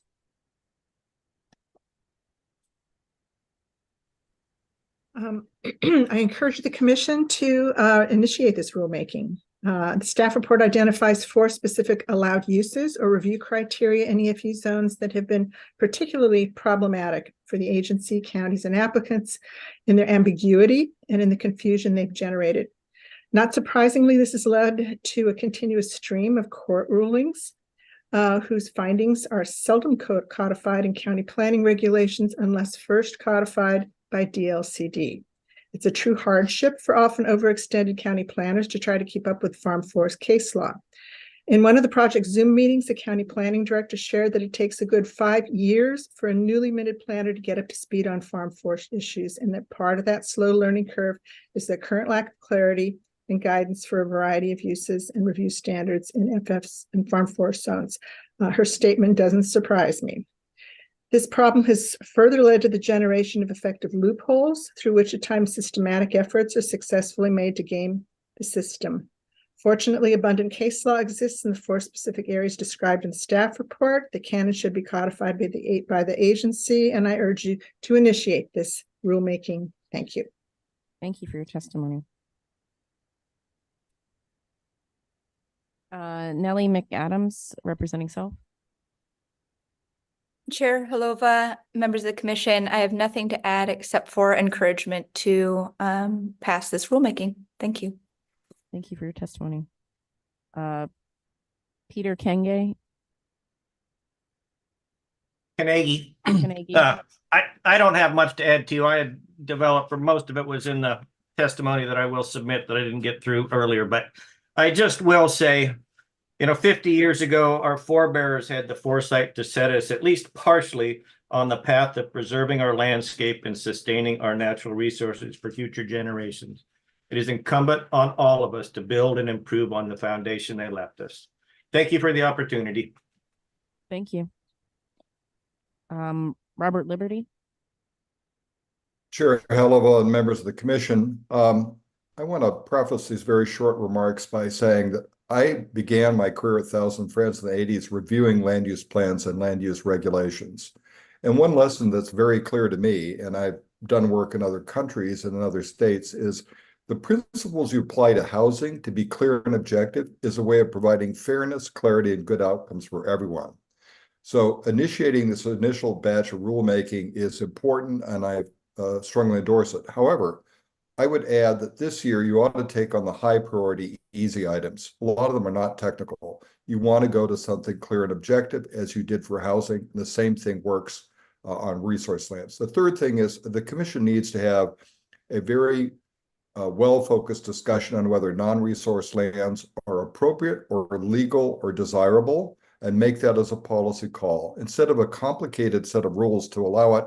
I think the big question is, do they even belong in our planning program? Thank you. Thank you for your testimony. Jacob Fritz. Okay, not Jacob. I think that concludes our public testimony portion. There's one more. You can come up.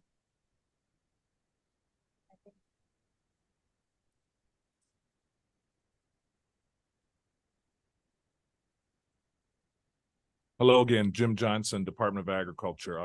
Real quickly, in Robert's previous comments, not what he just said, but the first set of comments, he pointed out to you that you guys are making policy calls.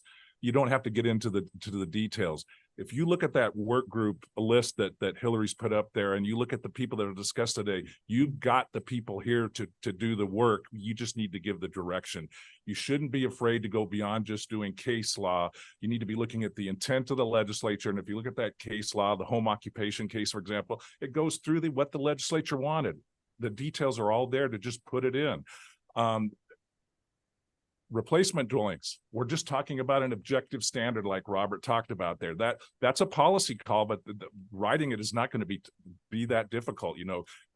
I can show you replacement dwellings all over the state that have turned into STR, short-term rentals. They're hunting mansions for people. Like, they're not farm dwellings anymore. They were a 2,000 square foot house is now a 20,000 square foot house. Believe it or not, I can show you one of those. So my point is, don't just do the case law. That's the easy stuff. There's nothing going to be right there. We need to get into some of these definitional questions and some of these objective criteria, and I would really urge you to do that. Thank you.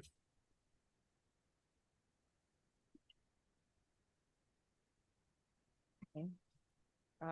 Yes. Who said that? Oh, We do have Ron Eber. okay. That would like to testify on item 14. Maybe you could say it in the mic, because I don't know the name. Ron Ebert. There we go. Jim Johnson just said it perfectly. You have the expertise in the room and online that can write any rule you want. Set the policy of limiting non-farm dwellings, getting rid of the soil or fixing the soil process, and it can be done. I think Robert makes a good point about non-resource land. I still have scars over those debates, some with him on secondary land, marginal land, non-resource land. It doesn't really exist in the rural areas and between farm and forest land, and it should be seriously eliminated or constrained. And finally, I think Jim Johnson pointed out it's not just the soils, it's the land and the space that's needed for agriculture to go forward. So we need to step back and not get the soil scientists deciding if it's just accurate from the NRCS. We need to look at the broader land base, and that will lead the way. Thank you for your So testimony. I appreciate it, and I'm available for questions at any time. It's hard to take 33 years and boil it down into 1 minute. So anytime you want to talk, I'm here. Thank you. Thank you. Okay. I think we're open for clarifying questions, discussion, making motion, all of those things in that order. Commissioner Lazo.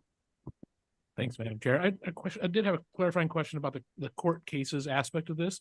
So my question is, without kind of going through and looking up all these LUBA cases, I'm curious if all these court cases are in agreement in these different areas, or have you gone, or are we going through court cases that that we're cherry picking from in some cases, or are we codifying all the cases that are related to that particular grouping? So how are the court cases that are being codified chosen? Thank you, Commissioner Lazo. That's a very good question. So the court cases in some instances build on one another over time, and some of them address different aspects of the topic. So for example, with commercial activities in conjunction with farm use, there's a number of cases that are referenced. You might notice there's quite a few. And there's some that aren't because they overlap in terms of the sort of guidance that they provide or the standards that they set. Commissioner Lazo. You might have to bring it closer. Are we open at all to adding to the charge like the opportunity for this rulemaking body to identify priorities, and so to provide an open opportunity for this work to move forward? Again, I think that that's what Hillary's going to do and come to us in April, but I don't know if it makes sense then to also have this rulemaking group be involved in that somehow. It doesn't sound like it would make sense for that to happen. Who would answer? If I may, Chair Halova, Deputy Director Green. Thank you. I think, Hillary has emphasized the long programmatic nature of these improvements, and this is just a first step. That's why we've recommended that we focus on case law at this time and then come back to you. And Director Bateman may want to correct anything there, but we're trying to do what capacity allows at this juncture. Questions? Steve, I have a question. We always do questions and then we do deliberation. Can you just mix those two where we can talk our thoughts and also ask questions? Okay. I feel like we usually, when we have more time, we just like questions. Yeah, if you had a motion, then you can have discussion on the motion, and that could include questions of staff and questions amongst the commission. Okay. But we have to make the motion first. That would be the vehicle. Okay. Questions or making a motion so that we can have deliberation. Commissioner Boyer.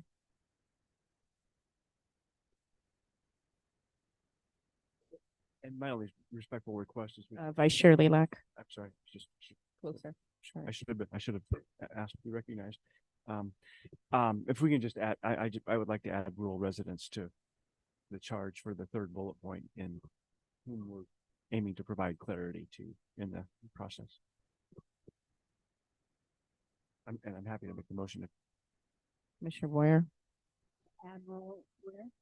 To the charge. There was a Okay, third bullet motion point on the on that. charge. Chair Halova. By Deputy Director Green. Initiate rulemaking to codify case law standards as described in the staff report. Approve the draft charge included as attachment A and direct the department to appoint the RAC in the manner described in the staff report.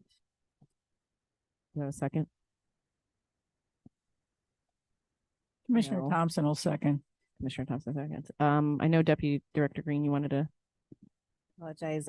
Thanks, Chair Halova and Vice Chair Lilac. Commissioners, I I just was sort of searching for clarity on Vice Chair's amendment, which would, I'm not sure, Commissioner Boyd, if you read the alternative motion, but that would flip you into the alternative motion because he's making an amendment to the charge as stated in attachment A.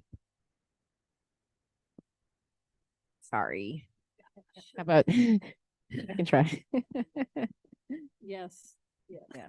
To the So we're- alternative So, motion. so the clarified motion is that The alternative. after the words attachment A, it says as amended by Vice Chair to add rural residential.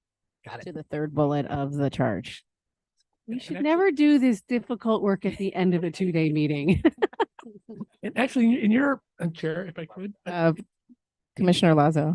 in your presentation, could you go to the draft charts that you have? Because I actually think it's different than what's in attachment A and what's in the staff report. There's 4 bullet items there, and there's only 3 in the attachment A in our handout. So there's 4 bullets there, and we've only got 3. We If don't we have could the- pull up the full charge, Jan or Hillary.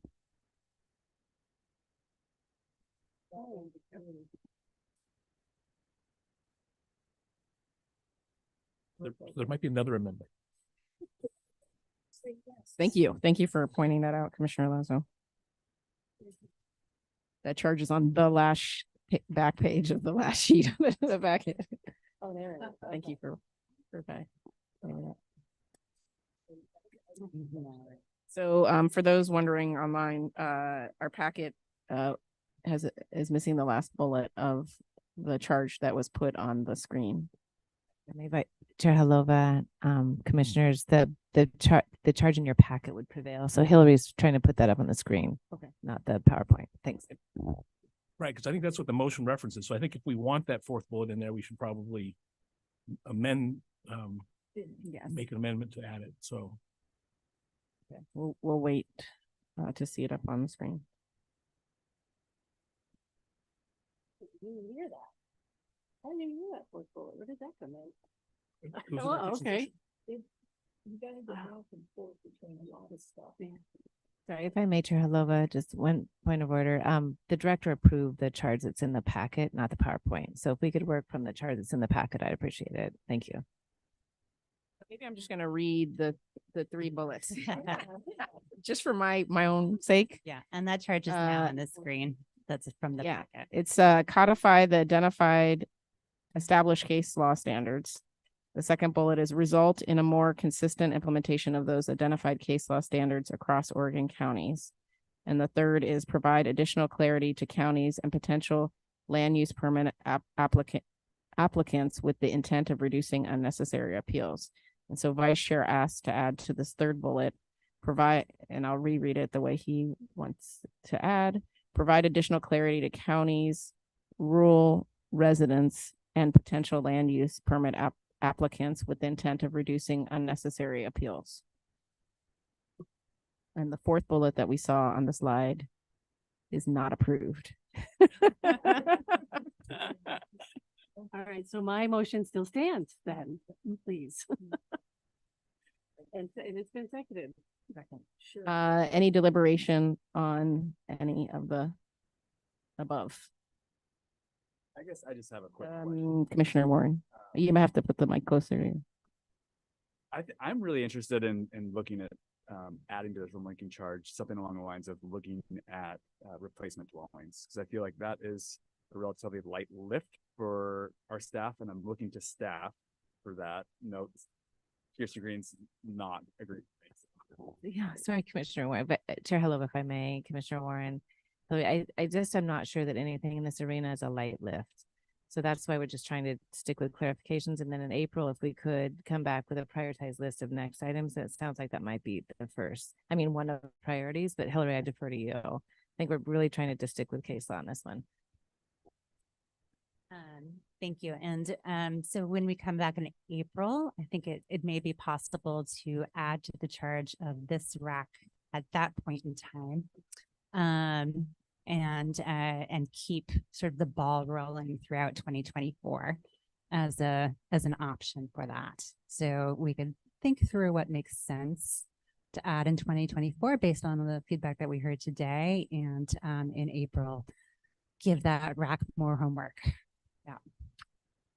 Yeah, and I mean, my perception of all the above is that the department is very eager and willing and ready to do the work that all the people who testified want.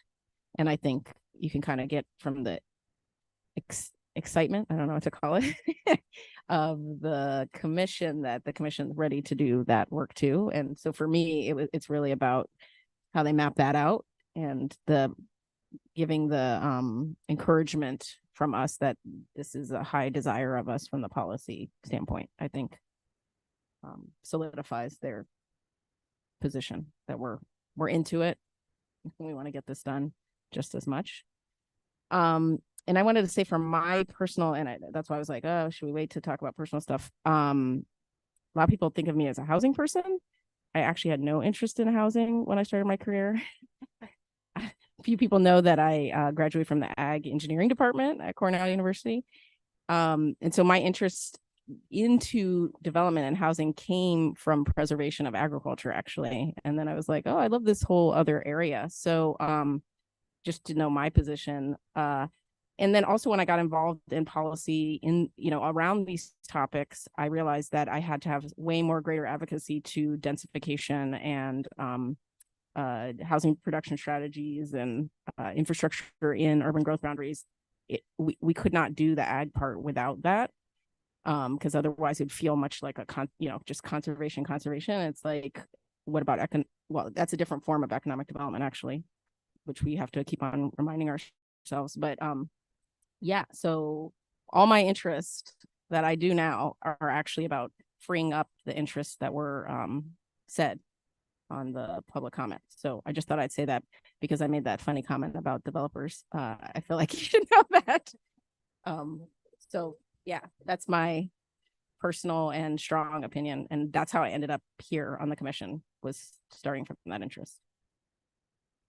So yeah, I think everybody else has strong opinions on this also. Yeah, but it's a I was gonna say it's a yin and yang, like and sorry, my whole point to this was we're just at the right time that we've put so much resources and policy making toward the housing and the housing production strategy. If we didn't do that work, it'd be very hard to come and say, let's do this work now. And so I think we are actually at the time to do this type of work. Okay. Jan, can you please call the roll?